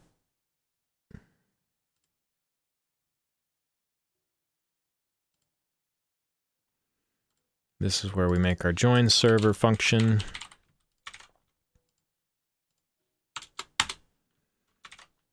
And we need to bind the callback.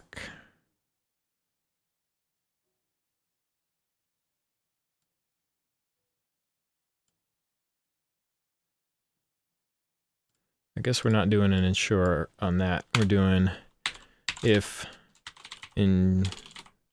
ensure the confirm join that one return false, and then confirm join on clicked add dynamic this ubg join server function.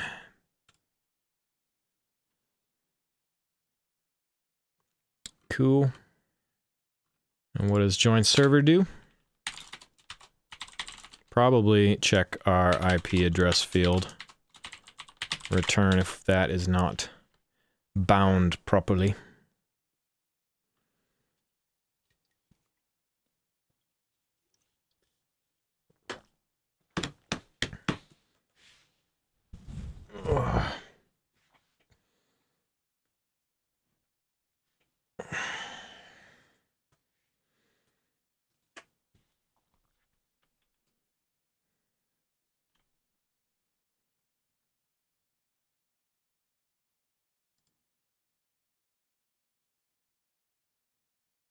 We need a new interface call, probably, because we're going to be calling the interface for this through the instance. So we've got this join right here.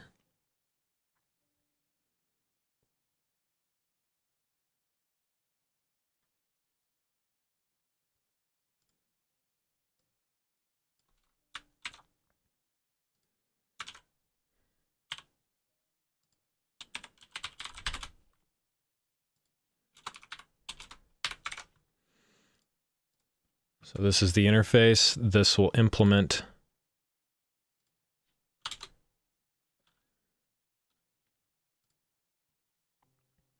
so these will be overriding the interface function.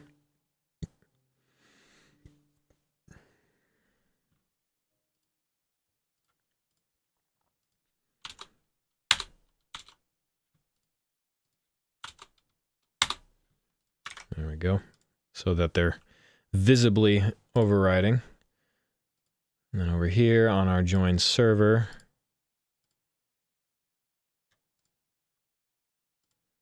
we're going to do the if menu interface again. Make sure that we have a menu interface that's valid, the pointer. We're going to call menu interface join. And we will be sending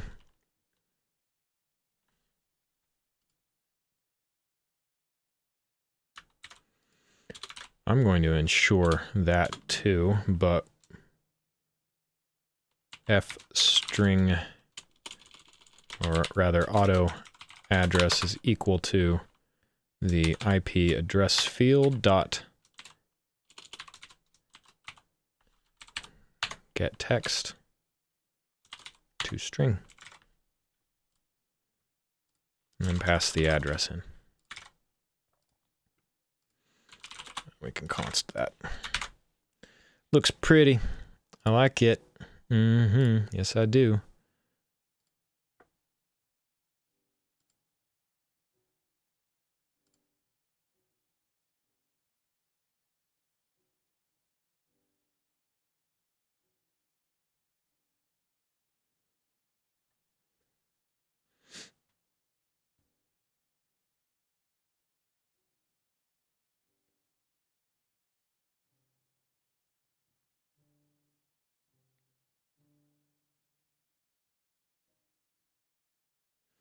Are you going to do any wrapping or making sure that it is safe?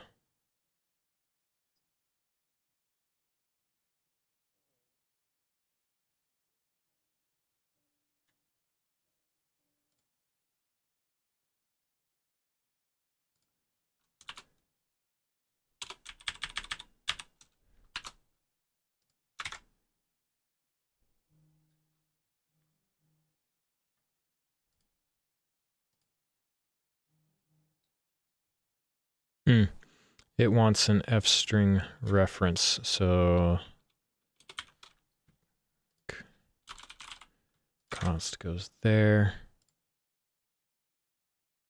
Same thing, we need to just edit that to be const over here.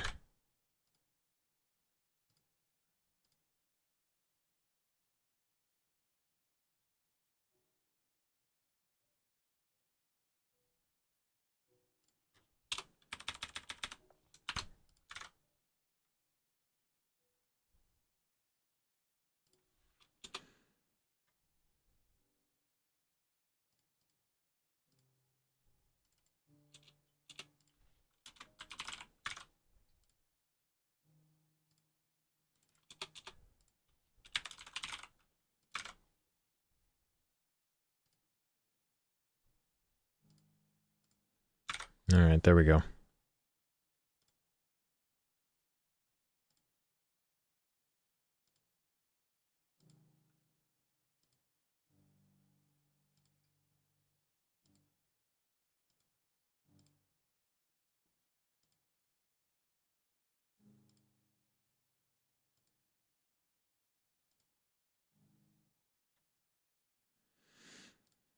Okay, so that should give us a straight up direct IP join ability.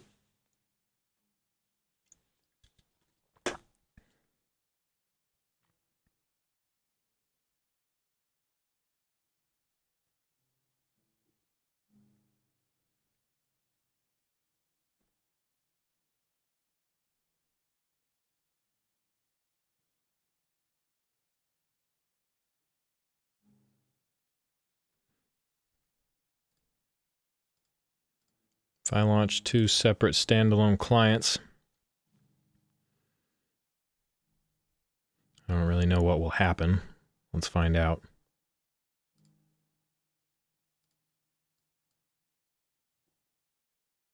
Whoop, it's not happy.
Back up real quick.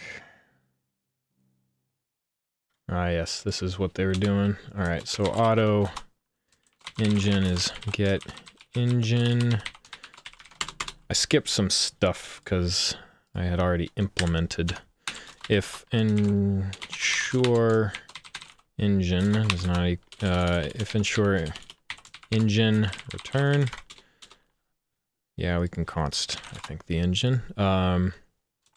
Engine add on screen debug message 05 f color green f string green text joining and dereference the address. And auto player controller is equal to get local engine get local player first local player controller, I believe. And then we're doing another, whoops, we don't need to do that because we are. If ensure player controller return again.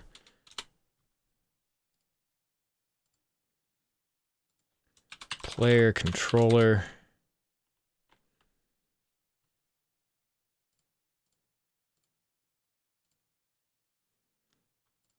client travel, here we go, to the address travel type absolute.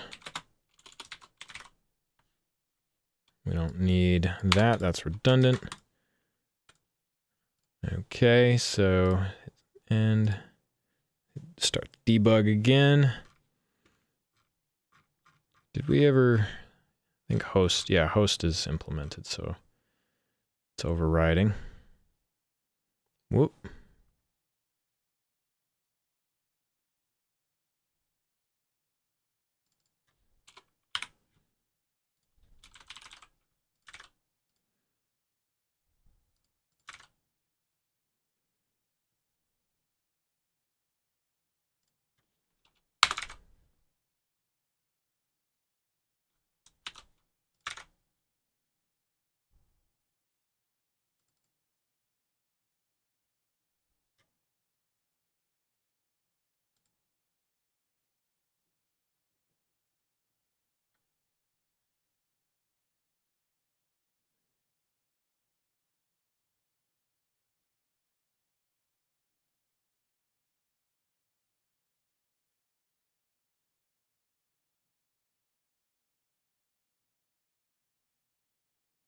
All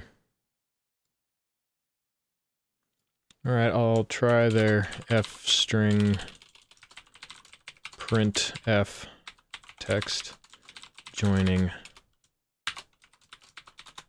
and the address.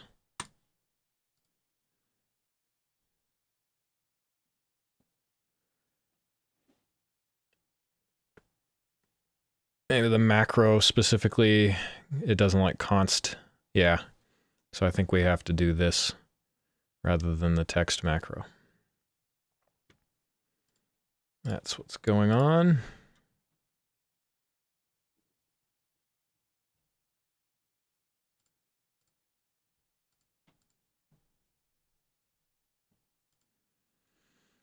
If I open up and launch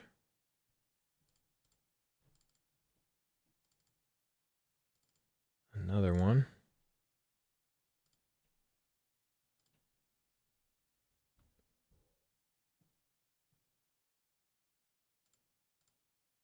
Cool. We host. What happens here if I do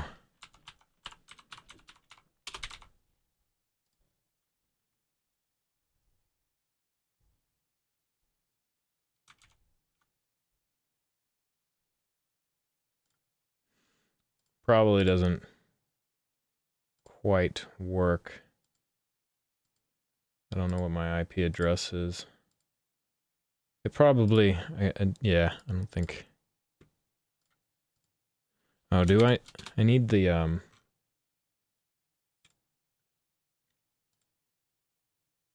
port, right?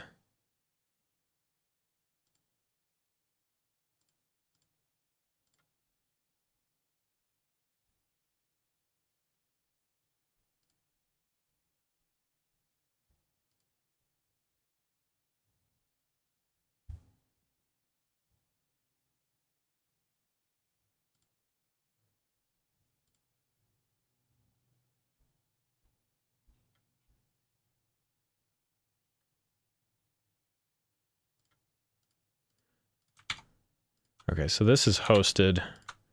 If I'm going to launch another one. This is good to know that we can just launch the game like this without having to do another package of it. All right, so there's that. If I join,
I think I see what we did wrong. So that, get rid of that.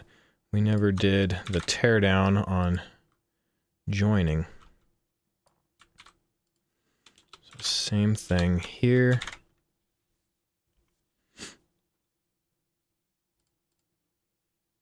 Close that.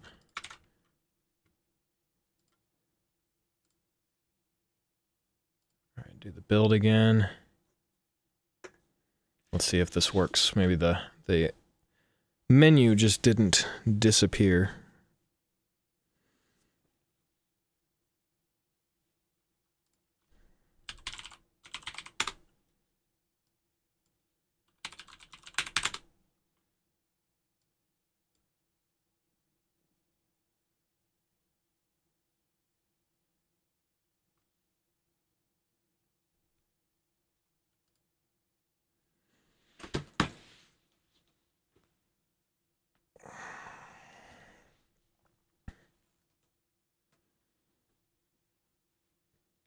This is cool though. Today has been a great day so far. Gotta say, getting some really cool things done. Steam sockets being built. That's nice.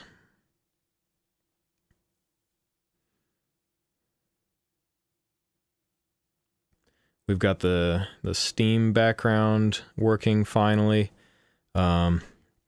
which we'll be able to implement some of our Steam subsystem stuff. So like your name, your friends list, the overlay.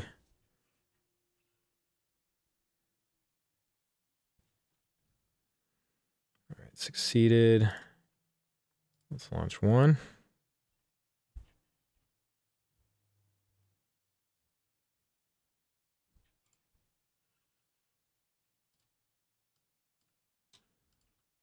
That's hosting it. Let's launch another one.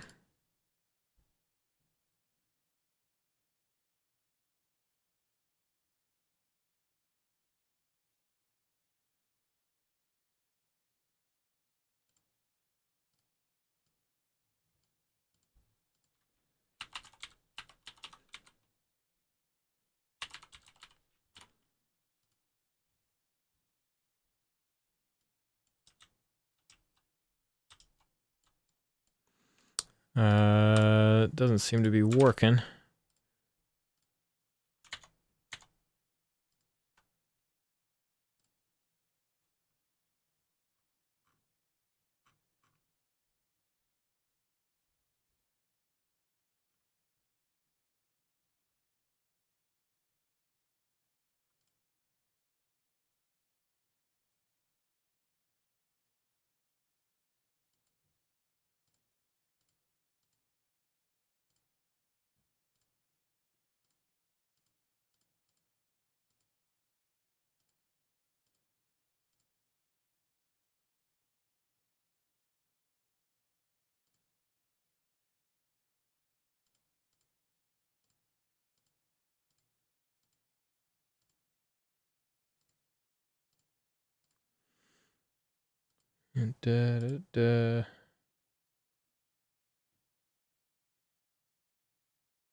Oh, I see.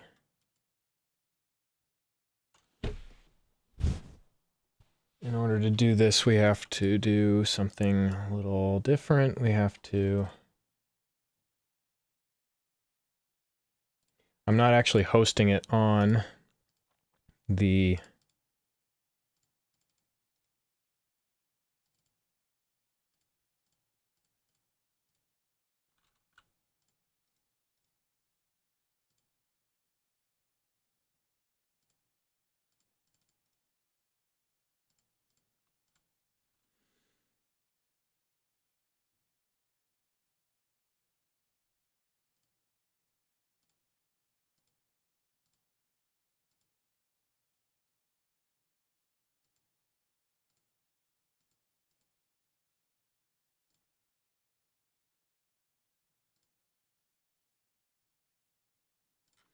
Okay, let me try. I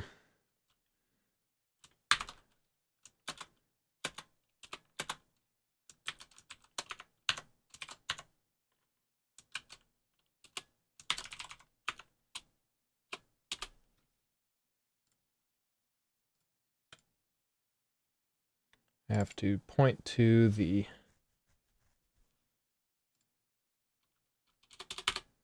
I'm gonna make a bat file actually, because this is dumb. All right. New text. This is going to be run land test. And within it, I need to get the engine binaries Win64, the UE4 editor.exe. Where are you? Come on.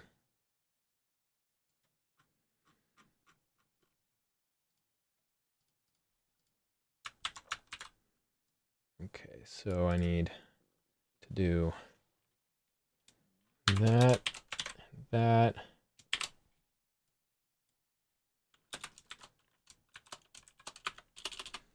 And then I need to point to the U project for my game.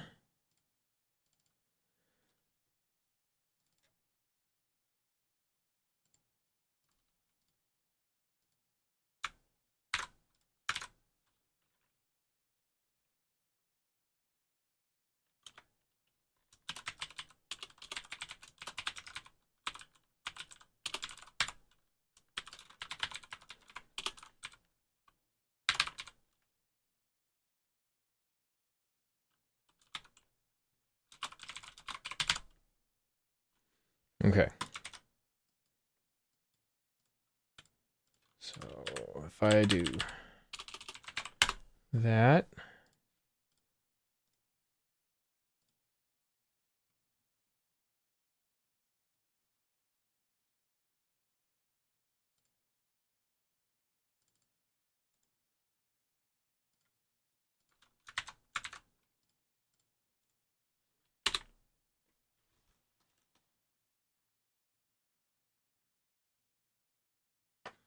whoops. I forgot to put the editor UE4 editor.exe right there. All right, save. Now try running that. Let's see what happens. Nothing. Copy. Oh, there we go. I just needed to wait. So now I've got 2 going. Let me close that.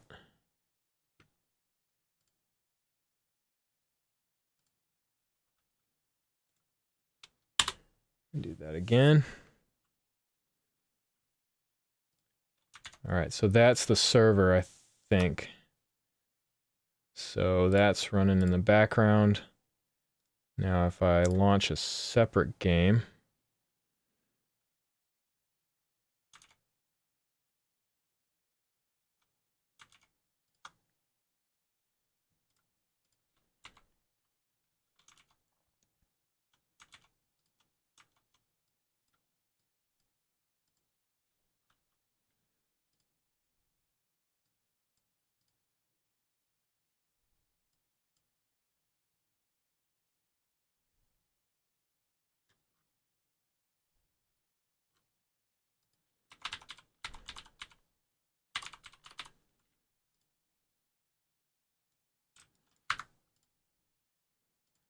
can't really understand. I didn't understand what was going on with that.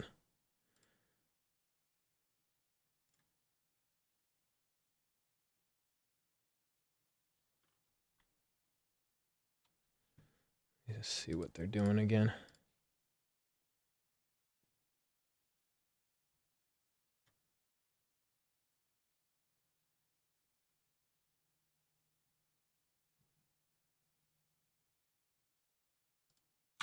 Okay, so yeah, if I just run that, let it launch, and this time let it wait, I think I did the wrong one.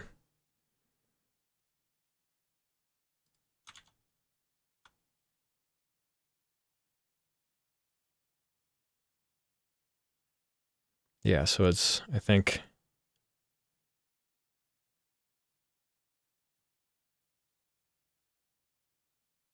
there we go. All right, so if I host a game now if I launch another one,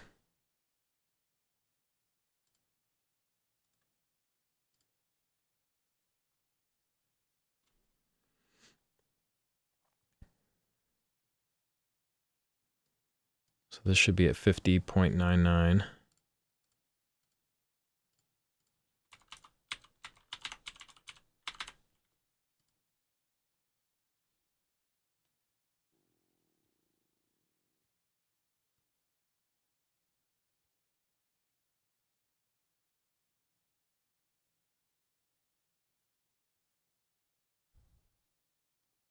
Hmm.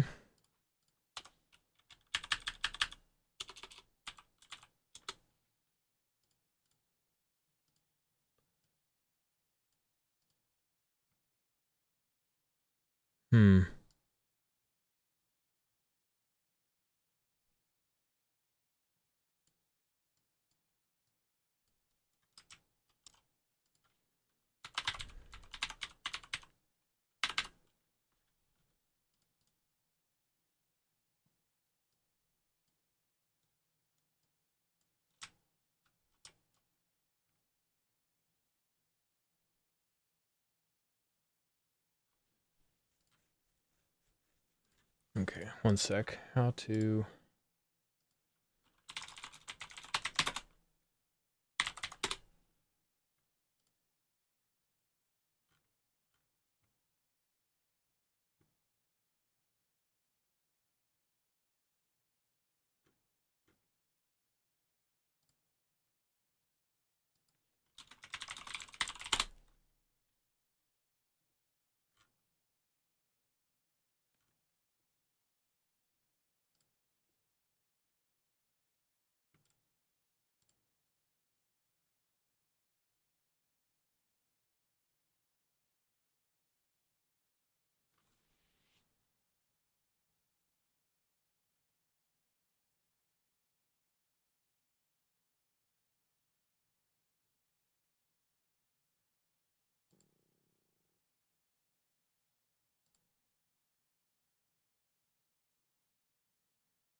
they have that for some reason.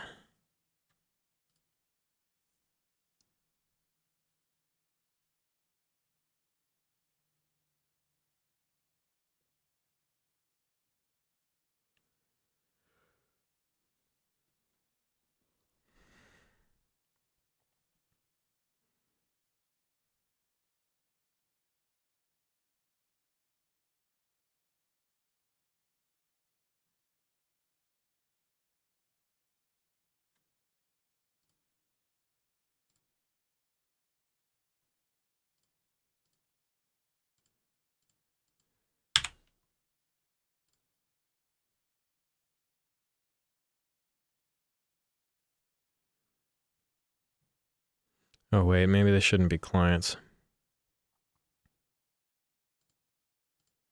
They need to be standalones.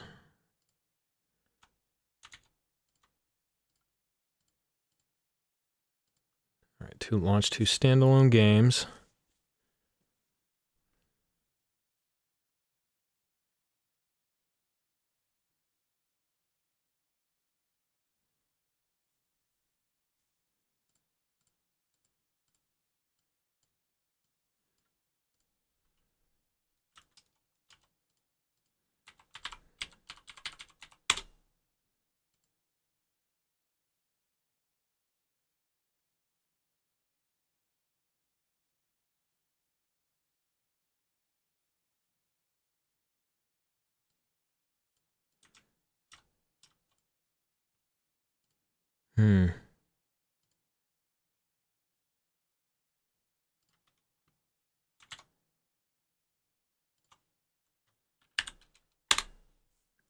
Let me try this one more time.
I didn't disable LAN, did I?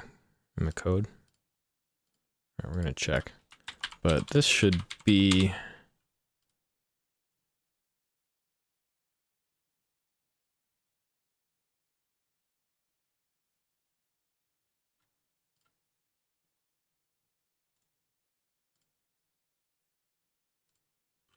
Pretty sure I didn't disable LAN.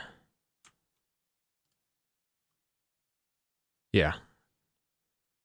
LAN match true.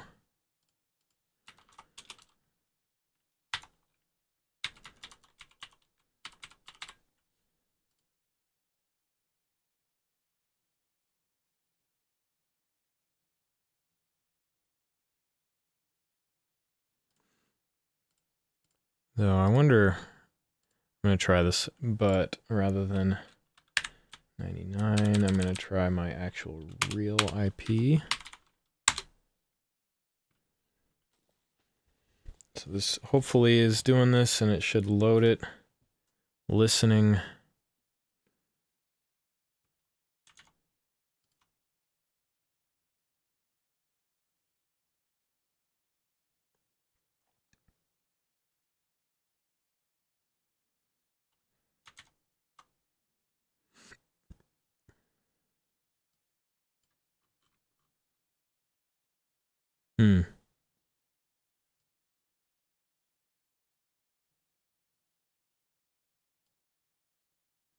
Here we go. Timed out broadcast network failure.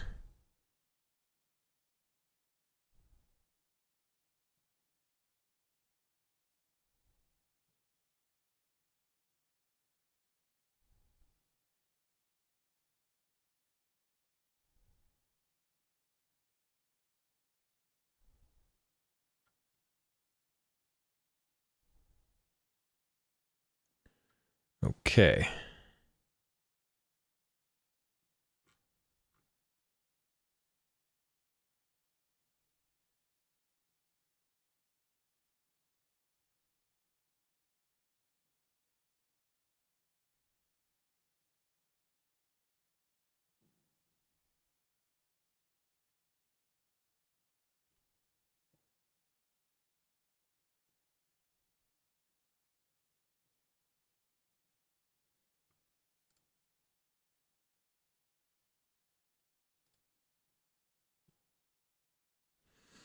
Okay, maybe because we've implemented some other stuff, so I'm going to actually zoom forward back to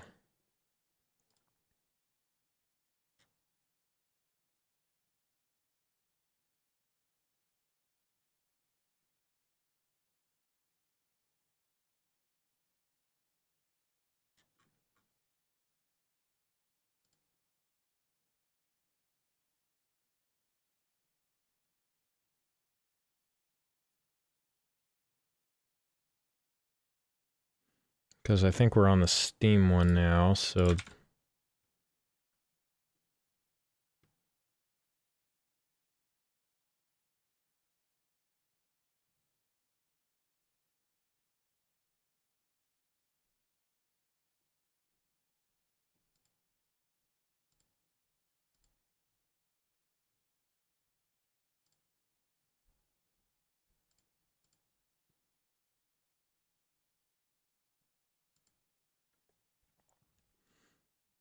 okay, let's make our in-game, we need our in-game menu, so which I have.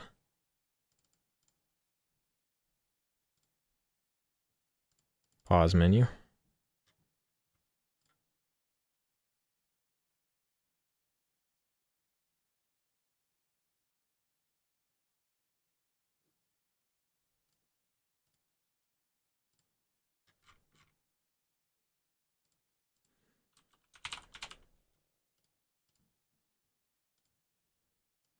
I'm going to rename this to in-game menu, and we'll put it in public UI.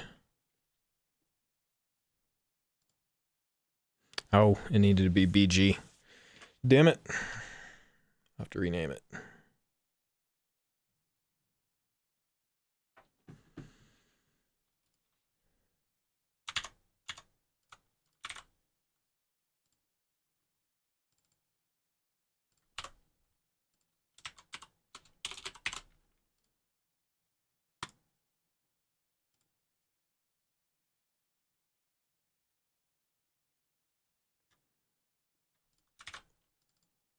All right, there we go.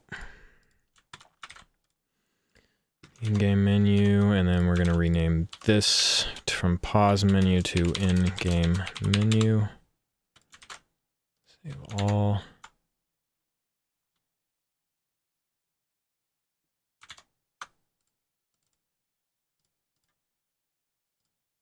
And we're going to URA.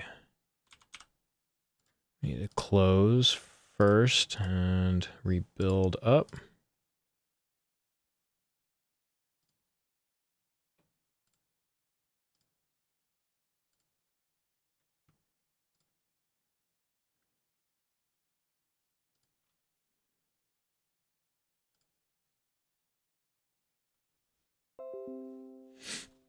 All right, we are successful there.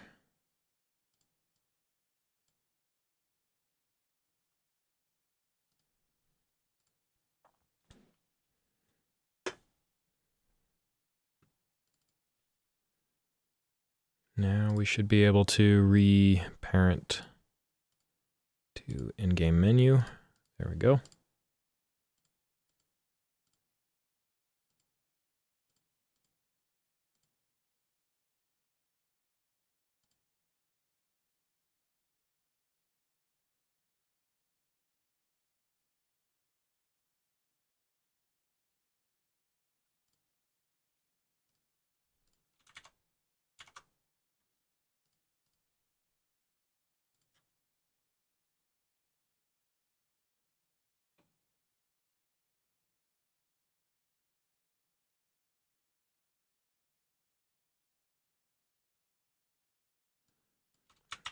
duplicate that, and this will be our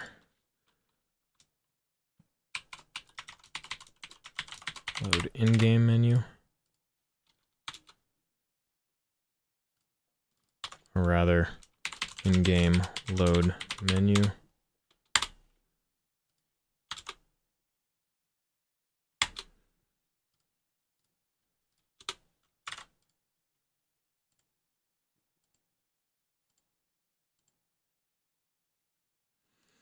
We need to make them, so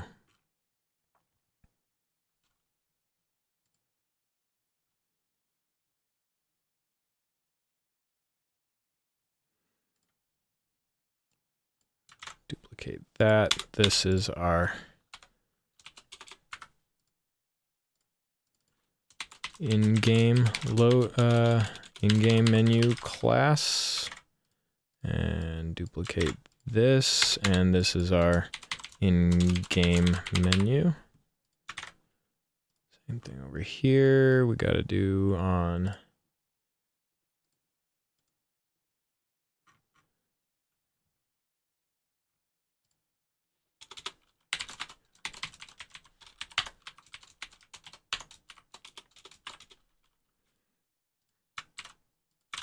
I'm going to do that just to make sure we got those things. And here, if ensure in-game menu class, then return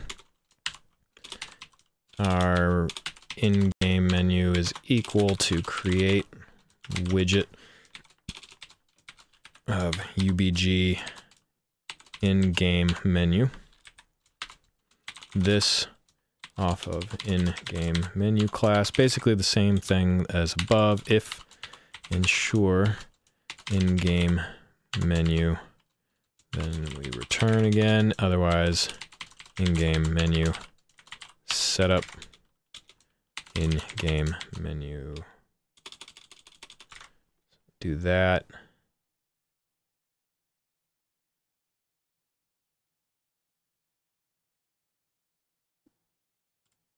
Right, this needs to be of UBG in-game menu, which will forward declare.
Oh, I see. We're going to make a parent. We're going to parent in-game menu and main menu to a menu widget.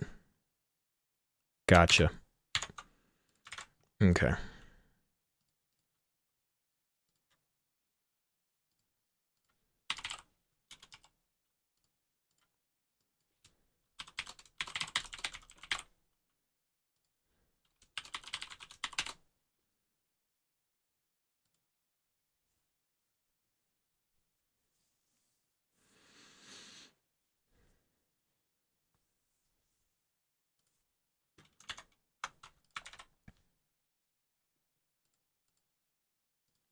Close that down. Interface can go away. Online sessions can go away for now. Let's open up this menu widget and this. So from our main menu, we're grabbing over in the public these, the setup interface,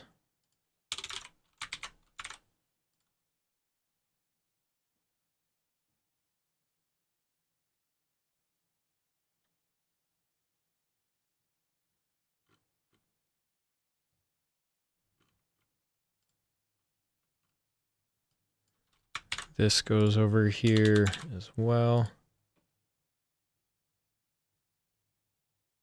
In a protected, I'm assuming, private. Okay.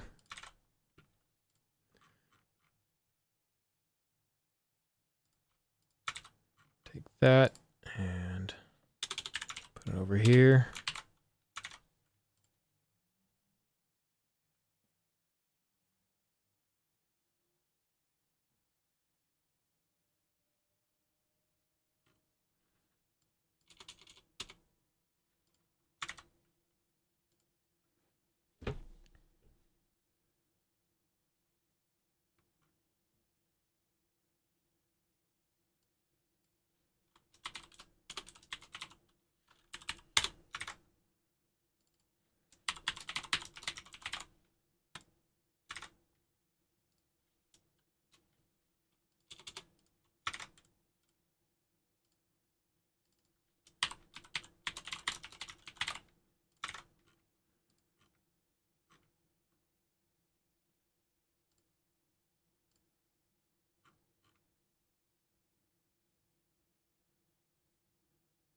Yeah, this needs to be protected, 'cause that's what I thought.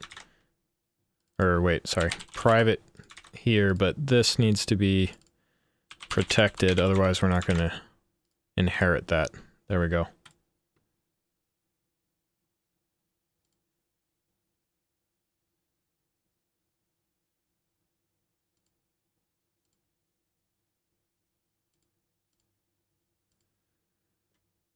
And then we need to move over things like, so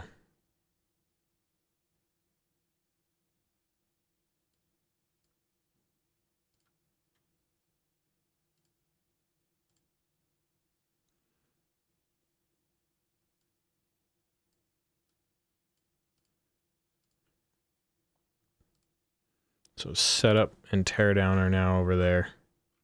So this is here.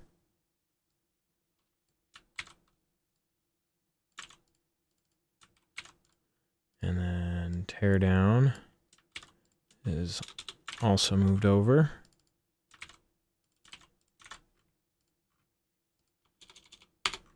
And setup interface.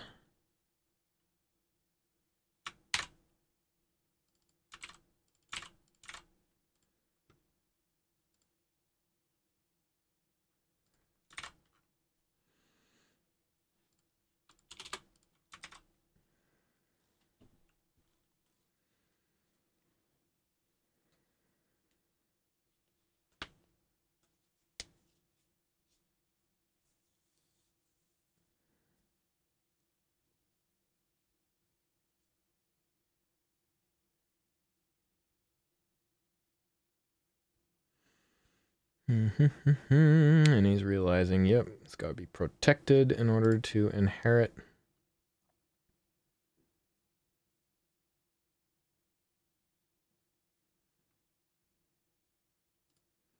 Now this is also, I think, going to be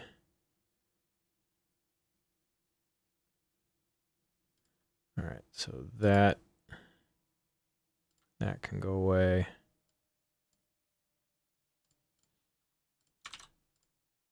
All right, so this is also a UBG menu widget, which we get from include UI BG menu widget.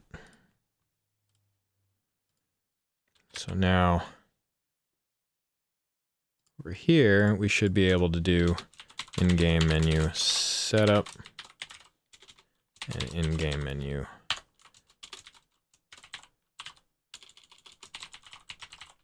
set menu interface to this.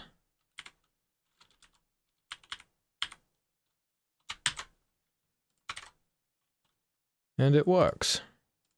And both of these are UBG menu widgets. Same over here.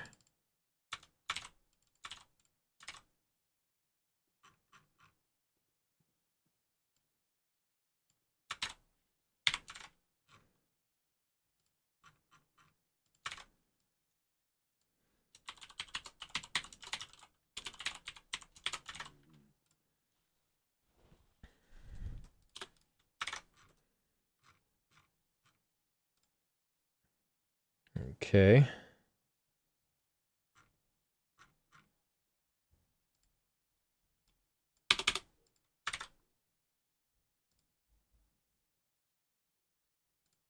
See if that builds properly.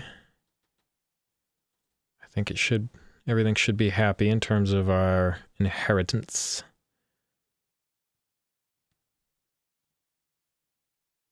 Yep. Cool.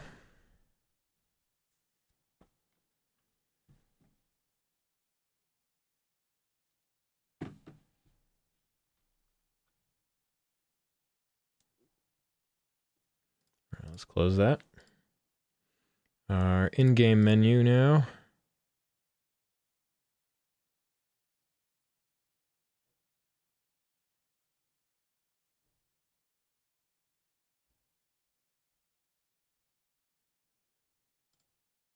Actually, we need the editor.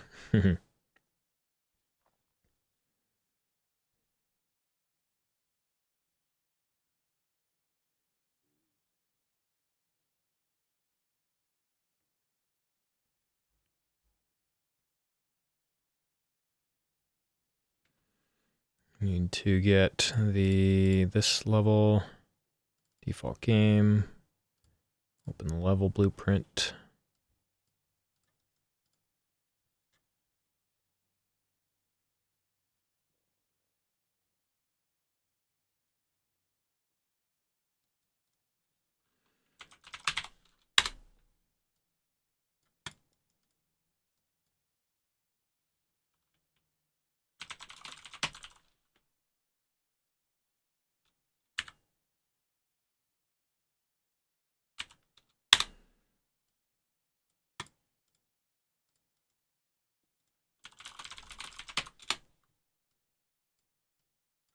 So this is, we want to cast to BG game instance. So this is the pure C++ that we're grabbing right here. In-game load menu.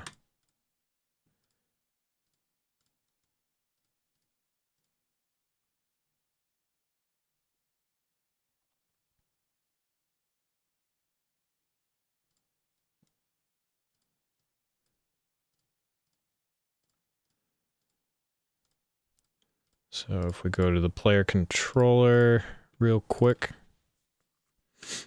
keyboard events,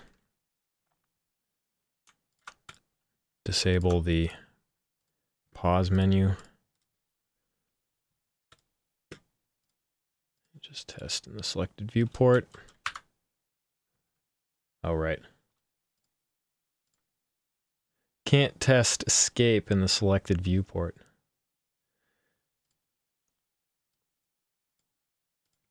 Why is it launching 2? I think it did it because it froze, right?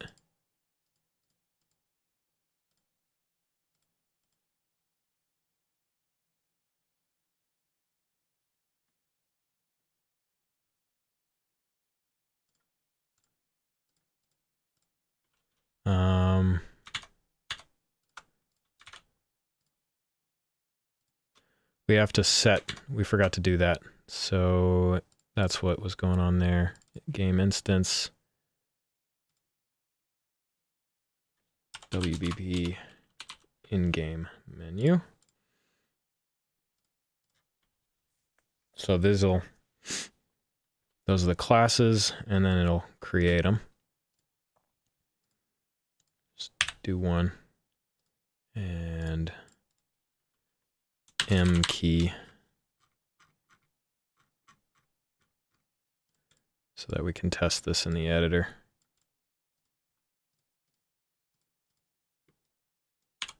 Ta-da! Excellent.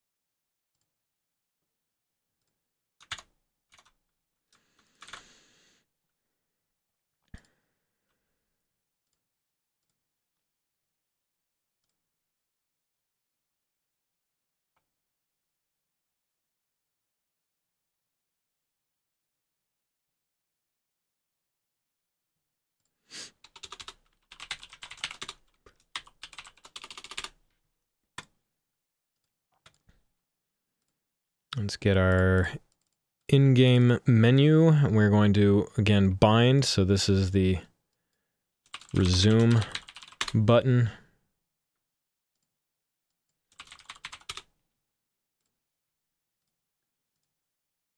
Leave game button, quit desktop button. So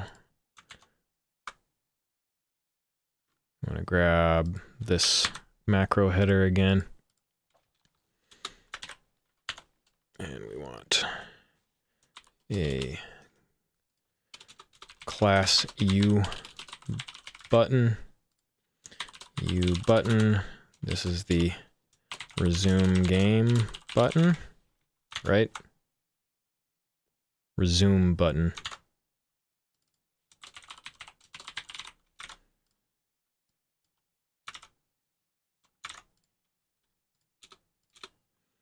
This is the leave game button and the quit game button, or quit to desktop button. Okay.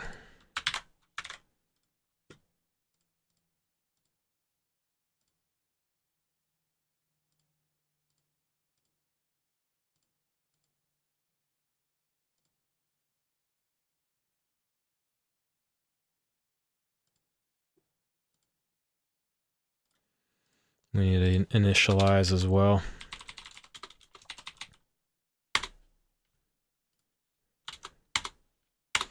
And in here, it's equal to super initialize.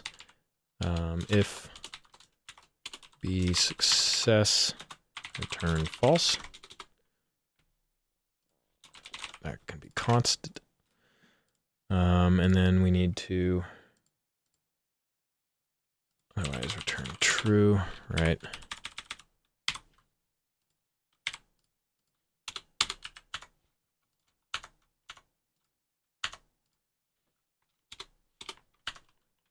If ensure resume button, return false, resume button on click dot add dynamic this UBG in-game menu. The resume button is the teardown function, which we inherited. And then if ensure our leave game button, return false, otherwise leave game button on clicked dot add dynamic.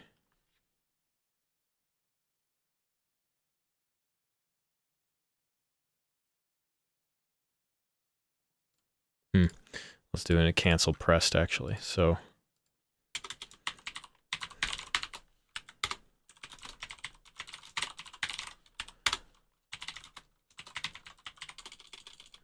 resume pressed.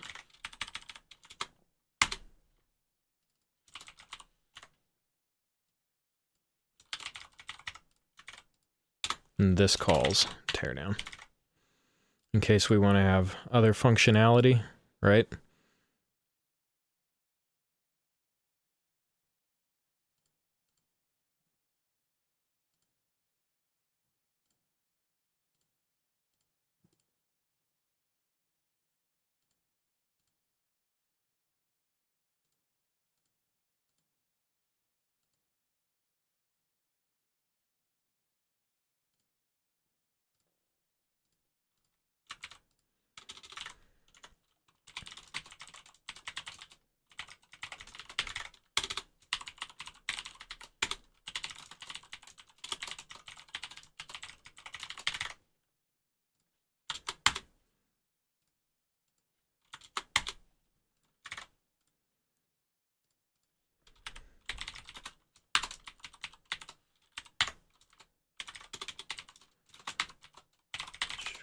Quit to desktop button, return false. Quit to desktop button, on clicked, add dynamic this UBG in-game, quit to desktop pressed. All right. So we need another menu interface called virtual void load main menu.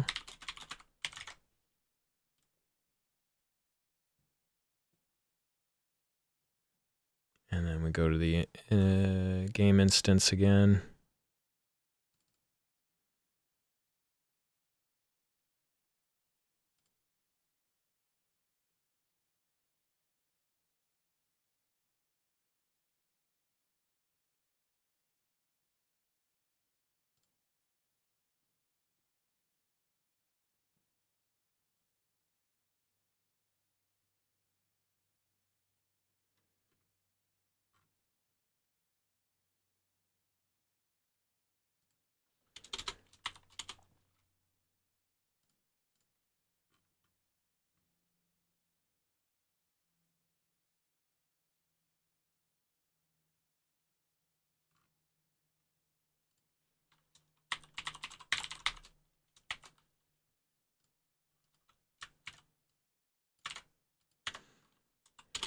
Virtual void load main.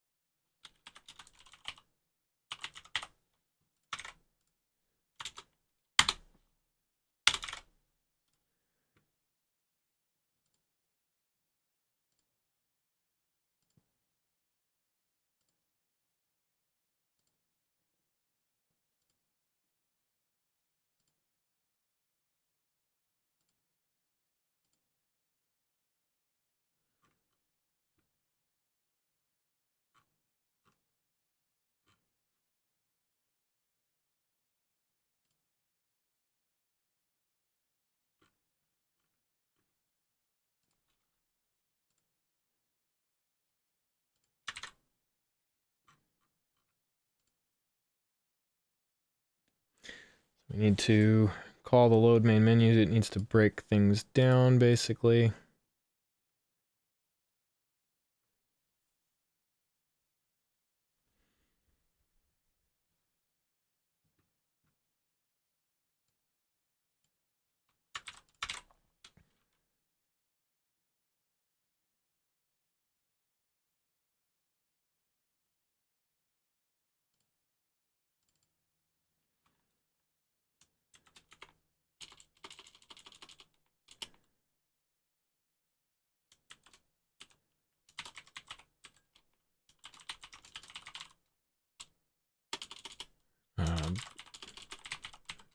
BattleGrids, levels, main menu.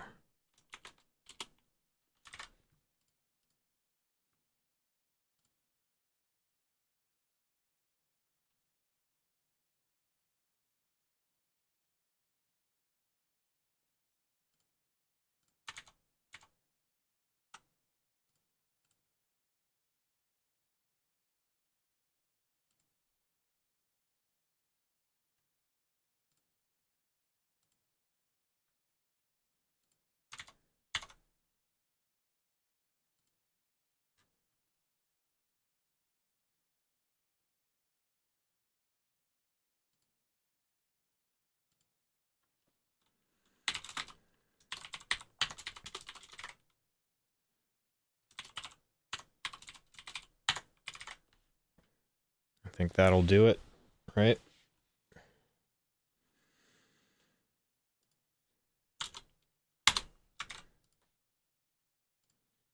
Oh yeah, and tear down.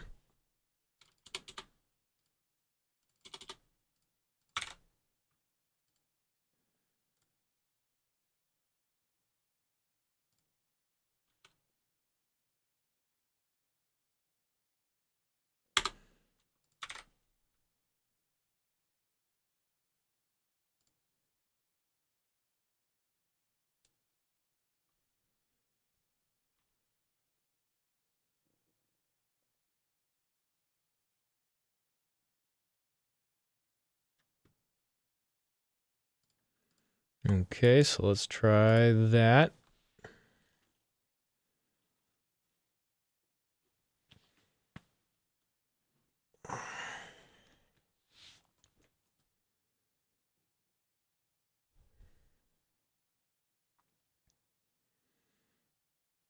Woo.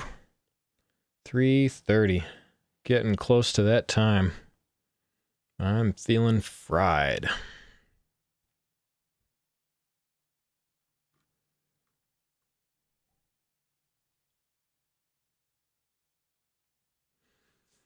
But pretty good background foundational code work today. We are loading the Steamworks subsystem in the background here. Yeah, Steam SDK loaded, which is probably why the LAN is breaking. But if we go ahead and load this, I host, which we can't do, we need to do standalone.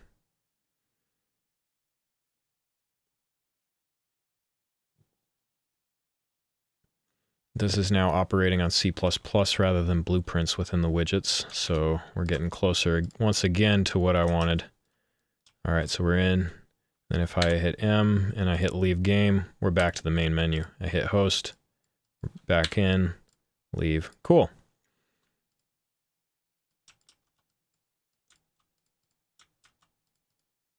This is getting pretty damn cool, if I do say so myself.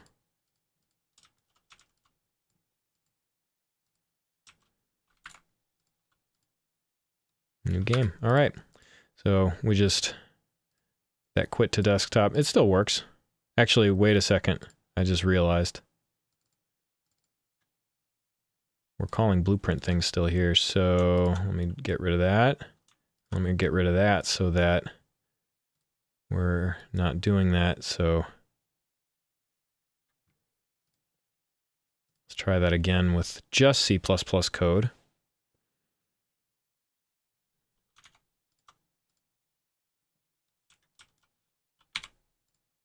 All right. Our C++ code is working. Cool. All right, so let's get this quitting now.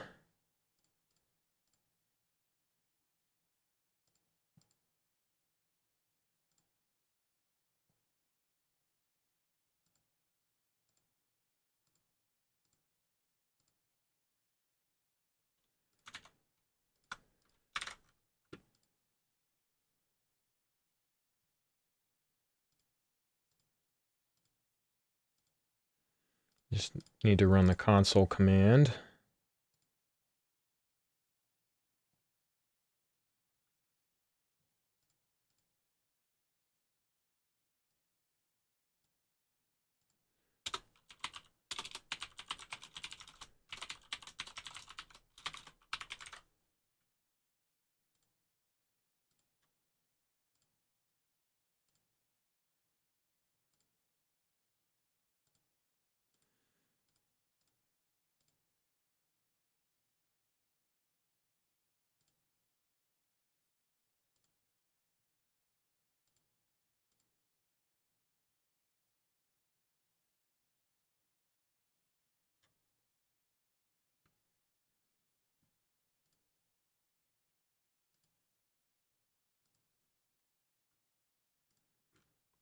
And we've got a quit button here as well.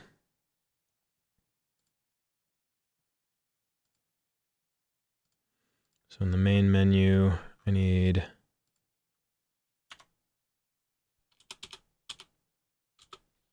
a function of void quit pressed.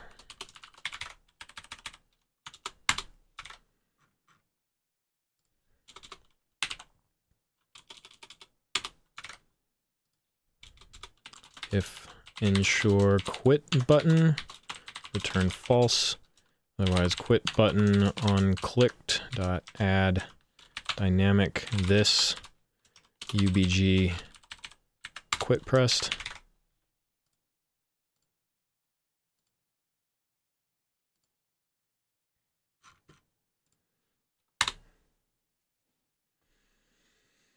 And this is going to run a console command, or rather menu interface, and the game instance is going to have virtual void quit.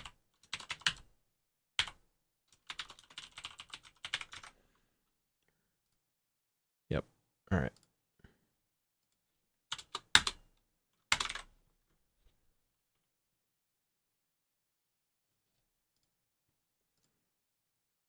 It's going to do the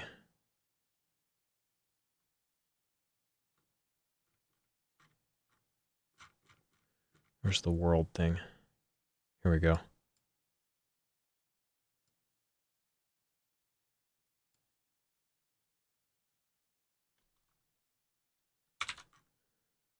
So quit game is going to have world, and we need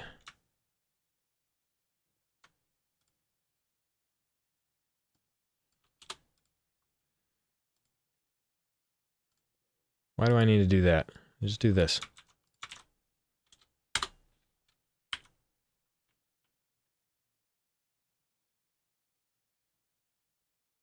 Oh, wait, hold on.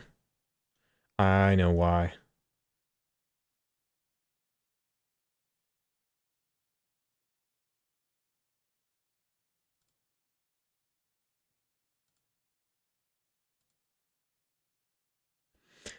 We don't want this in the game instance because this will shut down the game instance, right? So this is not going to be there. It has to be in both. So here, auto world is equal to get world if ensure world return, and then also auto player controller is equal to world get first player controller if ensure player controller return player controller console command quit.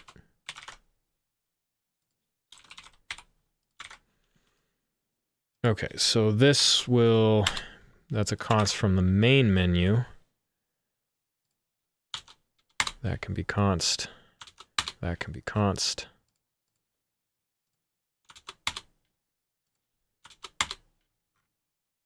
Nope, never mind.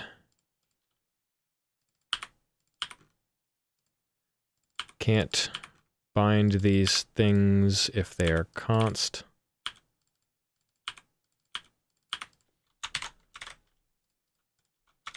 All right, now they're happy. Okay, so that'll do the main menu.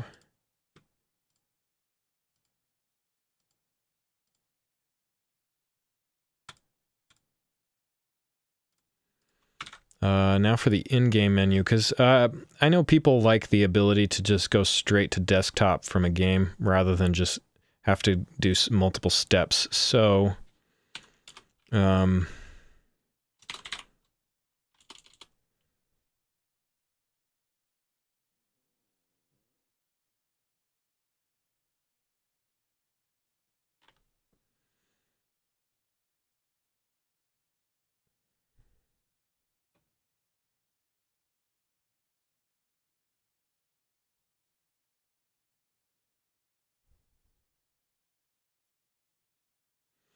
I need to be able to get the player controller So this is before we've connected.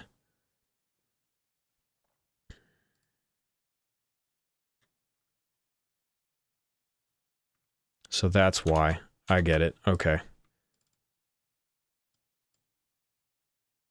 Owning player.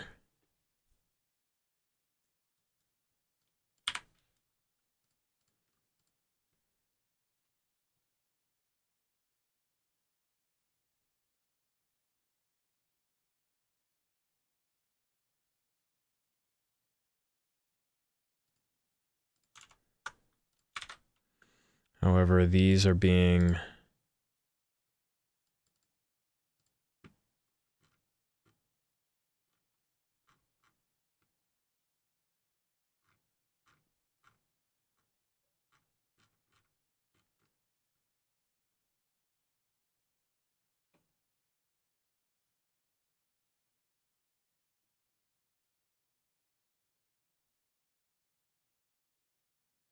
it might work.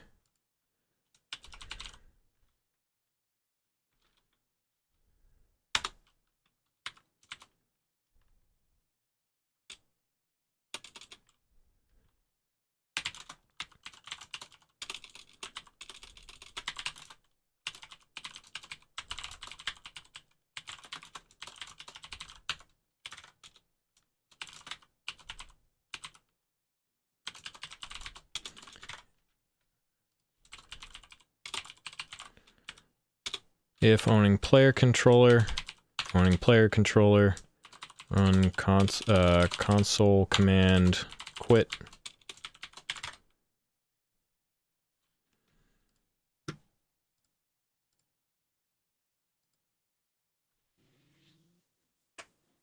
Let's see if that works from the in-game menu.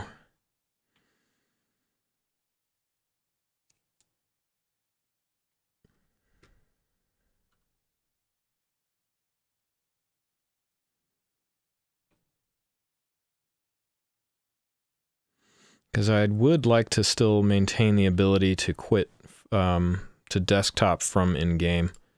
Because people often will be complaining if they have to do multiple steps from game to menu to desktop.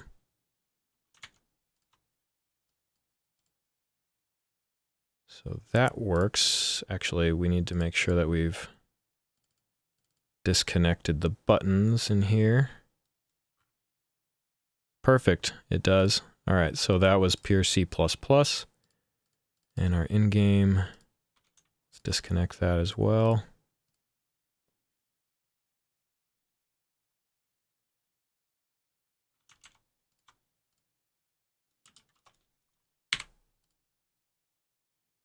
Nice, all right. Looks good to me.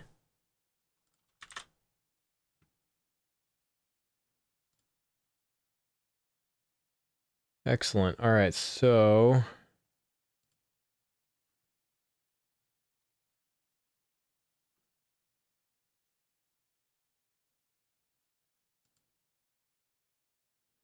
if we go to our main menu, our join menu here, I think they got rid of this IP address field, so we're not doing that anymore.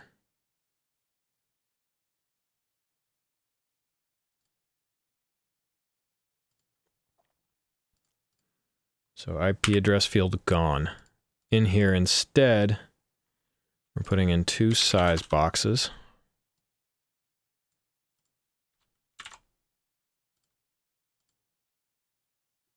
About 60 in the height override for both.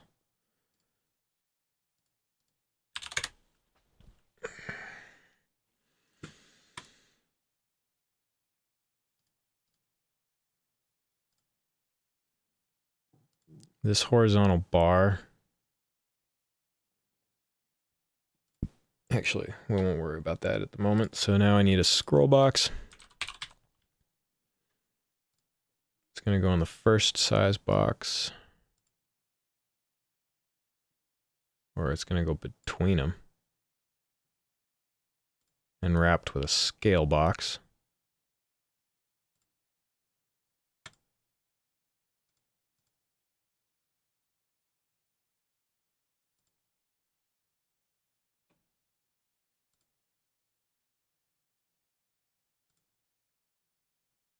or not.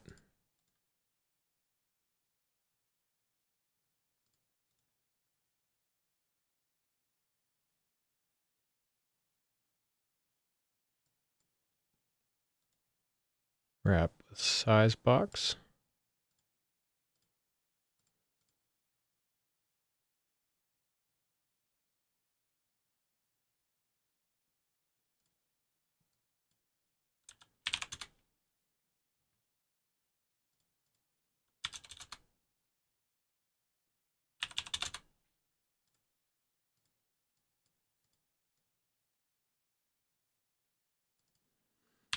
Yeah, go with 900. And in our menu widget, this IP address field, do that.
Let's close it first.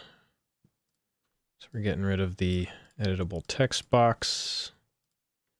Just build it again and load. We're going to create it. It's going to populate and search.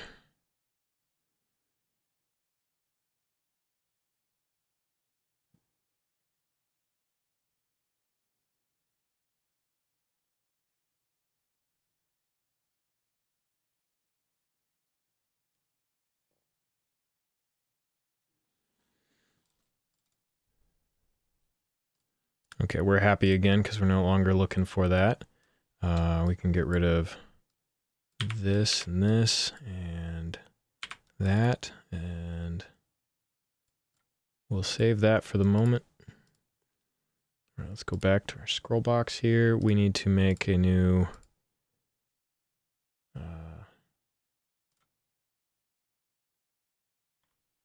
making a new class, a new user widget. This is for the found server. So this is the BG server row under public and UI. And I'm going to just take a quick bio break, and then we'll finish this out for the day for these last 45 minutes. So I'll be back in 5 minutes.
Okay, I had to feed the cats too, so they're happier. All right, let's finish this up and get the these menus, the server menu populated. So we've got our server row. This is going to fill up the list so we can scroll through found servers. We now need to, in our main menu, make a new widget blueprint, WBP server row.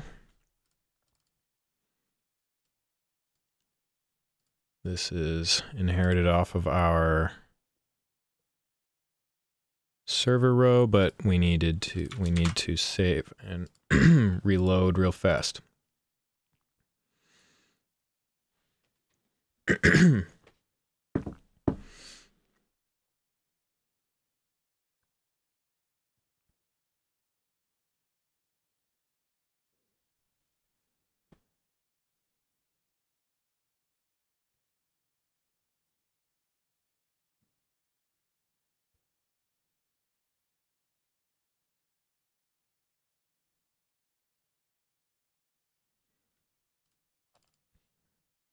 Okay, open that back up. Class settings, this is a server row, there we go. Okay.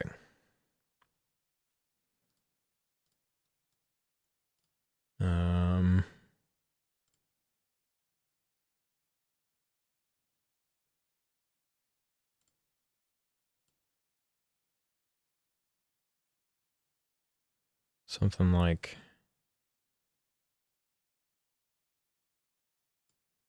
that big. Put a horizontal box in there. Actually gonna replace it with the horizontal, so it's just this is the thing. I'm gonna put a text into it. Whoa.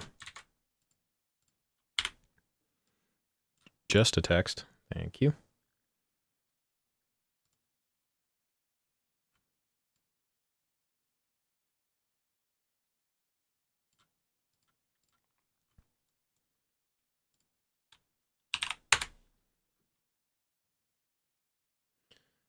And this is the server name.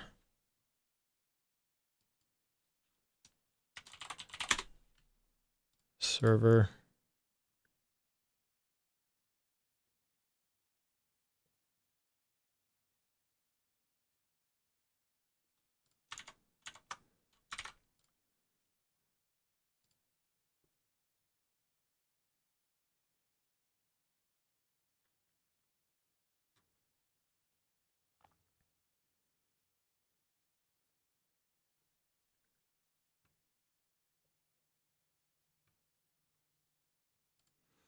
Okay, so this actually, we're going to bring this back, but this is now a panel widget, which we'll declare up here.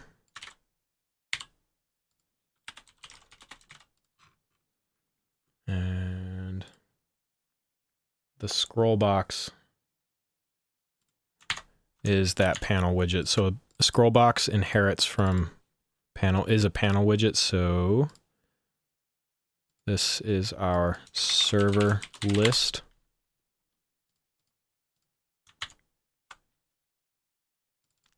Server list.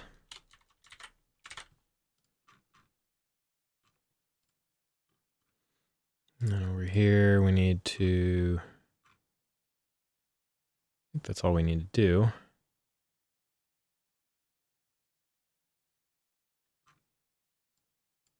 Oh yeah, panel slot, right? Panel widget.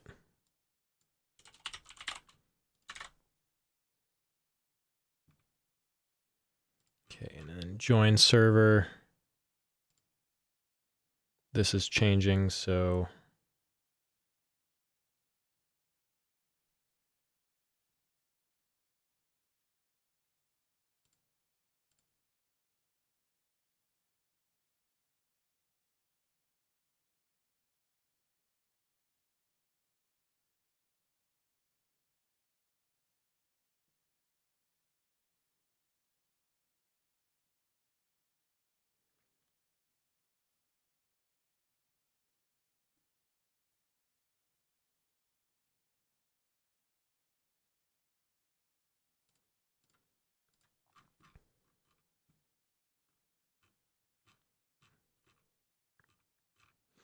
So where we're creating, where is it? Where's our create widget? There we go.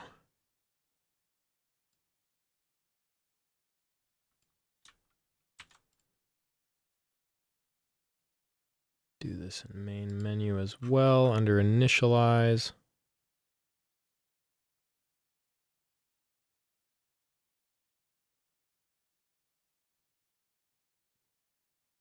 Oh, we need a constructor.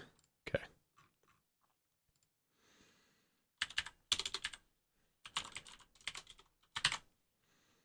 Nobody else needs to. This goes here. So the UBG main menu. So on the on the constructor.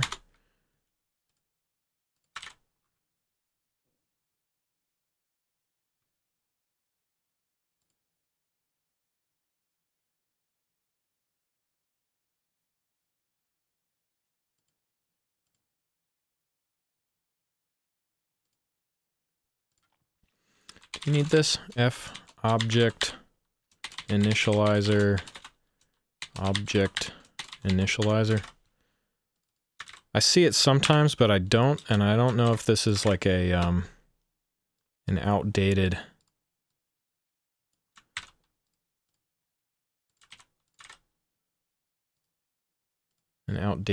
thing.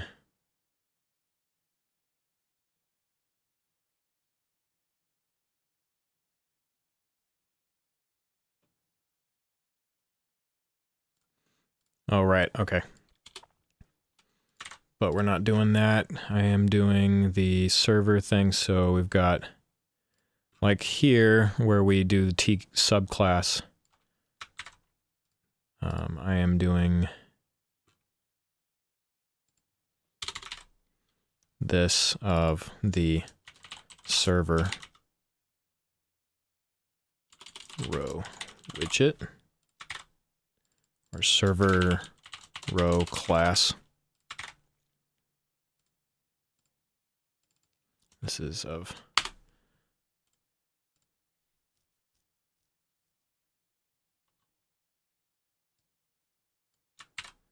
need that there.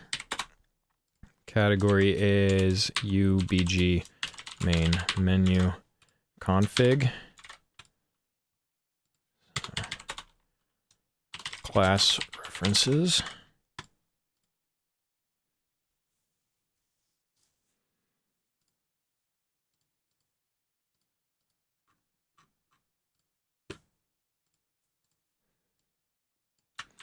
I'm going to do this here. If server row class is valid low level, then we do that.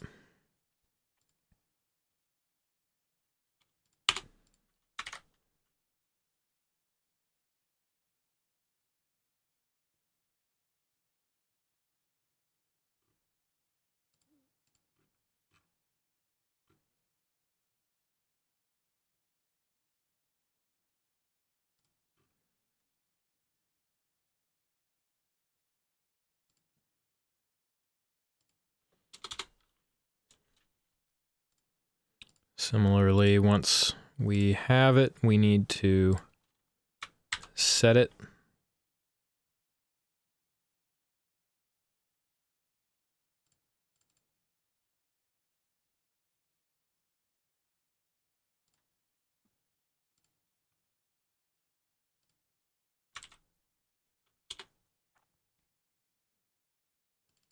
This is not binding a widget, so we just need that. And this is visible anywhere. Blueprint read only. And this is of UBG server row.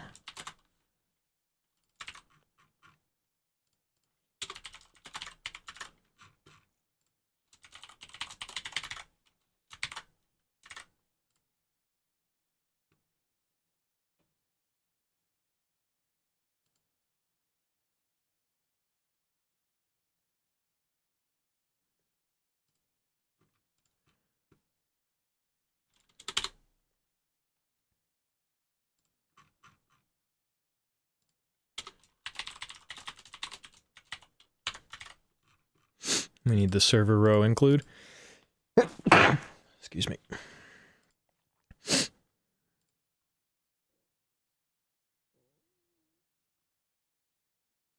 On load menu widget, I think was where we're going to, where we're on the main menu.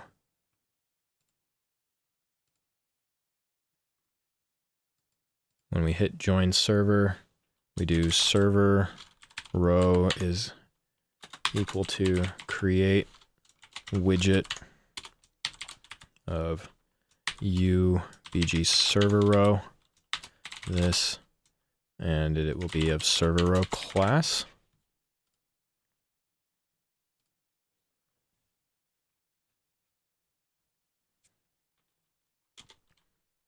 If ensure server row return.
Okay, let's see if this should, every time we hit this, just add something to that, the scroll list.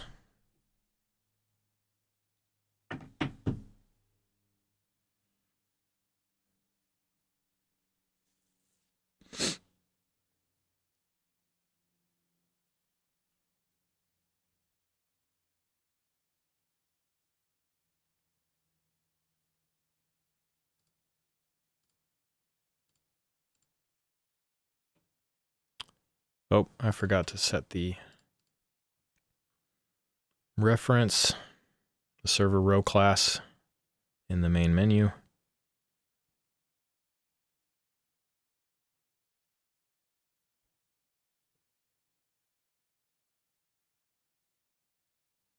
I wonder if there's a way to have, since these have to be set,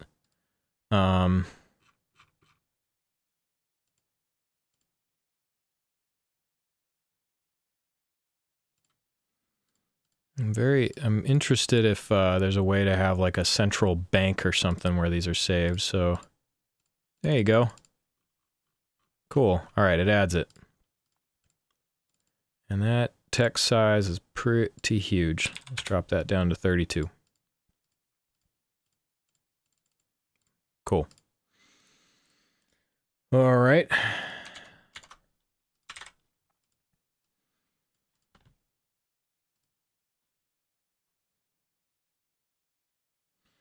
Last but not least, let's populate the server list.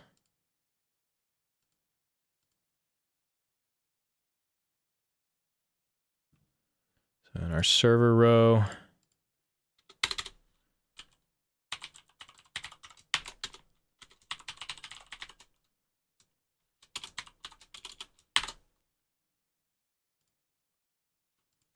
grab one of these again.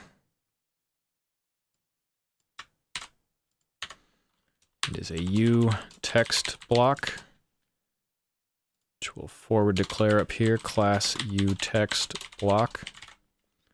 This is the server name. And this is under public, it looks like, because I guess we're going to want to be able to get this from other things. Though, you know what?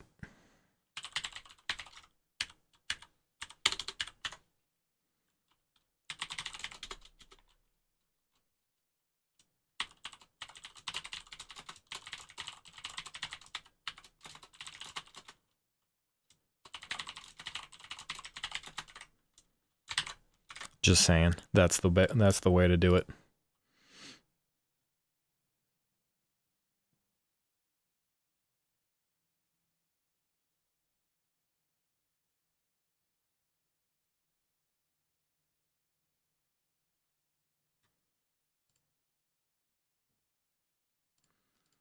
And over here, when we are adding before the row, we do server row,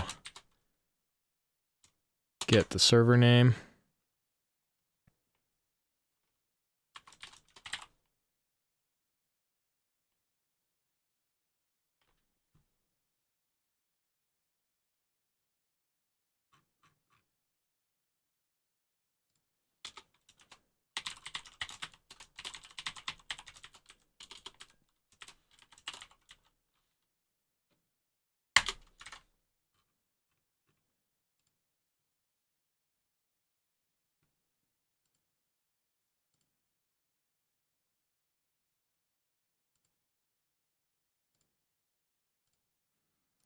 Set text. So this is a const where you can't do that. So I'm going to actually, so that gets the server name.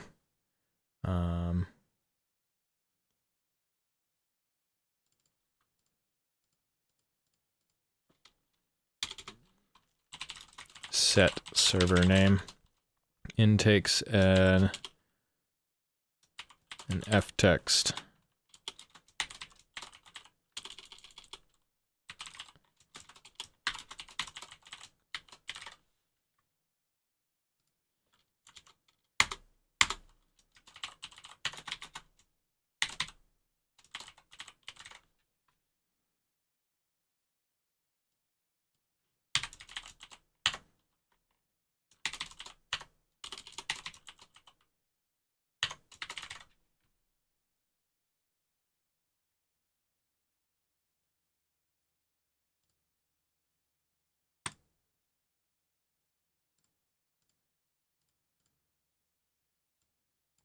We'll do an f string const reference, the in string.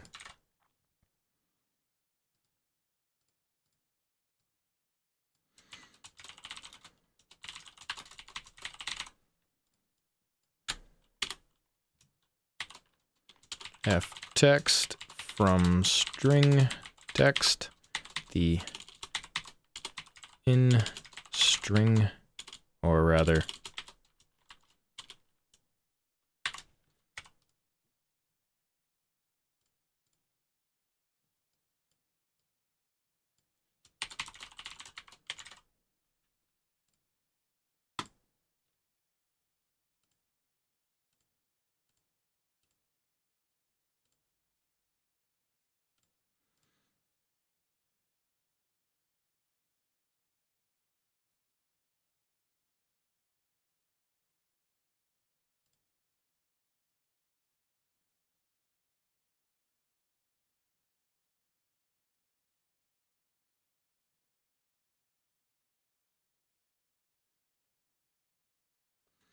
what does that mean?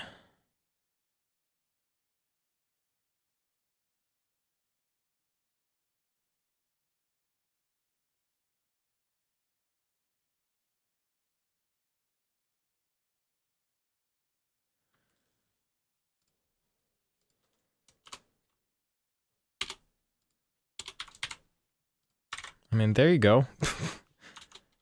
Why didn't you just tell me that? Why didn't you auto do that, duh? All right. So from here, set server name, and we'll send in a string, test string.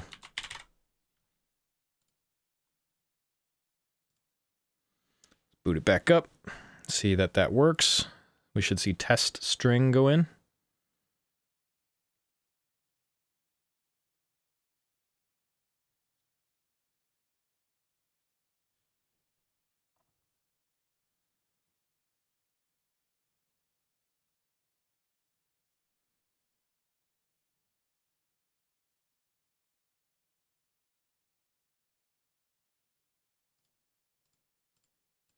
Hooray! All right, so that worked. Over in our main menu, we are making a function called set server list, which is under public. A void set server list, which takes a T array of F strings server names.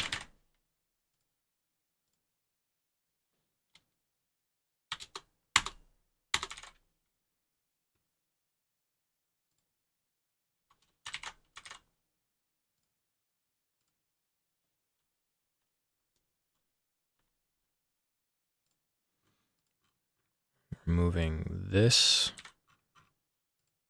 into there.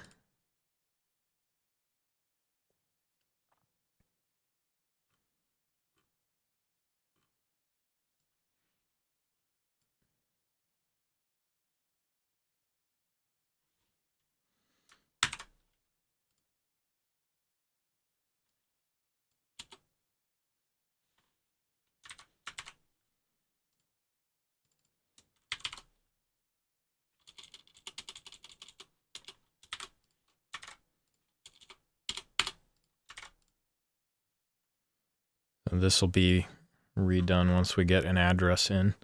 So test string, this will be passed eventually to our, when we're connecting. So for auto server name in server names.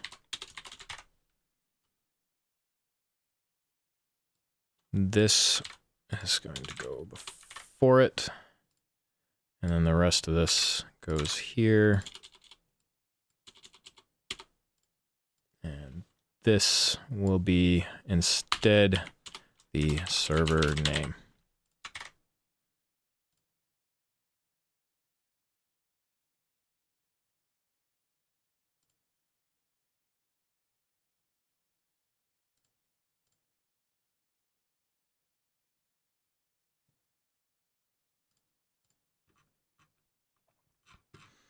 And our join, it looks like we're commenting that out at the moment. Actually, we still want that. Commenting that out. Menu set server list.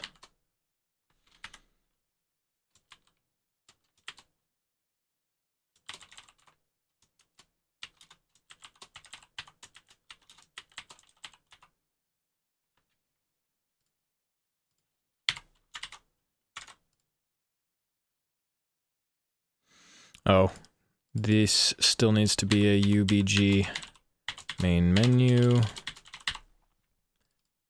because we need to access an UBG in-game menu.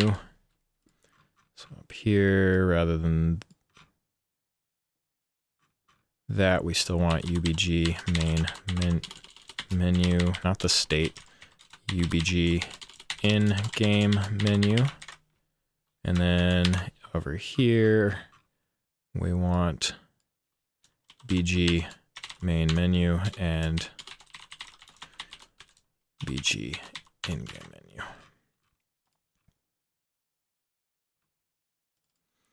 This is a UBG in-game menu. And this is a UBG main menu. All right, so they do need to be the specific children. It can't be the parent because we need to be able to access the specific set server list right here. Which I think if we go ahead and build it, we should see test 1, test 2, and test 3 added to the set server list. Or the scroll.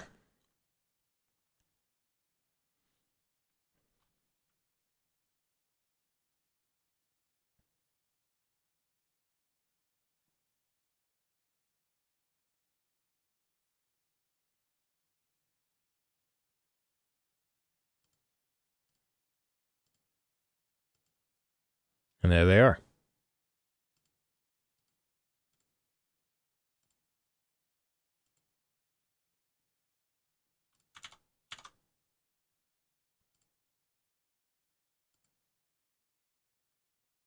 Okay, so then here,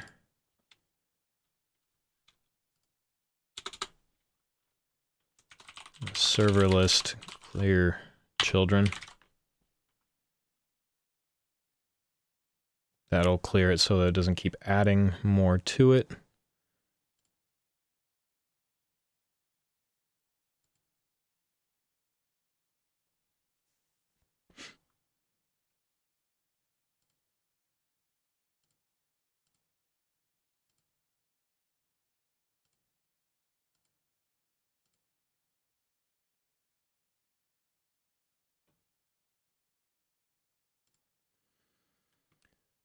Menu interface. I'm going to add a virtual void refresh server list.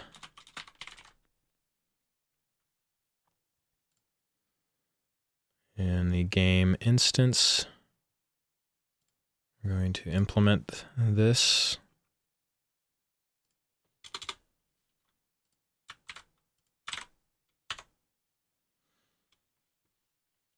These do not need to be console commands anymore.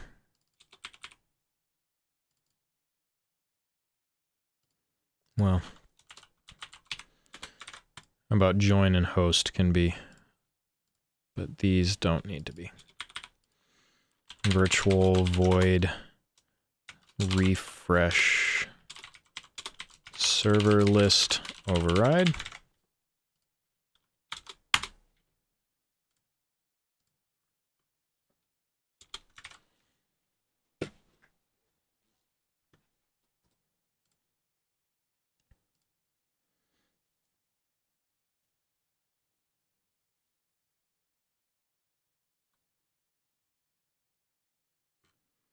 So we're going to add a delegate to this. So if search session search is valid,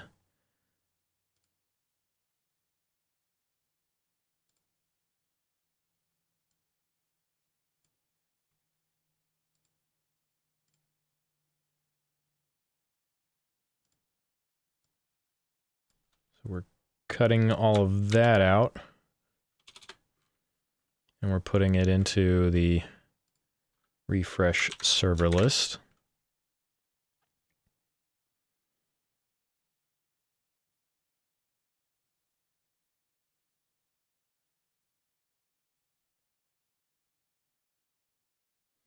And then on find sessions complete.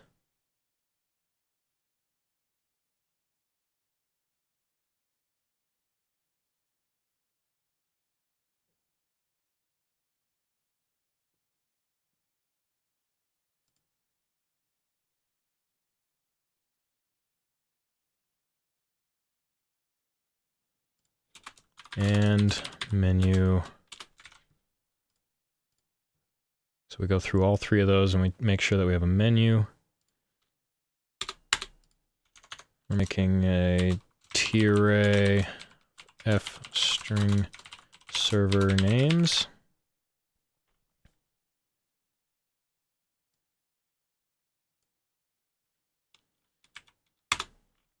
Server names dot add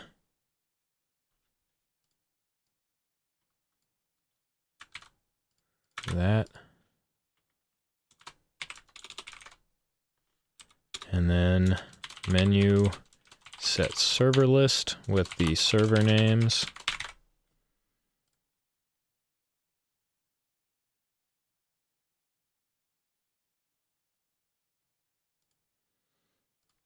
Do I need to do that?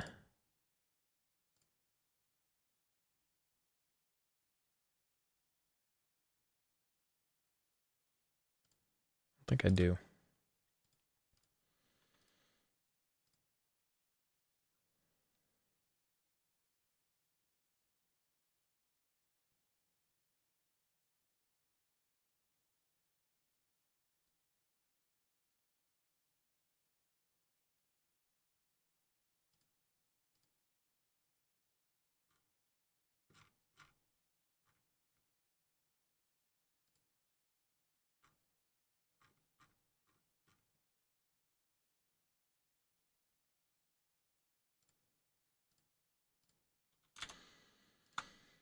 All right, let's try. I'm gonna launch one and see if they'll see each other.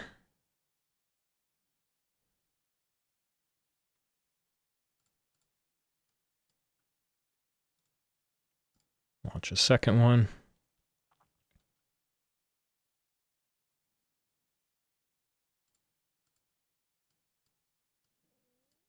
Host.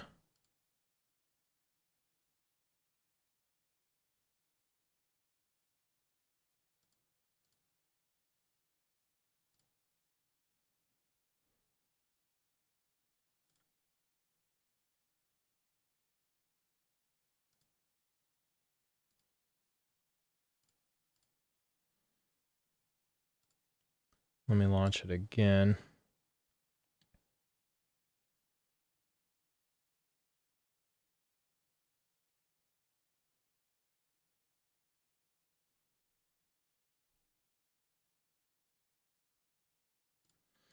Actually, something might be wrong.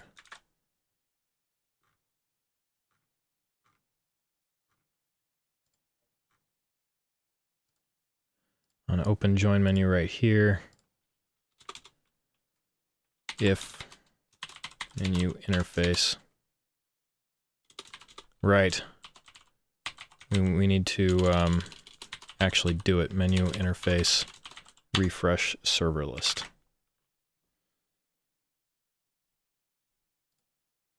Okay, let's try that again.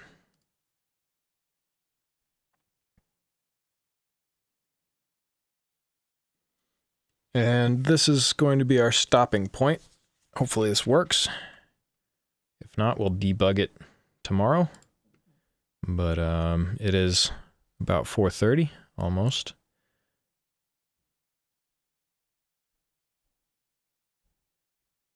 This has been a long day of coding, but some pretty damn good.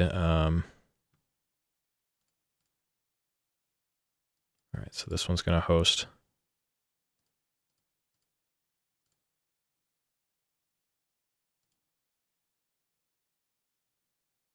Hey, it found it. There it is. There is the local game. This one hosted right there. So we are finding sessions. There's our result, and it printed the name of the result we found. And there's our crappy default. Awesome. So that is huge. I'm going to stop.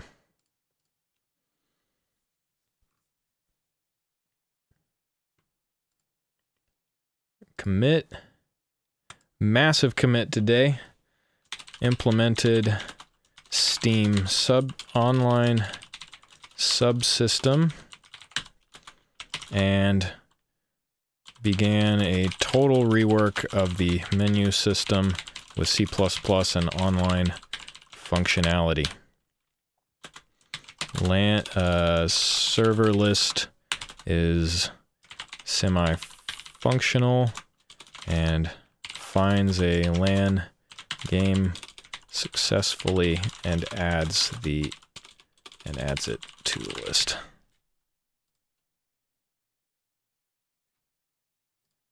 That's a push.